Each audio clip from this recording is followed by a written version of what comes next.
topowy.com. Najlepsze audiobooki.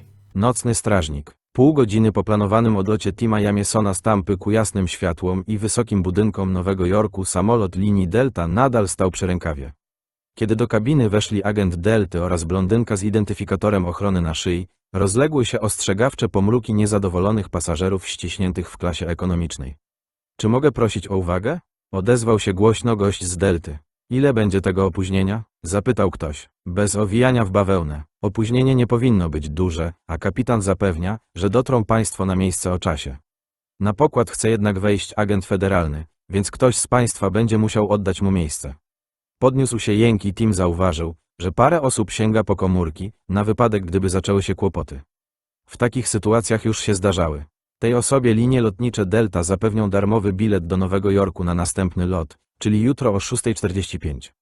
Kolejny jęk. Zastrzelcie mnie, rzucił ktoś. Pracownik firmy niezrażony mówił dalej. Dodatkowo zapewnimy voucher hotelowy na dzisiejszy nocleg plus $400. To dobra oferta, proszę państwa. Kto jest chętny? Nikt się nie zgłosił. Blondynka z ochrony milczała, wodziła jedynie po zatłoczonej kabinie wszystko widzącym, ale jakimś cudem jednocześnie martwym wzrokiem. 800, powiedział facet z Delty.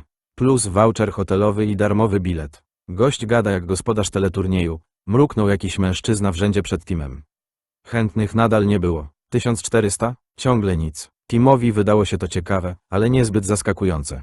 I to nie tylko dlatego, że lot o 6:45 oznaczałby pobudkę o nieludzkiej godzinie. Jego współpasażerami z klasy ekonomicznej w większości były rodziny wracające z wycieczki po atrakcjach turystycznych Florydy, pary spalone od wylegiwania się na plaży oraz napakowani, czerwoni na twarzy wkurzeni kolesie, którzy w Nowym Jorku robili zapewne interesy warte znacznie więcej niż $1400. Ktoś z tyłu zawołał. Dorzućcie Mustanga Cabrio i wycieczkę dla 2 osób na Arubę, to oddamy oba nasze miejsca. Ten tekst wywołał wybuch śmiechu, który nie brzmiał szczególnie przyjaźnie. Agent spojrzał na blondynkę z identyfikatorem, ale jeśli liczył na pomoc z jej strony, to się rozczarował. Kobieta kontynuowała obserwację kabiny, zupełnie nieruchoma z wyjątkiem oczu. Westchnął ciężko i rzucił 1600. Nagle Tim Jameson miał ochotę spierdalać z tego samolotu i jechać na północ autostopem. Chociaż taka myśl dotąd w ogóle nie przyszła mu do głowy. Teraz wyobraził sobie, i to bardzo wyraźnie, że tak robi. Oto stoi z wyciągniętym kciukiem przy szosie numer 301, gdzieś w samym środku hrabstwa Hernando. Jest gorąco, w powietrzu roi się od owadów, billboard reklamuje usługi jakiegoś prawnika od nieszczęśliwych wypadków, z boomboxa stojącego na betonowym stopniu pobliskiej przyczepy, przy której jakiś mężczyzna z nagim torsem myje samochód, dochodzą dźwięki Take It on the Run REO Speedwagon. W końcu pick-upem z dorobionymi drewnianymi ściankami, melonami na pace i magnetycznym Jezusem na desce rozdzielczej musi nadjechać jakiś farmer skłonny podwieźć autostopowicza. Najlepsze, że Tim będzie mógł tam stać sam, z dala od tej puszki sardynek, w której bój toczyły zapachy perfum, potu i lakieru do włosów. Równie dobra była jednak perspektywa wycyckania państwa z dodatkowych paru dolarów. Tim wstał, w pełni się wyprostował, do prawie 1,80 m wzrostu, poprawił okulary na nosie i podniósł rękę. 2000 plus zwrot ceny biletu w gotówce i miejsce jest wasze. Okazało się, że voucher jest na nocleg w podłym hotelu na końcu najruchliwszego pasa startowego lotniska w Tampie. Tim zasnął przy dźwiękach samolotów i one go obudziły, a wtedy zszedł na dół, gdzie wchłonął jajko na twardo i 2 gumowate naleśniki z wliczonego w cenę bufetu śniadaniowego. Chociaż trudno to było nazwać ucztą dla smakoszy, najadł się dosyta, po czym wrócił do pokoju i odczekał do otwarcia banków o 9 rano. Bez trudu odebrał nieprzewidzianą forsę, ponieważ bank spodziewał się tej wizyty i już wcześniej zaakceptował czek. Tim wziął swoje 2000 w 20 i 50, złożył i schował do lewej przedniej kieszeni spodni, odebrał torbę podróżną od ochroniarza, zamówił Ubera i kazał się zawieźć do Ellenton. Tam zapłacił kierowcy, podszedł do najbliższej tabliczki z napisem 301N i wyciągnął kciuk. Kwadrans później zabrał go starszy facet w bejsbolówce z logo firmy Case. Pick-up co prawda nie miał paki obudowanej drewnem i nie przewoził melonów, ale poza tym właściwie nie odbiegał od wczorajszej wizji Tima. Dokąd jedziesz, kolego? Zapytał stary. No cóż, odparł Tim. Docelowo chyba do Nowego Jorku. Facet splunął tytoniem przez okno. A po co człowiek przy zdrowych zmysłach miałby tam jechać? Kierowca mówił z mocnym południowym akcentem. Nie wiem, powiedział Tim, mimo że wiedział. Jak opowiadał mu kumpel z policji, w Nowym Jorku jest masa roboty w prywatnych firmach ochroniarskich, które więcej wagi przywiązują do doświadczenia niż do takiej piętrowej kaszany, w jaką wpieprzył się Tim i musiał przez nią rozstać się ze służbą na Florydzie. Na razie przed wieczorem chcę dojechać do Georgii. Może tam mi się bardziej spodoba. Teraz to rozumiem. Georgia nie jest zła, zwłaszcza jak się lubi brzoskwinie. Ja mam po nich sraczkę. Nie będzie ci przeszkadzała muzyka? Nie, skądże, ale ostrzegam, że puszczam ją głośno. Troszkę jestem przygłuchy. Ja po prostu cieszę się podróżą. Zamiast REO Speedwagon był Waylon Jennings, ale Tim nie miał nic przeciwko temu. Potem polecieli Shooter Jennings i Marty Stewart. Dwaj mężczyźni w ubłoconym Dodge'u Ramie słuchali muzyki i patrzyli na przesuwającą się pod kołami szosę. Po 115 kilometrach stary zjechał na pobocze, trącił daszek czapki na pożegnanie i życzył Timowi zacnego dnia. Tego wieczoru Tim nie dotarł do Georgii. Noc spędził w kolejnym podłym motelu obok przydrożnego stoiska z sokiem pomarańczowym, ale udało mu się to nazajutrz. W mieście Brunswick, gdzie wymyślono pewną smaczną potrawkę, na 2 tygodnie zatrudnił się w przetwórni odpadów. Zrobił to bez wcześniejszego namysłu, zupełnie jak wtedy, kiedy w Tampie oddał miejsce w samolocie. Nie potrzebował pieniędzy, ale chyba potrzebował czasu. Był w fazie przejściowej, a ta nie mija z dnia na dzień. Poza tym po sąsiedzku znajdowały się kręgielnia i restauracja Dennis.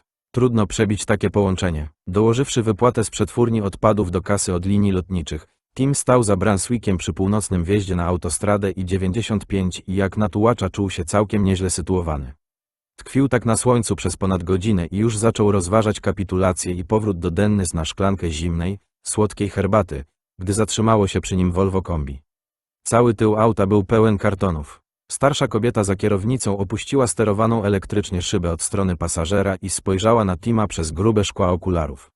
Nie jest pan zbyt wysoki, ale za to umięśniony, stwierdziła. Nie trafiłam na gwałciciela ani psychopatę, co? Nie, proszę pani, odparł Tim, myśląc sobie, a jakiej odpowiedzi się spodziewała. Nie mógł pan odpowiedzieć inaczej, prawda? Wybiera się pan aż do Karoliny Południowej? Po tej torbie poznaję, że chyba tak. Ominął ich jakiś samochód, zatrąbił i szybko pojechał dalej na autostradę. Kobieta nie zareagowała i dalej wpatrywała się w Tima. Aż do Nowego Jorku, proszę pani. Zawiozę pana do Karoliny Południowej, niezbyt daleko w głąb tego nieoświeconego stanu, ale przynajmniej kawałek, jeżeli w zamian za to trochę mi pan pomoże. Rączka rączkę myje, jeśli wie pan, co mam na myśli. Możemy sobie nawzajem zrobić dobrze, odrzekł Tim z szerokim uśmiechem. Nikt tu nie będzie nikomu robił dobrze, ale może pan wsiadać. Tim wsiadł. Kobieta nazywała się Marjorie Kellerman i prowadziła w Brunswicku bibliotekę. Należała do organizacji o nazwie Południowo-Wschodnie Stowarzyszenie Bibliotek, które, jak wyjaśniła, nie ma pieniędzy, bo Trump i jego kolesie wszystko zabrali. Tyle rozumieją z kultury, co osioł z algebry. 105 kilometrów dalej na północ, wciąż w Georgii, zaparkowała przed maleńką biblioteką w mieście Puller. Tim wyjął z samochodu kartony książek i zawiózł je na wózku do środka. Stamtąd z kolei wywiózł do Volva kilkanaście innych pudeł. Jak mu powiedziała Marjorie, były przeznaczone dla biblioteki publicznej w Yemassee, mieście położonym jakieś 60 kilometrów dalej na północ, już za granicą z Karoliną Południową. Wkrótce po minięciu Hardeville natrafili na przeszkodę. Oba pasy były zakorkowane przez samochody osobowe i ciężarówki, a za nimi szybko przybywały kolejne. Nie cierpię, kiedy tak się dzieje, powiedziała Marjorie. I to zawsze w Karolinie Południowej, gdzie ludzie są zbyt skąpi, by poszerzyć autostradę. Gdzieś przed nami była kraksa, a że są tylko 2 pasy, nikt nie może przejechać. Będę tu tkwiła przez pół dnia. Panie Jamieson, zwalniam pana z dalszych obowiązków. Na pana miejscu wysiadłabym z mojego samochodu, wróciła piechotą do zjazdu na Hardeville i spróbowała szczęścia na szosie numer 17. A te kartony z książkami?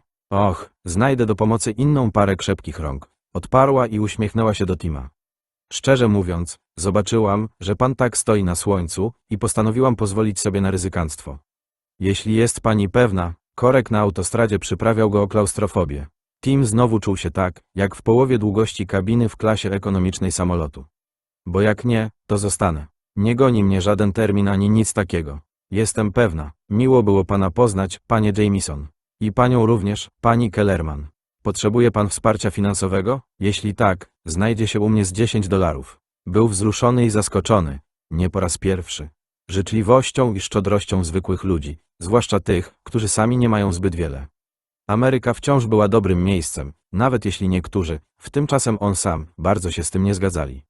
Nie trzeba, dziękuję za propozycję. Uścisnął jej dłoń, Wysiadł i ruszył piechotą po pasie awaryjnym autostrady w kierunku zjazdu do Hardeville. Nie doczekał się podwózki na drodze krajowej nr 17, przeszedł więc parę kilometrów do miejsca, w którym łączyła się ona z drogą stanową nr 92. Tam drogowskaz skierował do miasteczka Duprey. Było już późne popołudnie, więc Tim uznał, że lepiej poszukać motelu na nocleg. Na pewno znowu będzie podły, ale inne rozwiązania, spanie na dworze, gdzie komary pożrą go żywcem, albo w czyjejś stodole, wydawały się jeszcze mniej pociągające. Wyruszył zatem do Duprey. Wielkie wydarzenia poruszają się na małych zawiasach. Godzinę później Tim siedział na kamieniu na skraju dwupasmowej szosy i czekał, aż skończy przez nią przejeżdżać niekończący się, jak się wydawało, pociąg towarowy. Pociąg zmierzał w stronę Duprey w dostojnym tempie 50 km na godzinę. Wagony towarowe, lawety, w większości załadowane wrakami, a nie nowymi samochodami. Platformy, węglarki i cysterny pełne Bóg wie jakich szatańskich substancji, od których, jeśli pociąg by się wykoleił, pobliski las sosnowy stanąłby w ogniu albo Duprey spowiłyby szkodliwe czy wręcz zabójcze opary. W końcu nadjechał pomarańczowy wagon służbowy, w którym na krześle ogrodowym siedział mężczyzna w ogrodniczkach, czytał książkę i palił papierosa. Podniósł wzrok z nad lektury i pozdrowił Tima ruchem dłoni. Tim odpowiedział tym samym. Miasteczko leżało 3 kilometry dalej. Zbudowano je wokół skrzyżowania szosy stanowej nr 92, noszącej tutaj nazwę Main Street, i dwóch innych ulic. Duprey najwyraźniej uchroniło się przed zalewem sklepów sieciowych, które opanowały większe miasta. Był tu co prawda Western Auto, ale zamknięty, z zamalowanymi szybami. Tim odnotował sklep spożywczy, drogerię, sklep wielobranżowy, gdzie handlowano chyba wszystkim, oraz 2 salony piękności. Były również kino z napisem sprzedam lub wynajmę na kasetonie nad wejściem, sklep z częściami samochodowymi o szumnej nazwie Duprey Speed Shop oraz restauracja Bev i Terry. Miasteczko miało 3 kościoły, 1 metodystów i 2 niemarkowe, wszystkie z gatunku przyjdźcie do Jezusa. Na ukośnych miejscach parkingowych wzdłuż ciągu handlowo-usługowego stało najwyżej 20 parę samochodów. Chodniki były niemal wyludnione. 3 przecznice dalej, za kolejnym kościołem, Tim dostrzegł motel Duprey. Jeszcze dalej, tam gdzie Main Street zapewne znowu stawała się szosą stanową nr 92, widział następny przejazd kolejowy, stację i rząd połyskujących w słońcu metalowych dachów. Dalej wyrastała kolejna ściana lasu sosnowego. Całość robiła na Timie wrażenie miasteczka żywcem wyjętego z jakiejś ballady country, któregoś z nostalgicznych kawałków z repertuaru Alana Jacksona czy George'a Straita. Motel miał stary i pordzewiały szyld, co sugerowało, że tak samo jak kino może być zamknięty, ale ponieważ popołudnie chyliło się ku końcowi, a w całej miejscowości raczej nie było innego noclegu, Tim ruszył w tamtą stronę. W połowie drogi, minąwszy urząd miasta, dotarł do ceglanego budynku obrośniętego po bokach bluszczem pnącym się po drabinkach. Na starannie przystrzyżonym trawniku stała tablica oznajmiająca, że znajduje się tu biuro szeryfa hrabstwa Fairlie. Tim pomyślał, że to musi być naprawdę nędzne hrabstwo, skoro jego siedzibą jest ta mieścina. Przed budynkiem parkowały 2 radiowozy, w miarę nowy sedan oraz ubłocona wiekowa Toyota 4Runner z kulistym kogutem na dachu. Tim rzucił okiem w kierunku wejścia, to było niemal podświadome spojrzenie włóczęgi ze sporą ilością gotówki w kieszeni. Przeszedł kilka kroków, a potem zawrócił, żeby przyjrzeć się uważniej tablicom ogłoszeń umieszczonym po obu stronach podwójnych drzwi. A zwłaszcza jednemu z tych ogłoszeń. Chyba coś źle przeczytał, wolał się jednak upewnić. Niemożliwe, pomyślał, nie w dzisiejszych czasach, ale owszem, obok plakatu z napisem jeśli myślicie, że w Karolinie Południowej marihuana jest legalna, to się mylicie wisiała kartka z krótką informacją. Nocny strażnik poszukiwany. Pytać w środku. O rany, pomyślał Tim. To dopiero wspomnienie z przeszłości. Ruszył w kierunku zardzewiałego szyldu motelu, a po chwili się zatrzymał, rozmyślając o ogłoszeniu. W tym właśnie momencie otworzyły się drzwi posterunku i wyszedł chudy rudowłosy policjant, wkładając czapkę. Niskie słońce połyskiwało na jego odznacze. Zmierzył wzrokiem robocze buty Tima, zakurzone dżinsy i niebieską koszulę z cienkiej dżinsowej tkaniny. Na chwilę zawiesił wzrok na torbie podróżnej na jego ramieniu, a potem przyjrzał się twarzy. Mogę panu w czymś pomóc? Tim poczuł ten sam impuls, który w samolocie kazał mu wstać. Raczej nie, ale nigdy nie wiadomo. Rudowłosym policjantem był zastępca szeryfa Taggart Faraday. Zaprowadził Tima do środka, gdzie ze składającego się z 4 cel aresztu na tyłach budynku wpadała do części biurowej znajoma woń wybielacza i odświeżaczy do toalet.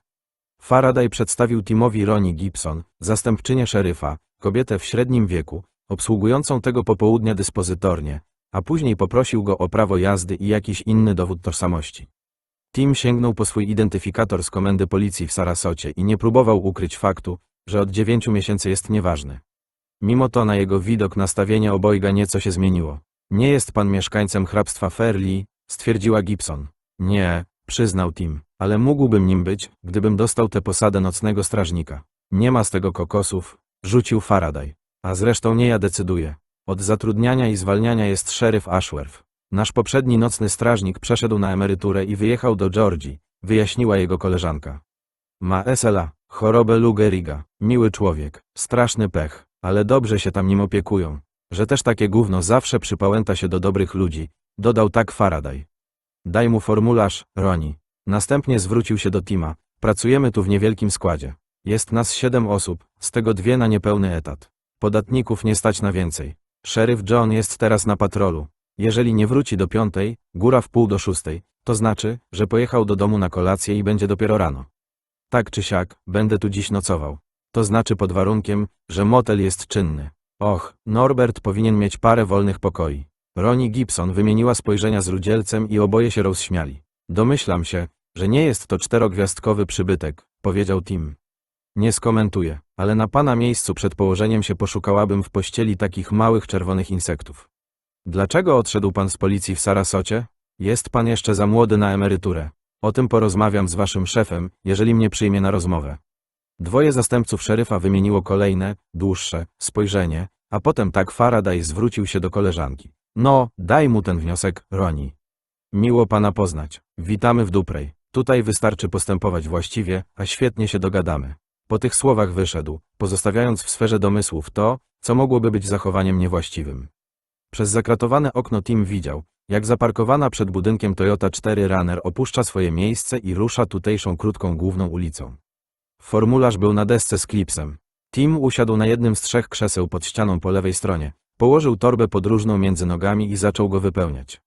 Nocny strażnik, pomyślał, niech mnie, szeryf Ashworth, szeryf John, jak zwykle mówili o nim mieszkańcy miasteczka oraz jego zastępcy. Miał duży brzuch i wolno się poruszał. Miał też obwisłe policzki jak u Basseta i dużo siwych włosów, a także plamę po keczupie na koszuli munduru. Przy pasie nosił Glocka, a na małym palcu sygnet z rubinem. Mówił z mocnym akcentem, zachowywał się jak przyjazny, swojski chłop, ale spojrzenie jego oczu, osadzonych głęboko w mięsistych oczodołach, było mądre i dociekliwe. Mógłby grać rolę w jakimś opartym na południowych stereotypach filmie w stylu z podniesionym czołem, gdyby nie to, że był czarny. I jeszcze coś, na ścianie, obok urzędowego portretu prezydenta Trumpa, wisiał oprawiony w ramkę dyplom ukończenia Akademii FBI w Quantico. Czegoś takiego nie wygrywa się wycinaniem kuponów z płatków śniadaniowych. No dobra, rzucił szeryf John, odchylając się na biurowym fotelu. Nie mam dużo czasu. Marcela nie cierpi, jak się spóźniam na kolację. Chyba że jest jakiś kryzys, ma się rozumieć. Zrozumiano, więc przejdźmy od razu do konkretów. Dlaczego odszedł pan z policji w Sarasocie i co pan tu robi? W Karolinie Południowej niewiele jest utartych szlaków, a Duprej nie leży przy żadnym z nich. Tego wieczoru Ashworth raczej nie zamierzał dzwonić do Sarasoty, ale nazajutrz na pewno, więc nie było sensu owijać w bawełnę. Zresztą Tim wcale nie chciał tego robić. Jeżeli nie dostanie posady nocnego strażnika, przenocuje w Duprej, a rano ruszy dalej. Topowy.com. Najlepsze audiobooki. W następny etap podróży do Nowego Jorku, o której już wiedział, że to niezbędna przerwa między tym, co pewnego dnia pod koniec zeszłego roku wydarzyło się w centrum handlowym Westfield Mall w Sarasocie, a tym, co czeka go dalej. A tak w ogóle szczerość zawsze popłaca, choćby dlatego, że kłamstwo, zwłaszcza w epoce, kiedy każdy z klawiaturą pod ręką i dostępem do Wi-Fi może znaleźć niemal dowolną informację, zwykle mści się na kłamcy. Miałem do wyboru zrezygnować albo zostać zwolnionym. Wybrałem rezygnację. Nikt nie był z tego zadowolony, a zwłaszcza ja, bo lubiłem swoją pracę i życie nad Zatoką Meksykańską, ale tak było najlepiej. Dzięki temu dostaję trochę pieniędzy, mniej niż na zwykłej emeryturze, ale lepsze to niż nic. Dzielę je z byłą żoną. Przyczyna? Tylko proszę prosto, co bym zdążył na kolację, póki jeszcze ciepła. To nie będzie długa historia. W zeszłym roku pewnego dnia pod koniec listopada pojechałem do Westfield Mall, żeby kupić sobie buty. Wybierałem się na ślub. Ciągle byłem w mundurze, no nie? Aha, właśnie wychodziłem z obuwniczego, kiedy podbiegła do mnie jakaś kobieta i powiedziała, że na górze, koło kina, nastolatek wymachuje bronią. Więc tam pobiegłem, raz, dwa. Wyciągnął pan broń? Nie, nie od razu. Chłopak mógł mieć ze 14 lat. Oceniłem, że jest pijany albo naćpany. Na ziemi leżał drugi, a tamten go kopał. I celował do niego z broni. Brzmi jak ta sprawa z Cleveland. Policjant zastrzelił czarnego chłopaka wymachującego pistoletem na plastikowe kulki. Właśnie o tym myślałem, podchodząc, ale policjant, który zastrzelił Tamira Risa, zarzekał się, że myślał, że dzieciak ma prawdziwą broń. Ja z kolei byłem przekonany, że ta nie jest prawdziwa, ale nie mogłem mieć pewności. Pewnie rozumie pan dlaczego. Szeryf John Ashworth chyba całkiem zapomniał o kolacji, bo podejrzany celował z niej do chłopca na podłodze, powiedział. Nie ma sensu celować do kogoś z atrapy. No, chyba że ten na podłodze o tym nie wiedział. Później sprawca twierdził, że tylko potrząsał bronią, że z niej nie celował, mówiąc, to moje, skurwysynu, nie zabiera się tego, co moje. Ja tego nie widziałem. Na mój gust celował. Krzyknąłem, żeby rzucił broń i podniósł ręce do góry. Albo mnie nie usłyszał, albo zignorował. Dalej kopał i celował z pistoletu. Lub nim potrząsał, jeśli rzeczywiście tak było. W każdym razie sięgnąłem po broń. Tim zamilkł na chwilę. Jeśli to ma znaczenie, chłopcy byli biali. Dla mnie nie ma. Dwóch chłopaków się biło. Jeden leżał i był bity. Drugi być może miał prawdziwą broń, a być może nie. Strzelił pan do niego? Proszę powiedzieć, że nie. Nikt nie został postrzelony. Ale, wie pan, jak to jest. Ludzie garną się, żeby obejrzeć bójkę, ale się rozbiegają, gdy pojawia się broń palna. Jasne. Jeśli mają trochę oleju w głowie, zwiewają, gdzie pieprz rośnie. Właśnie tak było, chociaż kilka osób i tak zostało. Te filmujące wszystko komórką. Tim kiwnął głową. 4 czy 5 domorosłych Spielbergów. W każdym razie wycelowałem w sufit i oddałem, w zamierzeniu, strzał ostrzegawczy. Może to była zła decyzja, ale w tamtej chwili wydawała mi się właściwa. Jedyna możliwa. W tej części centrum handlowego są podwieszane lampy. Jedna z nich, trafiona kulą, spadła Gapiowi prosto na głowę. Chłopak upuścił pistolet i już wiedziałem, że to atrapa, bo odbił się od podłogi. Okazało się, że to plastikowa psikawka na wodę w kształcie 45. Leżący dzieciak miał trochę siniaków i skaleczeń. Nic, co trzeba by zszywać, ale świadek stracił przytomność i nie odzyskał jej przez 3 godziny. Wstrząśnienie mózgu. Jego adwokat mówi o zaniku pamięci i ostrych bólach głowy. Pozwał komendę? Tak, będzie się to trochę ciągnąć, ale w końcu coś dostanie. Szeryf John się zamyślił. Skoro został, żeby filmować zdarzenie, może nie dostać zbyt wiele, nawet jeśli bardzo boli go głowa. Domyślam się, że komenda zarzuciła panu lekkomyślne użycie broni? Owszem, i byłoby miło, pomyślał Tim, gdyby na tym poprzestali. Ale nie mogli. Może i szeryf John wyglądał jak afroamerykańska wersja bossa Hogga z Duke'ów Hazardu, ale nie był głupi. Widać, że współczuł Timowi, współczułby mu prawie każdy gliniarz, ale na pewno i tak to sprawdzi. Dlatego lepiej, żeby całą historię usłyszał już teraz. Zanim poszedłem po buty, wpadłem do Beachcombers na 2 drinki. Funkcjonariusze, którzy aresztowali chłopaka, wyczuli ode mnie alkohol i kazali mi dmuchać. Wyszło 0,6 promila, poniżej dozwolonej granicy, ale i tak kiepsko, skoro właśnie oddałem strzał ze służbowej broni i przeze mnie człowiek trafił do szpitala. Czy z reguły dużo pan pije, panie Jamieson? Przez jakieś pół roku po rozwodzie piłem sporo, ale to było 2 lata temu.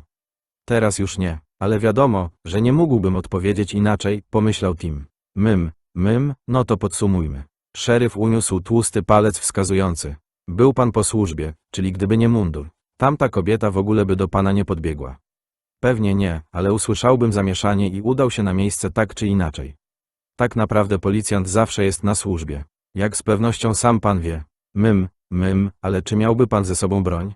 Nie, byłaby zamknięta w samochodzie. Na potwierdzenie tego faktu Ashworth wyprostował drugi palec, a potem dodał do niego trzeci. Chłopak najprawdopodobniej miał atrapę broni, ale mogła być też autentyczna. Nie potrafił pan tego stwierdzić. Tak, pojawił się palec numer 4. Pański pocisk, wystrzelony ostrzegawczo, trafił w lampę i nie tylko ją zwalił, ale też na dodatek prosto na głowę niewinnego świadka. To znaczy pod warunkiem, że gnoja filmującego komórką można nazwać niewinnym świadkiem. Tim kiwnął głową. Szeryf wyprostował kciuk, a tuż zanim doszło do zajścia, wypił pan 2 napoje alkoholowe. Tak, w mundurze. Kiepska decyzja, kiepska. Jak to mówią? Optyka, ale i tak powiedziałbym, że miał pan obłędnego pecha. Szeryf John zabębnił palcami w krawędź biurka. Do każdej serii uderzeń sygnet z rubinem dodawał swoje ciche stuknięcie. Myślę, że pańska historia jest zbyt szalona, żeby była nieprawdziwa, ale chyba i tak zadzwonię do pana poprzedniego miejsca zatrudnienia i zapytam. Choćby tylko po to, żeby usłyszeć ją ponownie i jeszcze raz się zadziwić. Tim się uśmiechnął. Podlegałem Bernadette Dipino. Jest komendantką policji w Sarasocie. A pan powinien jechać na tę kolację, bo żona się wścieknie. Już ja sam będę się martwił o Marcy. Szeryf zgiął się nad swoim brzuchem. Oczy świeciły mu jaśniej niż dotąd. Gdybym teraz zrobił panu test alkomatem, to co by wykazał? Niech pan sprawdzi. Raczej tego nie zrobię. Chyba nie ma potrzeby. Odchylił się na oparcie. Udręczony fotel znowu jęknął. Po co panu robota nocnego strażnika w takiej zafajdanej mieścinie? Płacimy tylko $100 tygodniowo i chociaż od niedzieli do czwartku niewiele jest kłopotów, to w piątki i soboty bywa gorzej. Co prawda klub ze striptizem w Penly zamknęli rok temu, ale w okolicy jest parę spelunek i tanzbud. Mój dziadek był nocnym strażnikiem w Hibbing w Minnesocie. Wie pan, w mieście, w którym wychowywał się Bob Dylan. Dziadek pracował tam, kiedy odszedł na emeryturę z policji stanowej. To właśnie on sprawił, że dorastając, chciałem być gliniarzem. Teraz zobaczyłem ogłoszenie i pomyślałem. Tim wzruszył ramionami. Co takiego pomyślał? Właściwie to samo co wtedy, gdy zatrudnił się w przetwórni odpadów. Czyli właściwie nic. Przyszło mu do głowy, że przynajmniej mentalnie może to być wyzwanie. Idzie pan w ślady dziadka, Szeryf John splótł dłonie na okazałym brzuchu i wbił wzrok w Tima. Patrzył na niego tymi swoimi bystrymi, dociekliwymi oczami głęboko osadzonymi w mięsistych kieszonkach. Uznał pan, że przeszedł na emeryturę, o to chodzi? Nie za młody pan na to? Z pracą w policji już na pewno koniec. Znajomy mówił, że w Nowym Jorku może mi załatwić robotę w ochronie, a mnie była potrzebna odmiana scenerii. Ale może w tym celu wcale nie muszę jechać do Nowego Jorku. W rzeczywistości Timowi chyba była potrzebna odmiana wewnętrzna. Praca nocnego strażnika może jej nie zapewnić, ale nie wiadomo. Rozwiedziony, powiada pan? Tak. Dzieci? Nie. Ona chciała, ja nie. Czułem, że nie jestem gotowy. Szeryf John spojrzał na podanie Tima. Tu jest napisane, że ma pan 42 lata. Może nie zawsze, ale zazwyczaj, jeśli ktoś do tego czasu nie jest gotowy.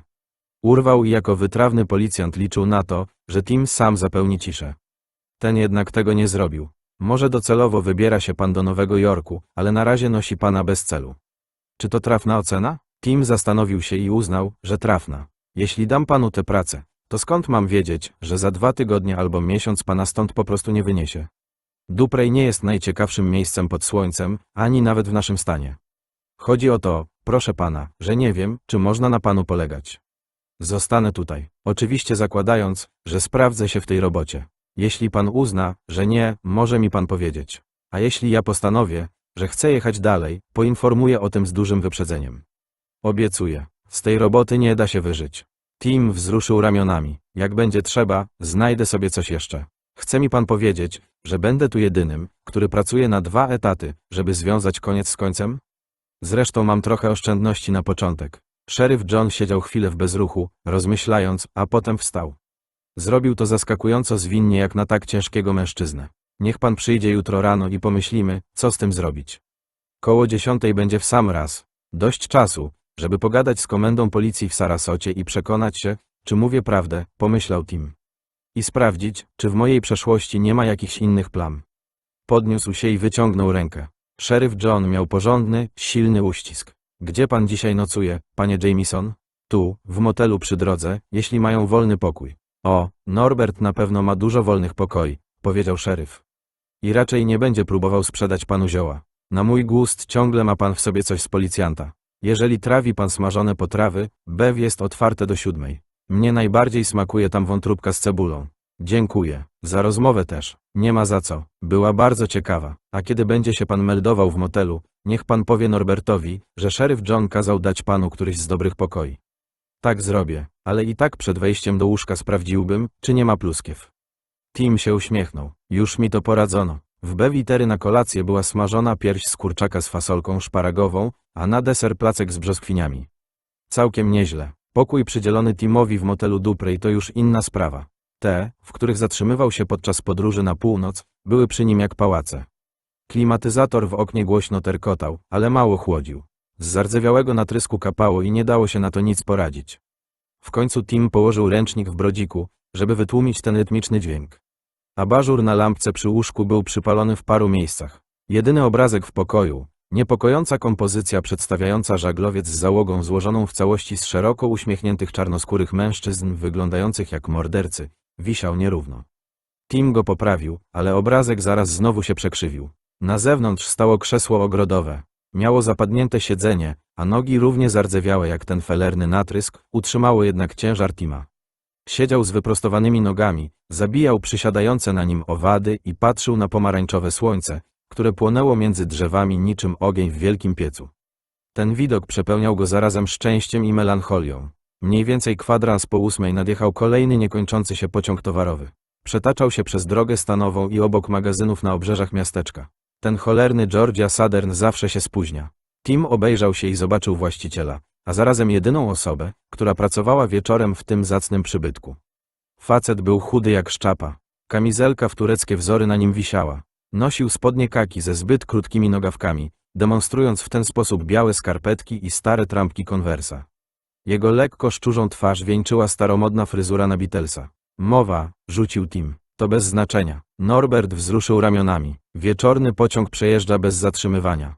Ten o północy zwykle też, chyba że ma do wyładowania olej napędowy albo owoce i warzywa do spożywczaka. Węzeł jest ciupkę dalej. Skrzyżował palce wskazujące, żeby to zademonstrować. Jedne tory idą do Atlanty, Birminghamu, Huntsville i takich tam miejsc. A drugie biegną z Jacksonville do Charlestonu, Wilmingtonu, Newport News i tak dalej. Najczęściej zatrzymują się tu w ciągu dnia. Myślisz pan może o robocie w magazynie? Tam zawsze brakuje rąk do pracy. Tylko że trzeba mieć mocny kręgosłup. To nie dla mnie. Tim spojrzał na Norberta. Ten zaszurał trampkami i rzucił mu uśmiech odsłaniający, jak to nazwał Tim, zęby na wylocie. Wciąż jeszcze były na swoim miejscu, ale sprawiały wrażenie, jakby wkrótce miały się wynieść. Gdzie pana samochód? Spytał właściciel motelu. Tim po prostu patrzył dalej. Jesteś pan gliną? W tej chwili jestem tylko facetem oglądającym zachód słońca za drzewami. I chętnie oglądałbym go sam. Się rozumie. Norbert zaczął się wycofywać. Przystanął tylko po to, żeby szybko obejrzeć się przez ramię i zmierzyć Tima wzrokiem. Pociąg wreszcie przejechał. Czerwone światła zgasły. Podniósł się szlaban. Uruchomiły się silniki kilku samochodów czekających na przejeździe i pojazdy ruszyły przed siebie. Tim patrzył, jak słońce, opadając, zmienia kolor z pomarańczowego na czerwony. Gdy czerwień o zachodzie, wie marynarz o pogodzie, jak powiedziałby jego dziadunio nocny strażnik. Tim był przekonany, że nie dostanie tej posady i może to lepiej. Duprej leżało na końcu świata. To nie boczna ścieżka w jego podróży, ale kompletne bezdroże. Gdyby nie te 4 magazyny, miasteczka pewnie w ogóle by nie było. A jaki był sens istnienia tych magazynów? Przechowywanie telewizorów z jakiegoś północnego portu, Wilmingtonu albo Norfolku, żeby w końcu przewieźć je do Atlanty czy Marietta. Pudeł ze sprzętem komputerowym z Atlanty, żeby w końcu wywieźć je do Wilmingtonu, Norfolku czy Jacksonville. Nawozów lub niebezpiecznych chemikaliów, bo w tej części Stanów Zjednoczonych nie jest to zabronione. Wszystko kręciło się w kółko, a co kręci się w kółko, nie zmierza donikąd, każdy głupi to wie. Tim wszedł do pokoju, zamknął drzwi na klucz. Głupota. Były tak liche, że można by je sforsować jednym kopniakiem. Rozebrał się do bielizny i położył na łóżku, które uginało się, ale było wolne od pluskiew, przynajmniej na ile zdołał to sprawdzić. Założywszy ręce za głowę, wpatrywał się w obrazek z uśmiechniętą czarnoskórą załogą fregaty, czy też jak się, u diabła, mówi na taki statek. Dokąd płynęli? Czy byli piratami? Jego zdaniem wyglądali na piratów. Kimkolwiek byli, w końcu i tak czekałby ich załadunek i rozładunek w kolejnym porcie. Możliwe, że wcześniej czy później wszystko do tego prowadzi. On sam niedawno wyładował się z samolotu linii Delta zmierzającego do Nowego Jorku. Potem ładował puszki i butelki do maszyny sortującej. Dziś pomógł miłej bibliotekarce załadować książki w jednym miejscu i wyładować je w innym. Tutaj trafił tylko dlatego, że autostrada I-95 była załadowana samochodami i ciężarówkami oczekującymi, aż pomoc drogowa załaduje na lawetę rozbite auto jakiegoś nieszczęśnika. Wcześniej zapewne załadowano kierowcę do karetki i wyładowano go w najbliższym szpitalu. Ale nocny strażnik niczego nie załadowuje ani nie wyładowuje, pomyślał Tim. On po prostu chodzi i puka. To właśnie, rzekłby jego dziadek, jest cała uroda tego zajęcia. Tim zasnął i zbudził się tylko o północy, kiedy przez miasteczko przetoczył się następny pociąg towarowy. Wstał do łazienki, a zanim położył się z powrotem do łóżka, zdjął ze ściany krzywo powieszony obrazek z uśmiechniętą czarnoskórą załogą i oparł go o ścianę. To cholerstwo przyprawiało go o gęsią skórkę. Kiedy nazajutrz rano w jego pokoju zabrzmiał telefon, Tim zdążył już wziąć prysznic i znowu siedział na krześle ogrodowym, patrząc, jak cienie, które o zmroku przykrywały drogę, rozpływają się w przeciwnym kierunku. Dzwonił szeryf John. Nie marnował czasu. Pomyślałem, że pana komendantki o tej godzinie jeszcze nie ma w biurze. więc wyszukałem sobie pana w internecie. Wygląda na to, że w swoim wniosku pominął pan parę spraw, panie Jamieson. W rozmowie też pan o nich nie wspomniał. W 2017 dostał pan pochwałę za ratowanie życia, a w 2018 zgarnął nagrodę dla policjanta roku. Po prostu się panu zapomniało? Nie, odparł Tim. Wniosek o pracę złożyłem pod wpływem chwili. Gdybym miał więcej czasu na zastanowienie, wpisałbym te rzeczy. Niech mi pan opowie o tym aligatorze. Wychowałem się na skraju bagna Little PD i uwielbiam dobre historie o aligatorach. Ta nie jest zbyt dobra, bo to nie był duży aligator, a ja wcale nie uratowałem chłopakowi życia. Ale cała historia ma pewien humorystyczny aspekt. Słucham. Wezwanie było z Highlands, prywatnego pola golfowego. Byłem funkcjonariuszem najbliższym miejsca zdarzenia.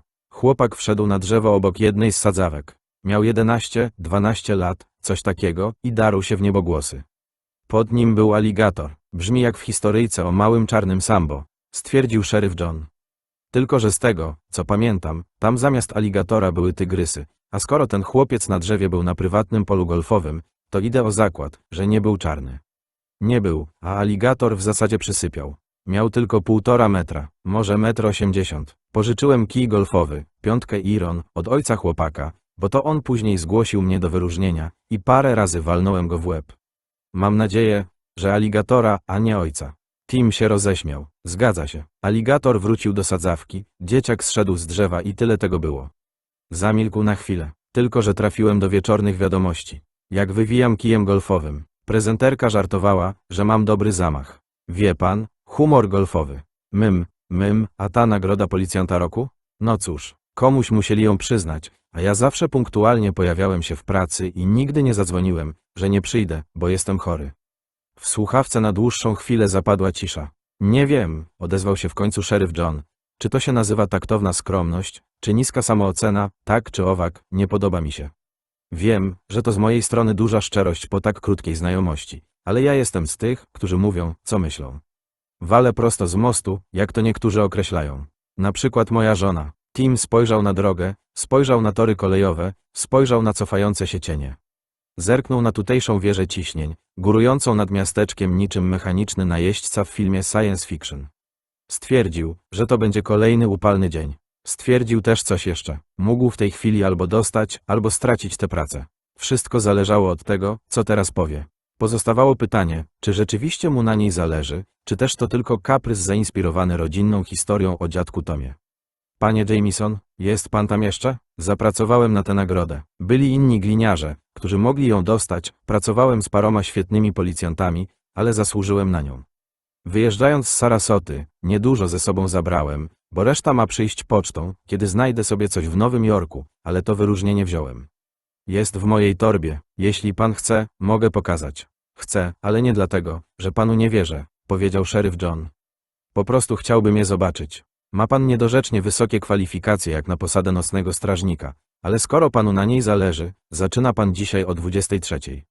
Robota od 23 do 6, taki jest układ. Zależy mi. W porządku. Tak po prostu. Jestem również z tych, co ufają instynktowi, a zatrudniam przecież nocnego strażnika, nie strażnika transportera z pieniędzmi, więc owszem, tak po prostu. Nie musi pan przychodzić o 10. Niech się pan jeszcze trochę zdrzemnie i wpadnie koło południa. Zastępczyni Gullikson wszystko panu opowie.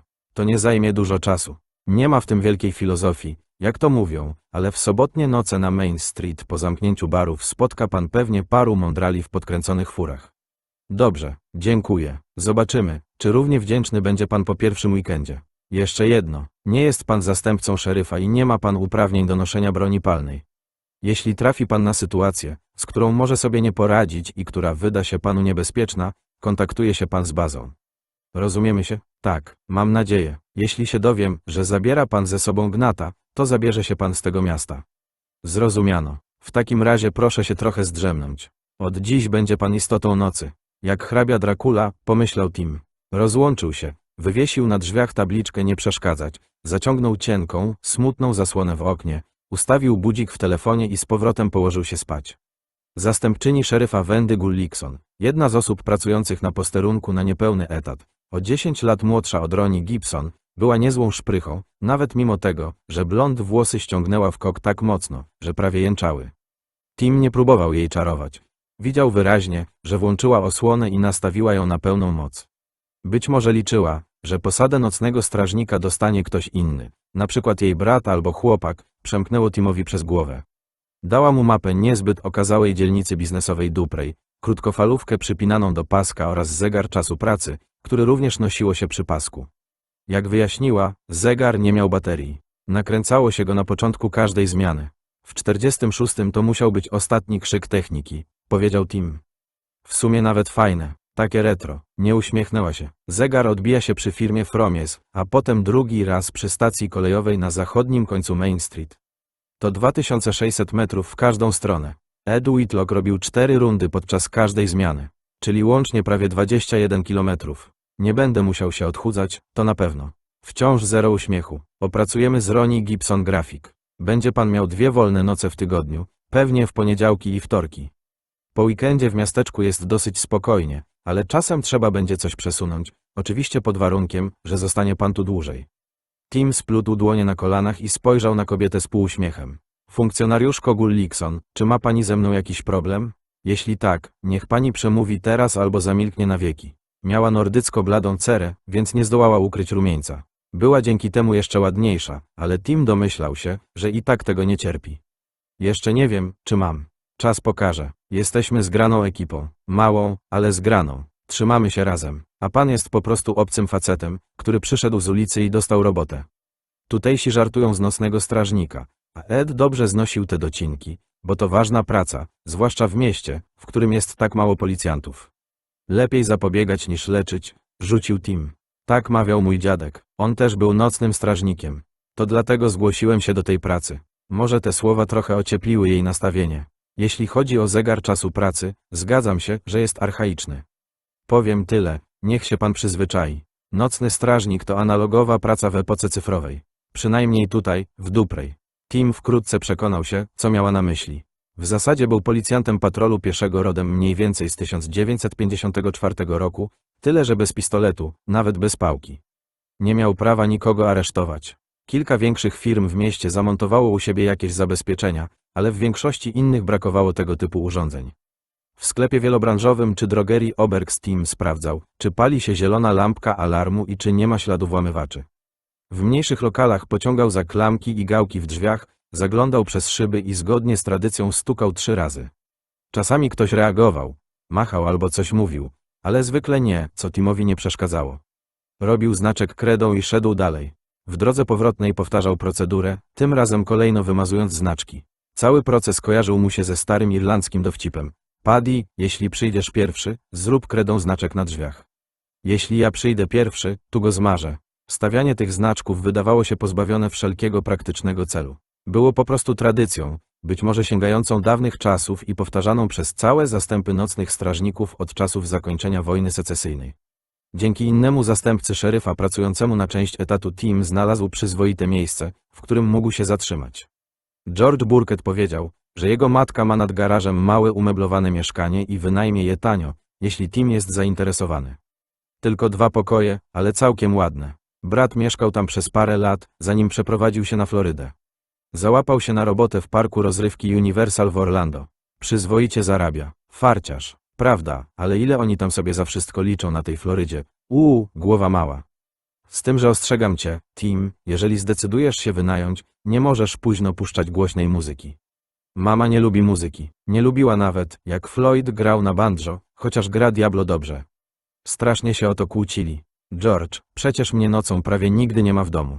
Zastępca szeryfa Burkett. Dobroduszny i pogodny 20-parolatek, którego natura nie obarczyła inteligencją, ucieszył się na te słowa.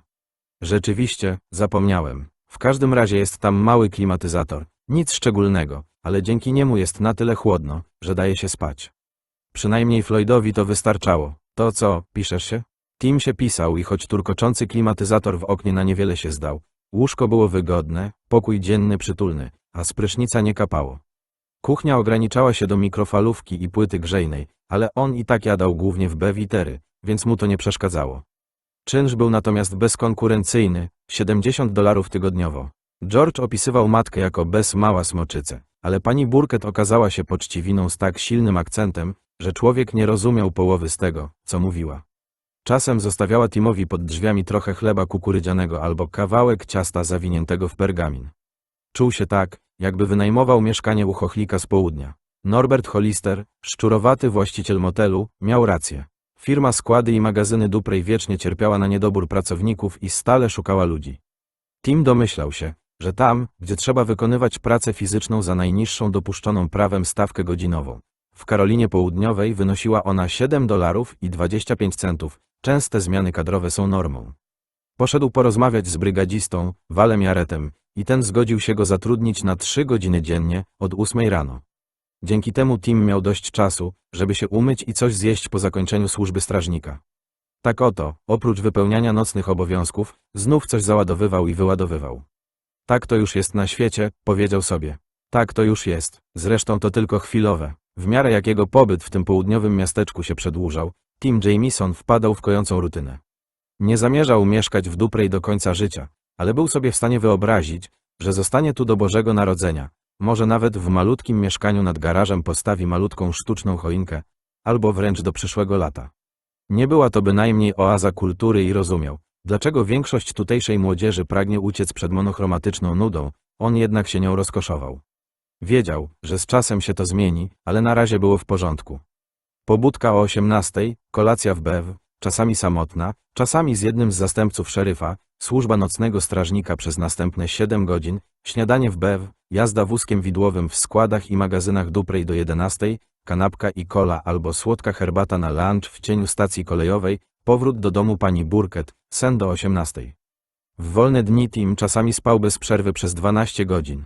Czytał thrillery prawnicze Johna Grishama i cykl Pieśń lodu i ognia. Był wielkim fanem Tyriona Lannistera. Wiedział, że jest serial na podstawie książek Martina, ale nie czuł potrzeby, żeby go oglądać. Wszystkie smoki, jakich potrzebował, zapewniała mu wyobraźnia. Jako policjant zaznajomił się z nocnym obliczem Sarasoty, tak bardzo różniącym się od dziennej strony tego wakacyjnego raju surferów i plażowiczów, jak pan Hyde od doktora Jekylla. Nocne oblicze często było odrażające, czasem niebezpieczne, i chociaż Tim nigdy się nie zniżył do stosowania tego obrzydliwego policyjnego skrótu na określenie martwych narkomanów i zadręczonych prostytutek, ULB, udziału ludzi brak, to 10 lat służby zmieniło go w cynika. Czasami przynosił te uczucia do domu, a nawet często, przyznawał, kiedy chciał być szczery, i stały się one składnikiem kwasu, który zaczął zżerać jego małżeństwo. Tim przypuszczał również, że właśnie te uczucia były jedną z przyczyn, dla których tak bardzo opierał się myśli o dziecku. Na świecie było za dużo zła, za dużo rzeczy, które mogły pójść nie tak. Aligator na polu golfowym to najmniejszy z problemów. Kiedy przyjmował posadę nocnego strażnika, nie przypuszczał, że miejscowość licząca 5400 mieszkańców, w znacznej mierze skupionych na ościennych terenach wiejskich, może mieć nocne oblicze, ale Duprej je miało i odkrył, że to oblicze mu się podoba. Ludzie, których spotykał nocą, okazali się w tej pracy najlepsi. Była na przykład pani Goolsby, rozpoczynając pierwszą rundę patrolu. Tim prawie każdej nocy wymieniał z nią ciche przywitanie i pozdrawiał ją ruchem ręki. Siedziała na huśtawce na werandzie i bujała się delikatnie, sącząc coś z kubka, w którym mogła być whisky, oranżada albo herbatka rumiankowa. Czasem kobieta siedziała tam jeszcze wtedy, kiedy zawracał. Frank Potter, jeden z zastępców szeryfa, z którymi Tim czasem jadał kolację w Bev, powiedział, że pani G. rok wcześniej straciła męża. Ciężarówka Wendela Goolsby'ego w czasie śnieżycy w Wisconsin zsunęła się z autostrady. Adi jeszcze nie ma 50, ale ona i Wen byli małżeństwem od bardzo, bardzo dawna, powiedział Frank. Ochajtali się, kiedy żadne jeszcze nie miało prawa głosować ani kupić alkoholu. Zupełnie jak w piosence Chucka Berry'ego, tej o ślubie nastolatków. Takie małżeństwa zwykle się rozpadają, ale ich trwało. Tim poznał również sierotkę Annię, bezdomną, która często nocowała na dmuchanym materacu między biurem szeryfa a sklepem wielobranżowym. Miała też mały namiot na polu za stacją kolejową, gdzie spała, kiedy padał deszcz. Naprawdę nazywa się Annie Ledoux, powiedział Bill Wicklow, gdy Tim go o nią zapytał. Bill był najstarszym zastępcą szeryfa w Duprej, pracującym na niepełny etat, i sprawiał wrażenie, że zna tutaj każdego. Sypia w tym zaułku od lat. Woli tam niż w namiocie. Co się z nią dzieje, kiedy robi się zimno? Jedzie do Yemasi. Zwykle wozi ją Ronnie Gibson. Są jakoś spokrewnione, to kuzynki 3. stopnia albo coś takiego. W Yemasi jest schronisko dla bezdomnych. Annie powiada, że z niego nie korzysta, chyba że musi, bo pełno tam wariatów. A ja jej na to, spójrz na siebie, koleżanko. Tim co noc raz zaglądał do zaułka Annie, a po pracy w magazynie odwiedzał jej namiot, głównie ze zwykłej ciekawości. Przed namiotem, zatknięte w ziemię, tkwiły 3 flagi. Amerykańska, pierwsza flaga Konfederacji oraz jakaś, której nie rozpoznawał. To flaga Gujany, powiedziała Annie, kiedy zapytał. Znalazłam ją w śmietniku za Zounis. Ładna, co nie? Annie siedziała na dużym fotelu przykrytym tanim plastikiem i robiła na drutach szalik tak długi, że starczyłby chyba dla któregoś z olbrzymów George'a R.R. Martina.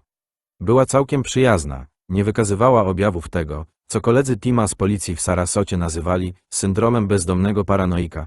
Lubiła jednak nocne programy w radiu WMDK, dlatego czasami rozmowa z nią prowadziła w dziwne rewiry, pełne latających spotków, przejęć ciał i opętań przez demony. Pewnej nocy, kiedy Annie słuchała tego swojego radyjka, rozciągnięta na dmuchanym materacu w zaułku, Tim zapytał, dlaczego sypia tutaj, skoro ma namiot i to zdaje się, że w doskonałym stanie. Sierotka Annie, która miała może 60 lat, a może 80, popatrzyła na niego jak na wariata. Bo tu jestem blisko policji. Pan wiesz, co jest za tamtą stacją i magazynami, panie J, chyba las. Las i bagno, kilometry moczarów, błocka i powalonych drzew aż po Georgię. Tam jest kupa różnego zwierza i źli ludzie też. Jak leję i muszę siedzieć w namiocie, to mówię sobie, że w deszczu i tak raczej nic stamtąd nie wylezie, a mimo to źle śpię. Mam nóż i trzymam go w zanadrzu, ale raczej mi się nie przyda na jakiegoś narąbanego metą szczura z bagien. Annie była strasznie chuda, niemal wysuszona, więc Tim w drodze do kompleksu magazynów na swoją krótką zmianę przy ładowaniu i rozładowywaniu zaczął jej przynosić drobne smakołyki z BW.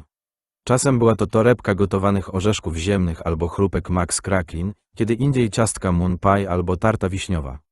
Raz przyniósł jej słoik Pickly Wickles. Natychmiast go złapała i ścisnęła między wątłymi piersiami, śmiejąc się radośnie.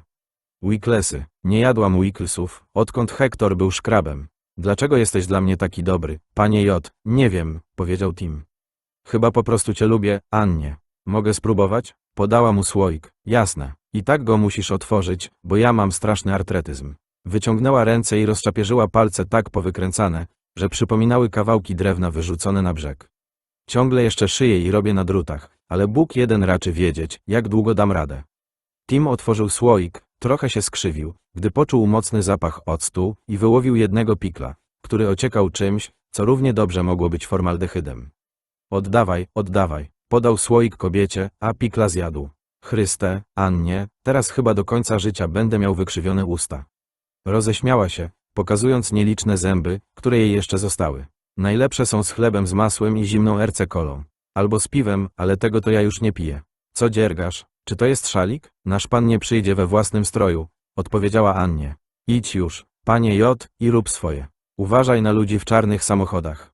George Allman w radiu ciągle o nich mówi. Wiesz, skąd oni są, no nie? Rzuciła mu porozumiewawcze spojrzenie. Może żartowała, albo i nie. Z sierotką Annie nigdy nie było wiadomo.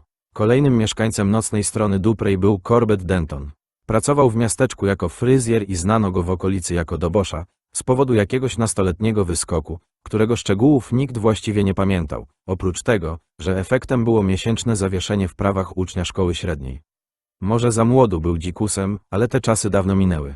Dobosz dobiegał 60 albo już ją przekroczył, miał nadwagę, łysiał i cierpiał na bezsenność.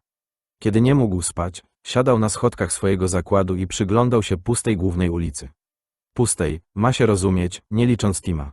Stosowali zagrywki typowe w zdawkowych rozmowach ludzi, którzy ledwo się znają, coś o pogodzie, bejsbolu, letnim jarmarku ulicznym odbywającym się co roku w miasteczku.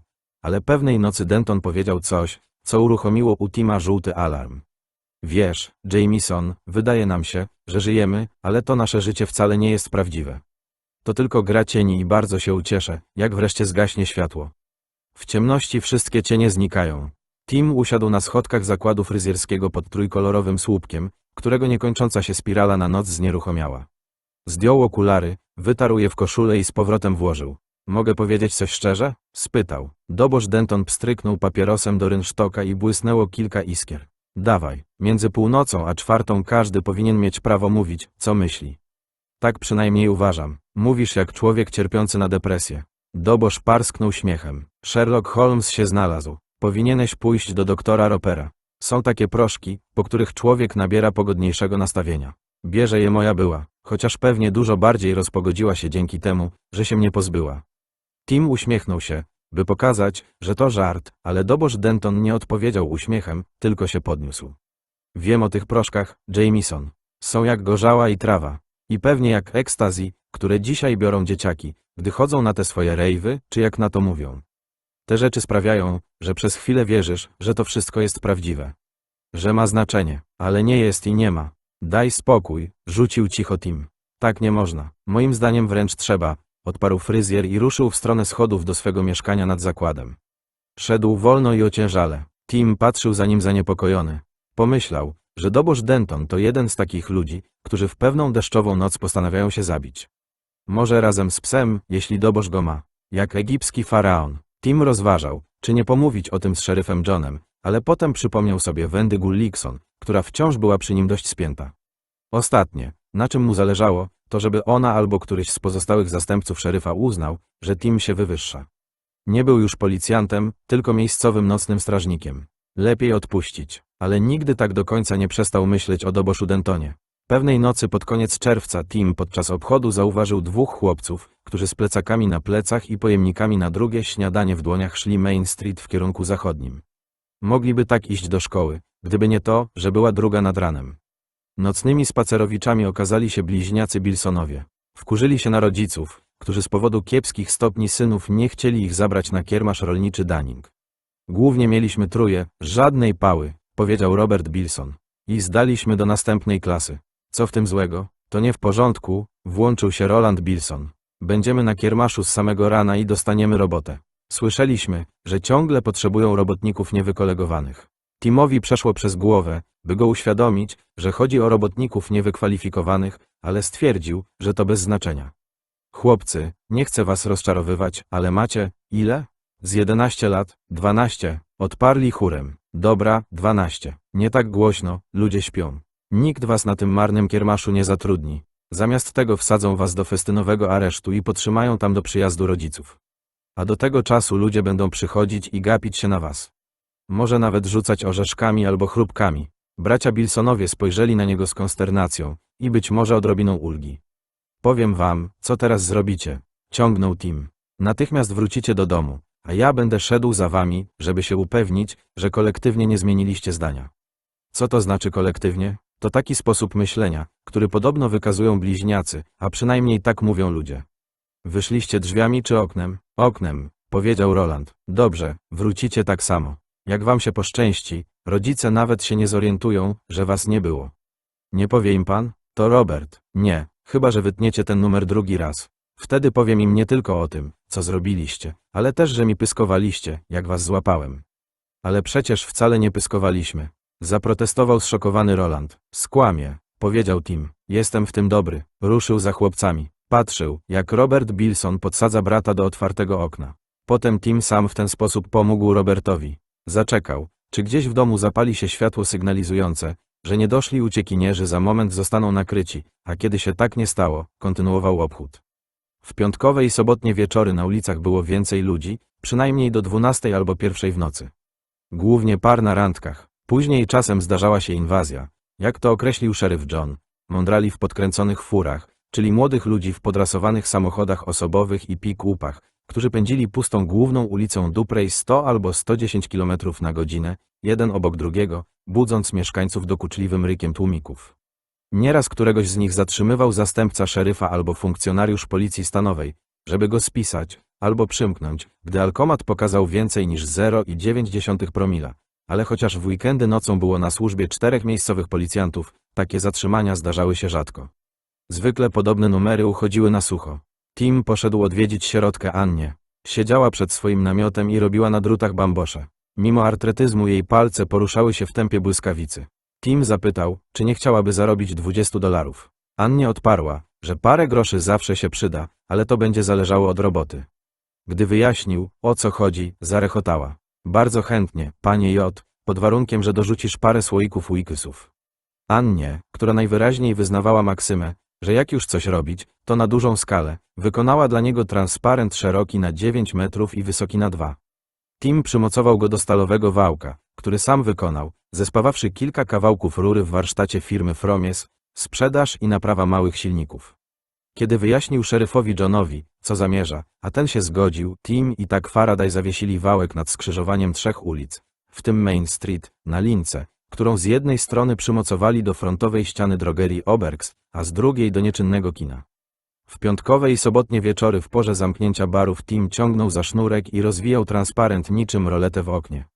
Po obu stronach Annie narysowała staromodny aparat fotograficzny z fleszem. Napis pod spodem brzmiał: zwolnij, idioto. Fotografujemy twoją tablicę rejestracyjną. Oczywiście niczego nie fotografowali, chociaż Tim zapisywał numery, jeśli tylko zdążył, lecz transparent Annie naprawdę podziałał. Nie był idealny, ale co w życiu takie jest? Na początku lipca szeryf John wezwał Tima do swojego biura. Tim zapytał, czy będzie miał kłopoty. Wręcz przeciwnie, powiedział szeryf John. Robisz świetną robotę. Myślałem, że ten transparent to idiotyzm, muszę jednak przyznać, że się myliłem, a ty miałeś rację. Mnie zresztą nigdy nie przeszkadzały te nocne wyścigi ani narzekania mieszkańców, że jesteśmy zbyt leniwi, żeby je ukrócić. Tych samych mieszkańców, zauważ, którzy rok w rok głosują przeciwko zwiększeniu wydatków na policję. Problem mam z syfem, który trzeba sprzątać, kiedy któryś z tych ścigantów walnie w drzewo albo słup telefoniczny. Trupy są okropne, ale tacy, co po jednej nocy głupich wyskoków już nigdy nie będą tacy sami.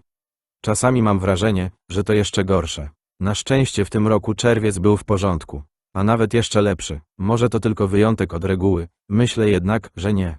Myślę, że to ten transparent. Powiedz Annie, że tą robotą pewnie uratowała paru ludziom życie i że kiedy tylko chce, może przy kiepskiej pogodzie nocować w którejś z naszych cel. Tak zrobię, obiecał Tim. I będzie przychodziła często, pod warunkiem, że zapewnisz jej tam zapas Wicklesów. Szeryf John odchylił się na oparcie. Krzesło jęknęło rozpaczliwiej niż zwykle. Kiedy mówiłem, że masz za wysokie kwalifikacje na posadę nocnego strażnika, nie miałem pojęcia, jak bardzo. Będzie nam ciebie brakować, kiedy w końcu wyjedziesz do Nowego Jorku. Wcale się nie śpieszę, odparł Tim. Jedynym sklepem czynnym przez całą dobę był Zownis Gomart w pobliżu kompleksu magazynów. Oprócz piwa, napojów gazowanych i chipsów można tam było kupić niemarkową benzynę o nazwie Go-Juice. Na nocnej zmianie, od 12 do 8 rano, pracowali na przemian dwaj przystojni bracia Somalijczycy, Absimil i Gutale Dobirowie. Pewnej skwarnej nocy w połowie lipca, kiedy Tim, pukając i robiąc znaczki kredą, podążał w kierunku zachodniego końca Main Street, usłyszał huk dobiegający od strony Zownis. Niezbyt głośny, ale potrafił rozpoznać strzał. Zaraz potem rozległ się okrzyk bólu albo gniewu i brzęk tłuczonego szkła. Tim ruszył biegiem. Zegar czasu pracy bębnił mu o udo, ręka automatycznie sięgnęła po broń, której już tam nie było. Zobaczył samochód zaparkowany przy dystrybutorach. Gdy zbliżał się do sklepu, wypadło z niego dwóch młodych ludzi i jeden niósł coś w garści, zapewne gotówkę. Przyklęknąwszy na jedno kolano, Tim patrzył, jak wsiadają do auta i odjeżdżają z rykiem. Spod kół obracających się na asfalcie umazanym olejem i smarem buchnął obłok sinego dymu. Odczepił krótkofalówkę od paska. Baza, mówi Tim. Kto tam jest? Odbiór. Odezwała się Wendy Gullikson, senna i obruszona. Czego chcesz, Tim? 211 w Zownis. Padł strzał. To ją rozbudziło. Jezu, napad? Zaraz tam B. Nie, posłuchaj. Dwaj sprawcy. Mężczyźni, biali, lat kilkanaście albo 20 parę. Mały samochód, być może Chevrolet Cruze, pod świetlówkami na stacji benzynowej nie dało się stwierdzić koloru, ale nowy model, tablica rejestracyjna z Karoliny Północnej, zaczyna się od WTB9, ostatnich 3 cyfr nie odczytałem. Przekaż tym, którzy mają patrol i policji stanowej, zanim zrobisz cokolwiek innego. Co? Rozłączył się, z powrotem przypiął krótkofalówkę i pognał biegiem do sklepu.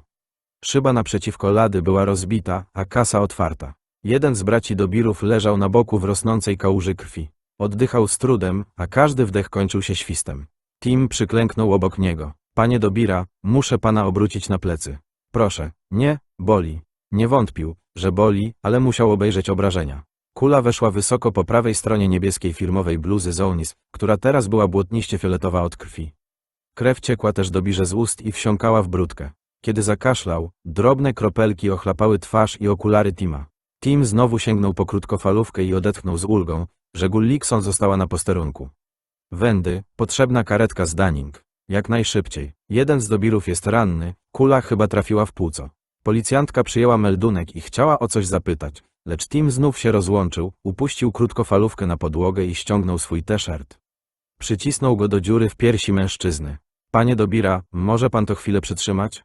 Trudno, oddychać. Na pewno, niech pan to przytrzyma. Będzie lepiej. Somalijczyk przycisnął zwiniętą koszulkę do piersi. Tim przypuszczał, że nie utrzyma jej zbyt długo, a karetki można się było spodziewać najwcześniej za 20 minut. Zresztą nawet takie tempo byłoby cudem. W sklepach przy stacjach benzynowych z reguły jest dużo przekąsek, ale mało środków opatrunkowych.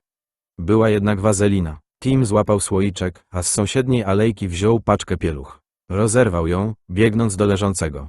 Zabrał mu koszulkę, już przesiąkniętą krwią, łagodnie uniósł równie nasiąkniętą niebieską bluzę i zaczął rozpinać koszulę Dobiry. Nie, nie, nie, wyjęczał mężczyzna. Boli, nie dotykaj, proszę. Muszę. Tim usłyszał silnik nadjeżdżającego samochodu. Na potłuczonym szkle tańczyło i migotało niebieskie światło. Nie obejrzał się. Niech pan się trzyma. Nabrał pecynę wazeliny ze słoika i wsadził ją w ranę. Dobira zawył z bólu, a potem spojrzał na Tima szeroko otwartymi oczami. Oddycham, trochę lepiej. To tylko chwilowe rozwiązanie, ale skoro lepiej pan oddycha, to znaczy, że pewnie nie zapadło się płuco. A przynajmniej nie do końca, pomyślał Tim. Wszedł szeryf John i uklęknął obok niego. Miał na sobie spodnie od munduru i górę od piżamy wielką niczym grodżagiel. Włosy sterczały mu we wszystkie strony. Szybko przyjechałeś, rzucił Tim. Nie spałem, nie mogłem zasnąć, więc właśnie robiłem sobie kanapkę, kiedy zadzwoniła Wendy. Proszę pana, ma pan na imię Gutale czy Absimil? Absimil. Mężczyzna wciąż miał świszczący oddech, ale mówił nieco mocniejszym głosem. Tim wyjął z opakowania pieluchę i wciąż złożoną przycisnął do rany. O, jak boli. Przeszła na wylot czy jeszcze siedzi? Zapytał szeryf John. Nie wiem i nie chcę go znowu obracać, żeby sprawdzić. Jest w dość stabilnym stanie, więc trzeba po prostu zaczekać na karetkę. Krótkofalówka Tima zatrzeszczała. Szeryf John wyciągnął ją ostrożnie z potłuczonego szkła. To była Wendy. Tim, Bill Wicklow zauważył tych gości na Deep Meadow Road i ruszył za nimi. Wendy, tu John. Powiedz Billowi, żeby uważał. Są uzbrojeni. Wcale nie, są załatwieni. Może wcześniej Wendy była senna, ale teraz całkiem się rozbudziła, a w jej głosie brzmiała satysfakcja. Porzucili samochód, próbowali uciekać pieszo. Jeden ma złamaną rękę, a drugi jest przykuty kajdankami do zderzaka wozu Billa. Policja stanowa już jedzie. Powiedz Timowi, że miał rację, to był Chevrolet Cruze. Co z Dobirą? Wyliże się, odparł szeryf John. Tim wcale nie był o tym przekonany, ale rozumiał, że szeryf mówi nie tylko do zastępczyni Gullikson, ale także do rannego. Dałem im pieniądze z kasy, powiedział Dobira. Tak nas uczą. Mimo to sprawiał wrażenie zawstydzonego. Bardzo zawstydzonego. Postąpił pan właściwie, rzucił Tim. Ten z pistoletem i tak do mnie strzelił. A drugi włamał się do kantorka. Żeby zabrać. Znowu zaczął kasłać. Już dobrze, uspokoił go szeryf John. Żeby zabrać losy na loterię. Dokończył Absimil Dobira. Te zdrabki, musimy je trzymać na zapleczu. Dopóki ktoś ich nie kupi, są własnością. Zakasłał słabo, własnością stanu Karolina Południowa. Niech pan już nic nie mówi, panie Dobira, poprosił szeryf John. Niech się pan nie martwi cholernymi zdrabkami i oszczędza siły. Somalijczyk zamknął oczy. Nazajutrz, kiedy Tim jadł lunch na werandzie stacji kolejowej, podjechał szeryf John prywatnym samochodem. Wszedł po schodkach i spojrzał na zapadnięte siedzisko jedynego wolnego krzesła. Sądzisz, że się pode mną nie zarwie? Musisz się przekonać, powiedział Tim. Szeryf John usiadł ostrożnie. W szpitalu mówią, że Dobira z tego wyjdzie. Jest z nim brat, Gutale. Mówi, że już wcześniej widział tych dwóch sukinsynów. Parę razy. Obczachali miejscówę, stwierdził Tim. Z pewnością. Wysłałem do szpitala Taga Faradaya, żeby spisał zeznania obu braci. Tak, to najlepszy człowiek, jakiego mamy, ale pewnie nie muszę ci tego mówić. Gibson i Burkett też nie są źli. Szeryf John westchnął. Nie są, ale żaden nie zadziałałby tak szybko ani tak stanowczo jak ty wczoraj. A biedna Wendy pewnie tylko by stała i się gapiła, pod warunkiem, że od razu by nie zemdlała. Sprawdza się jako dyspozytorka, powiedział Tim. Jest do tego stworzona. To tylko moja opinia. I świetnie zarządza biurem. W zeszłym roku uporządkowała nam całą dokumentację i pozgrywała wszystko na pendrive'y. Jednak w terenie jest do niczego. Ale uwielbia być w zespole. A ty, Tim, chciałbyś być w naszym zespole? Myślałem, że nie stać was na jeszcze jednego gliniarza. Dostaliście w końcu więcej kasy na pensję? Chciałbym, ale Bill Wicklow z końcem roku składa odznakę. Pomyślałem, że moglibyście się zamienić robotą. On by chodził i stukał, a ty znowu włożyłbyś mundur i nosił broń. Pytałem Billa. Mówi, że praca nocnego strażnika by mu pasowała, przynajmniej na jakiś czas.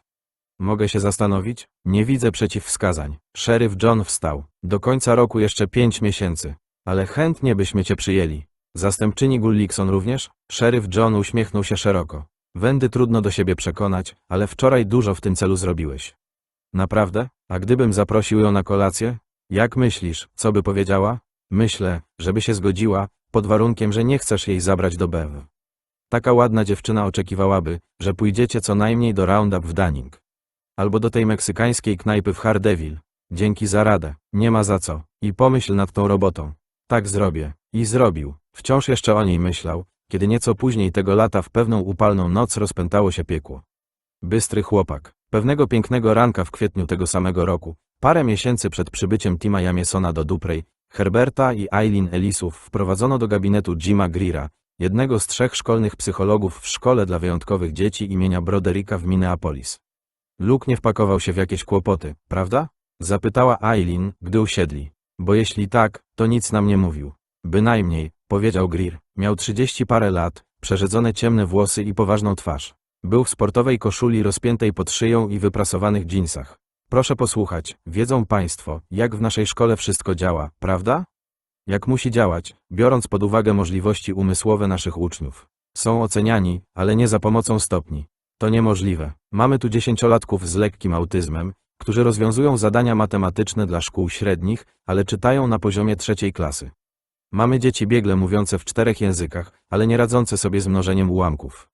Uczymy ich wszystkich przedmiotów, a 90% dzieci u nas mieszka. To konieczne, bo pochodzą z całych Stanów Zjednoczonych, a kilkanaście osób jest z zagranicy.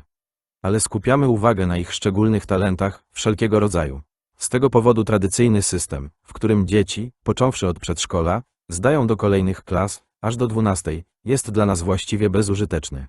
Rozumiemy, przyznał Herb. I wiemy, że Luke to bystry chłopak. Dlatego tu jest. Nie dodał, a Greer z pewnością to wiedział, że w życiu nie byłoby ich stać na tutejsze astronomiczne czesne. Herb pracował jako brygadzista w fabryce pudełek, Eileen jako nauczycielka w podstawówce.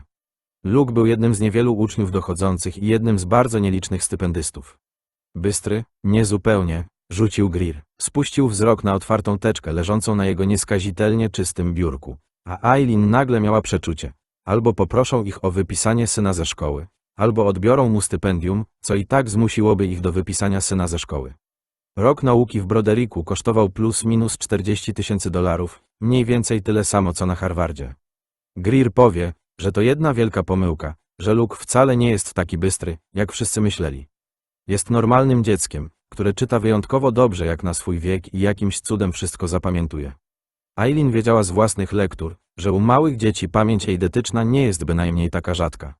Zdolność zapamiętywania niemal wszystkiego wykazuje od 10 do 15% zwyczajnych dzieci.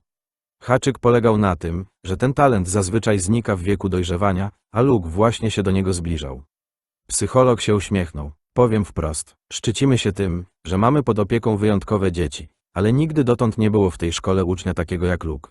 Jeden z naszych emerytowanych nauczycieli, pan Flint, dziś już po 80, zorganizował dla Luke'a kurs historii Bałkanów. To skomplikowany temat, który rzuca dużo światła na aktualną sytuację geopolityczną.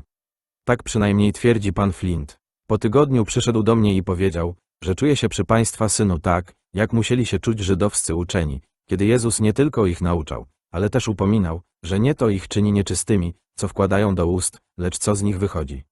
Nie rozumiem, powiedział Herb, czyli zupełnie jak Billy Flint. I właśnie to mam na myśli. Greer pochylił się nad biurkiem. Proszę mnie posłuchać. Luke w ciągu tygodnia przyswoił 2 semestry trudnego materiału na poziomie studiów doktoranckich i wyciągnął wiele takich samych wniosków jak te, które pan Flint zamierzał przedstawić Luke'owi po wcześniejszym zapoznaniu go z solidnym tłem historycznym. W odniesieniu do części z nich chłopiec argumentował, i to przekonująco, że odzwierciedlają raczej powszechnie panującą opinię niż oryginalną myśl.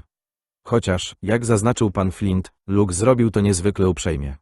Niemal ze skruchą. Nie bardzo wiem, co powiedzieć, odparł Herb. Syn mało opowiada o szkole. Mówi, żebyśmy nie zrozumieli. I właściwie ma rację, przyznała Eileen. Kiedyś wiedziałam coś o dwumianie Newtona, ale to było dawno temu. Kiedy Luke wraca do domu, jest taki sam jak inne dzieci.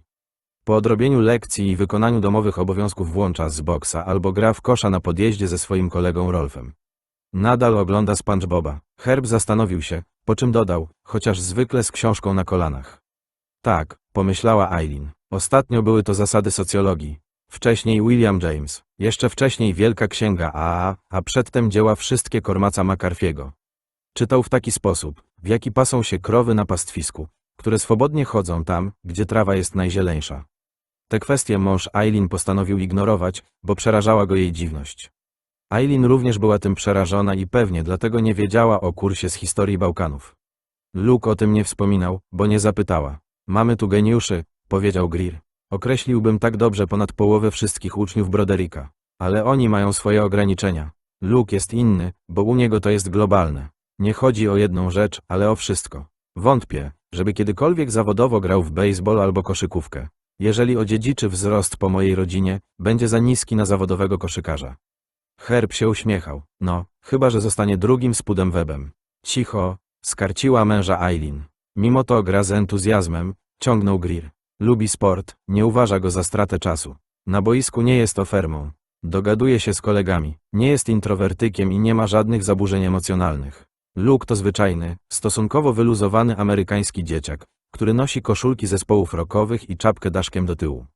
Może w normalnej szkole nie byłby tak wyluzowany, bo doprowadzałoby go do szału powolne tempo, ale myślę, że tam również by sobie poradził, po prostu uczyłby się na własną rękę. Oczywiście nie powinni państwo tego sprawdzać, dodał pośpiesznie. Nie, cieszymy się, że jest tutaj, powiedziała Eileen. Bardzo. I wiemy, że to dobry chłopak. Kochamy go do szaleństwa, a on państwa. Kilka razy z nim rozmawiałem i nie pozostawia co do tego wątpliwości. Tak genialne dziecko trafia się niezwykle rzadko. A takie, które zarazem jest dobrze przystosowane do życia i twardo stąpa po ziemi, takie, które świat zewnętrzny postrzega równie wyraźnie co ten wewnątrz własnej głowy, jeszcze rzadziej. Skoro wszystko w porządku, to dlaczego tu jesteśmy?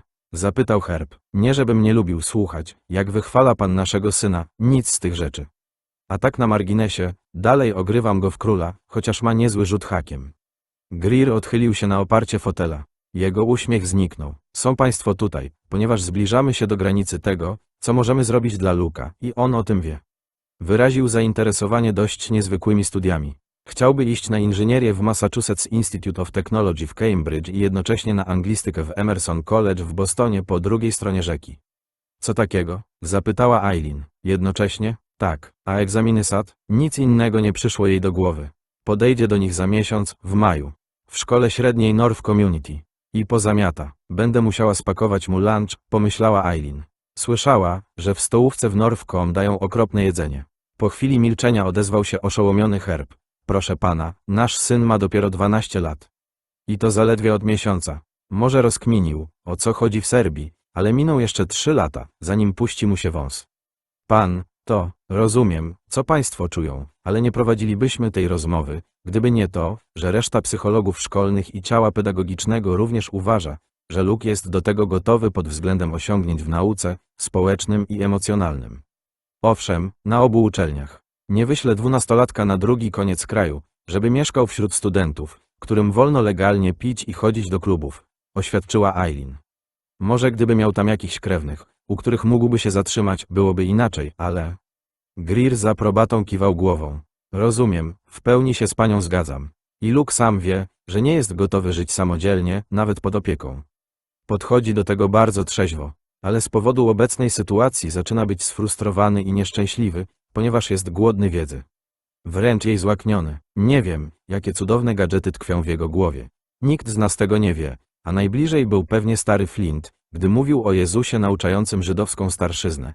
Ale kiedy próbuję to sobie wyobrazić, widzę wielką, lśniącą maszynę, która pracuje na zaledwie 2% możliwości. Góra 5. Ponieważ jest to jednak ludzka maszyna, Luke czuje się głodny. Sfrustrowany i nieszczęśliwy? Powtórzył Herb. My nie widzimy go od tej strony. Ja widzę, pomyślała Eileen. Nie zawsze, ale czasami. Tak, właśnie wtedy szczękają talerze albo drzwi same się zatrzaskują. Pomyślała o wielkiej, lśniącej maszynie Greera, takiej, która wypełniłaby 3 albo i 4 budynki wielkości magazynu i zajmowała się, czym właściwie? Niczym ambitniejszym niż produkcja papierowych kubków albo wytłaczanie aluminiowych tac do fast foodu. Rodzice byli Luke'owi winni coś więcej, ale czy to? A może Uniwersytet Minnesoty? Zapytała. Albo Concordia w St. Paul? Gdyby tam studiował, mógłby mieszkać w domu. Greer westchnął. Równie dobrze mogliby go państwo wypisać z Brodericka i przenieść do zwykłej szkoły średniej. Mówimy o chłopcu, wobec którego skala ilorazu inteligencji jest bezużyteczna. On wie, gdzie chce się uczyć. Wie, czego mu potrzeba. Nie mam pojęcia, co możemy na to poradzić, powiedziała Eileen. Nawet jeśli dostałby stypendium, żeby tam studiować, to my pracujemy tutaj. I nie jesteśmy bogaci. No dobrze, porozmawiajmy o tym, rzekł Greer. Kiedy tego popołudnia Herb i Eileen wrócili pod szkołę, Luke gadał przy krawężniku z 4 innych dzieci, 2 chłopcami i 2 dziewczynkami. Śmiali się i rozmawiali o czymś z ożywieniem. W oczach Eileen wyglądali jak zwyczajne amerykańskie dzieciaki. Dziewczęta, którym dopiero zaczynały rosnąć piersi, w spódniczkach i leginsach, Luke i jego kolega Rolf w workowatych sztruksach. To tegoroczny krzyk mody u młodych mężczyzn oraz t-shirtach. Na koszulce Rolfa był napis „Piwo jest dla początkujących”. Chłopiec miał wiolonczelę w pikowanym futerale i tańczył wokół niej jak na róże, nawijając być może o balu wiosennym, a być może o twierdzeniu Pitagorasa. Luke zobaczył rodziców, zdążył jeszcze zbić piątkę z Rolfem, a potem złapał plecak i zanurkował na tylne siedzenie 4 ranera matki. Duet rodzicielski, powiedział. Doskonale. Czemu zawdzięczam ten nadzwyczajny zaszczyt? Naprawdę chcesz jechać na studia do Bostonu? Zapytał Herb. Luke wcale nie był zbity z tropu. Zaśmiał się i podniósł obie pięści. Tak, mogę. Zupełnie jakby pytał, czy może spędzić u Rolfa piątkowy wieczór. Pomyślała z zachwytem Eileen. Przypomniała sobie, co Greer powiedział o talencie jej syna. Nazwał go globalnym i to było idealne słowo. Luke to geniusz, którego osobowości jakimś cudem nie wypaczył olbrzymi intelekt. Chłopak, który bez namysłu stawał na deskorolce i zjeżdżał jak szalony stromą ulicą z tym swoim niepowtarzalnym mózgiem na karku. Chodźmy na wczesną kolację i obgadajmy to, zaproponowała. Rocket pizza, wykrzyknął Luke. Co wy na to? Pod warunkiem, że wziąłeś omeprazol, tato. Wziąłeś? O, uwierz mi, po dzisiejszym spotkaniu jestem na bieżąco. Zamówili dużą pepperoni i Luke połowę pochłonął sam z 3 szklankami coli z dzbanka XXL, tak że rodzice zaczęli się zachwycać nie tylko jego umysłem, ale także możliwościami przewodu pokarmowego oraz pęcherza. Wyjaśnił, że już wcześniej gadał z psychologiem. Nie chciałem was stresować. Pan Greer miał wam najpierw wszystko wyjaśnić. Wystawiłeś kąsek na próbę, żeby zobaczyć, czy kot się skusi, powiedział Herb. Właśnie, wciągnąłem flagę na maszt, żeby sprawdzić, kto zasalutuje. Wsadziłem pasażera w pociąg o 5:15, żeby się przekonać, czy wysiądzie w Edinie. Rzuciłem całą garścią o ścianę, żeby zobaczyć, ile. Dość. Pan Greer wyjaśnił nam, na jakiej zasadzie moglibyśmy pojechać z tobą. Musicie pojechać, oświadczył Luke z przekonaniem.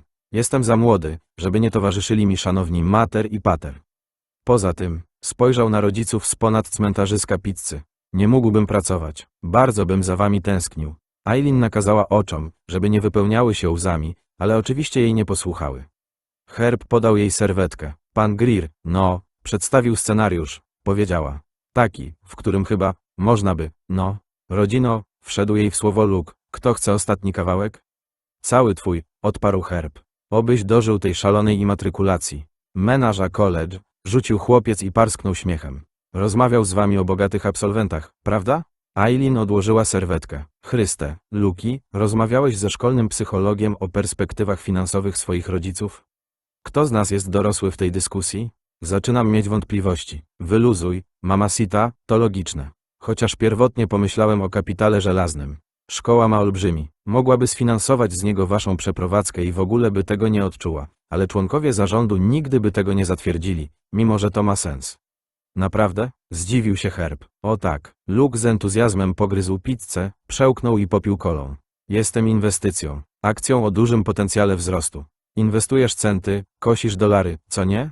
Tak działa Ameryka. Członkowie zarządu bez problemu mogliby rozumować w takiej perspektywie, ale nie potrafią się wyrwać ze schematów kognitywnych, w których tkwią.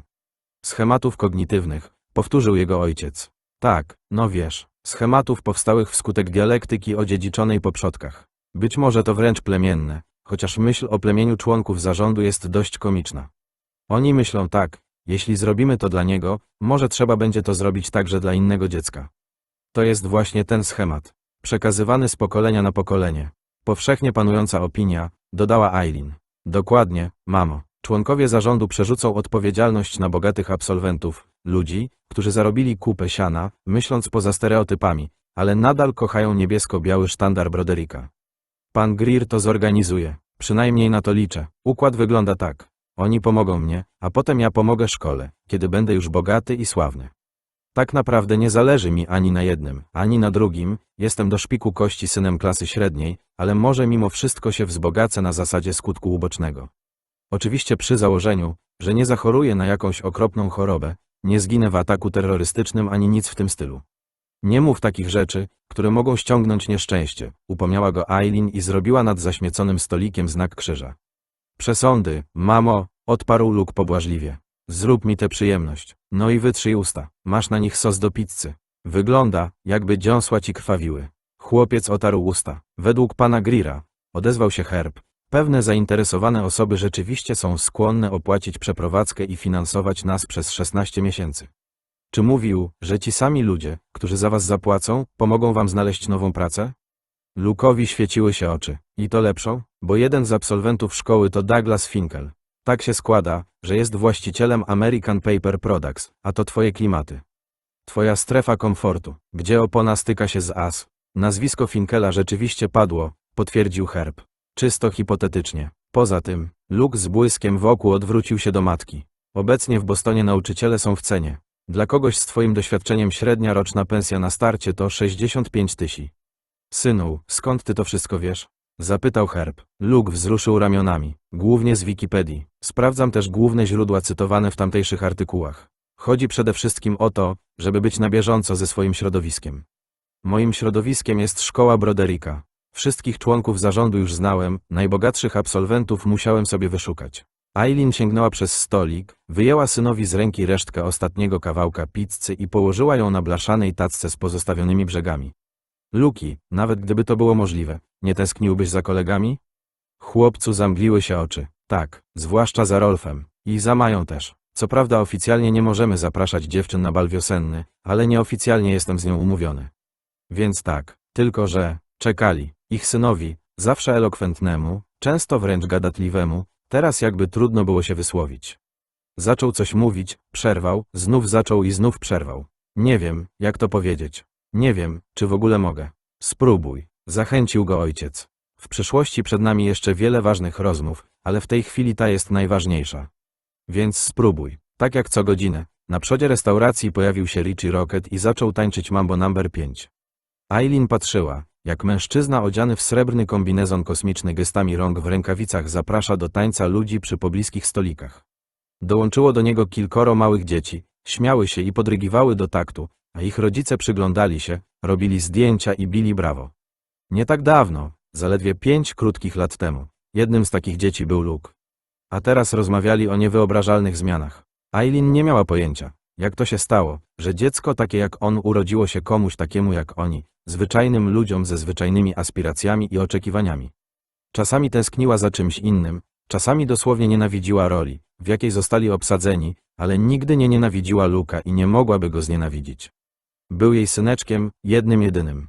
Luke, odezwał się Herb. Mówił bardzo cicho. Synu, chodzi o to, co będzie potem, powiedział chłopiec. Podniósł głowę i spojrzał wprost na rodziców, a w jego oczach lśnił geniusz, który rzadko oglądali. Ukrywał go przed rodzicami, bo wiedział, że to ich przeraża, znacznie bardziej niż kilka szczękających talerzy. Nie rozumiecie? Chodzi o to, co będzie potem. Chcę tam jechać i uczyć się, a potem iść dalej. Tamte uczelnie są takie jak Broderick. To nie cel, ale droga do celu. Jakiego celu, kochanie? Zapytała Eileen. Nie wiem, jest tyle rzeczy, których chciałbym się nauczyć i które chciałbym zrozumieć. Mam w głowie takie coś, co sięga, i czasem to coś jest usatysfakcjonowane, ale zwykle nie. Czasem czuję się taki mały, taki cholernie głupi. Skarbie, nie, głupi to ostatnie słowo, jakie do ciebie pasuje. Eileen chciała go wziąć za rękę, ale ją cofnął i pokręcił głową. Blaszana tacka zadrżała na stoliku. Zatrzęsły się resztki pizzy. Jest otchłań, rozumiecie? Czasami mi się śni, biegnie bez końca w głąb i jest pełna rzeczy, których nie wiem. Nie mam pojęcia, jak otchłań może być pełna, przecież to oksymoron, ale ona taka jest. Sprawia, że czuję się mały i głupi, ale nad nią biegnie most i chcę po nim przejść. Chcę stanąć po środku i podnieść wysoko ręce. Patrzyli, zafascynowani i trochę wystraszeni, jak Luke podnosi dłonie do wąskiej, napiętej twarzy. Tacka po pizzy teraz już nie drżała, ale wręcz się trzęsła. Tak jak czasem talerze w szafkach. A wtedy te wszystkie rzeczy w ciemności wypłyną do góry. Ja to wiem. Tacka po pizzy pomknęła po stole i z brzękiem spadła na podłogę. Herb i Eileen prawie nie zwrócili na to uwagi. Takie rzeczy działy się wokół Luka, kiedy był zdenerwowany. Niezbyt często, ale czasami. Już przywykli. Rozumiem, powiedział Herb. Gówno prawda. Tata wcale nie rozumie, rzuciła Eileen. Ani on, ani ja. Ale powinieneś zacząć wypełniać papiery. Podejść do egzaminów. Możesz zrobić to wszystko, a potem zmienić zdanie. Ale jeśli nie zmienisz, jeśli będziesz zdecydowany. Spojrzała na męża i Herb skinął głową. Postaramy się, żeby wypaliło. Luke uśmiechnął się, a potem podniósł tackę. Spojrzał na Richiego Rocketa. Kiedyś z nim tańczyłem, jak byłem mały. To prawda, powiedziała Eileen. Znów musiała użyć serwetki. Rzeczywiście tańczyłeś. Wiesz, co mówią o otchłani, prawda? Zapytał Herb. Chłopiec pokręcił głową. Albo dlatego, że była to jedna z nielicznych rzeczy, których nie wiedział, albo nie chciał zepsuć ojcu puenty. Kiedy w nią spoglądasz, ona również patrzy na ciebie. Święta prawda, przyznał Luke. Słuchajcie, zamawiamy deser? Razem z wypracowaniem egzamin SAT trwał 4 godziny, ale na szczęście w połowie przewidziano przerwę. Luke siedział na ławce na korytarzu szkoły średniej, zajadał kanapki, które spakowała mu matka i tęsknił za książką. Wziął ze sobą nagi lunch, ale skonfiskował mu go jeden z pilnujących, razem z telefonami, Luka i wszystkich pozostałych, mówiąc, że odda później. Przekartkował książkę, szukając albo nieprzyzwoitych obrazków, albo ściągawek. Luke chrupał właśnie ciasteczka w kształcie zwierząt, kiedy zorientował się, że wokół niego stoją inni uczestnicy egzaminu. Duże chłopaki i dziewczyny, uczniowie 3. i 4. klasy szkoły średniej. Młody, odezwał się jeden z nich, co ty tutaj robisz? Zdaję egzamin, powiedział Luke. Tak samo jak wy. Zastanowili się. Jesteś geniuszem? Zapytała któraś z dziewczyn. Jak na filmach? Nie, odparł Luke z uśmiechem. Ale ogarniam. Rose śmiali się, co było dobre. Jeden z chłopaków podniósł rękę i Luke przybił mu piątkę. Dokąd idziesz? Do jakiej szkoły? Do MIT, jeśli się dostanę. Mówił szczerze, bo obie uczelnie wstępnie już go przyjęły pod warunkiem dobrego rezultatu na tym egzaminie, który nie stanowił szczególnego problemu. Jak dotąd test był banalnie prosty. Luka onieśmielała natomiast otaczająca go młodzież. Jesienią miał trafić do sal wykładowych pełnych takich właśnie ludzi, dużo starszych od niego i ze 2 razy wyższych, gdzie oczywiście wszyscy będą się na niego gapić. Rozmawiał już o tym z panem Greerem. Powiedział, że na pewno uznają go za dziwadło. Ważne jest to, jak sam się czujesz, odparł pan Greer. Postaraj się o tym nie zapominać. A jeśli będziesz potrzebował psychologa, po prostu kogoś, z kim mógłbyś pogadać o swoich uczuciach, to na litość boską idź do niego. No i zawsze możesz mi wysłać SMS-a. Jedna z dziewczyn, ładna, rudowłosa, zapytała Luka, czy dobrze zrobił to zadanie o hotelu w teście z matematyki. To Aaronie? Tak, myślę, że tak. I która odpowiedź była dobra? Pamiętasz? W zadaniu pytano, ile jakiś koleś o imieniu Aaron musiałby zapłacić za pokój w motelu za X nocy. Jeśli cena za jedną noc to $99,95 plus 8% podatku plus $5 jednorazowej opłaty dodatkowej. Luke oczywiście pamiętał odpowiedź. To było trochę wredne zadanie, bo pytano, ile, a rozwiązaniem nie była liczba, ale równanie. Odpowiedź B, zobacz. Wyjął długopis i na torebce po lunchu napisał 1,8, 99,95x plus 5 jesteś pewien? Zapytała. Ja wybrałam A. Nachyliła się, wzięła torebkę Luka. Poczuł powiew jej perfum, liliowych, cudownych, i napisała 99,95 plus 0,8x plus 5 doskonałe równanie, powiedział Luke. Tylko że autorzy testów właśnie w ten sposób próbują nas orżnąć. Postukał w papier. To twoje działa tylko w przypadku jednego noclegu. Dziewczyna jęknęła. Nie przejmuj się, rzekł Luke. Pewnie pozostałe odpowiedzi zakreśliłaś dobrze. A może to ty nie masz racji, a ona tak? Odezwał się któryś z chłopaków. Ten, który przybił z nim piątkę. Dziewczyna pokręciła głową. Młody dobrze mówi. To ja popieprzyłam. Jestem do dupy. Luke patrzył, jak dziewczyna odchodzi ze spuszczoną głową.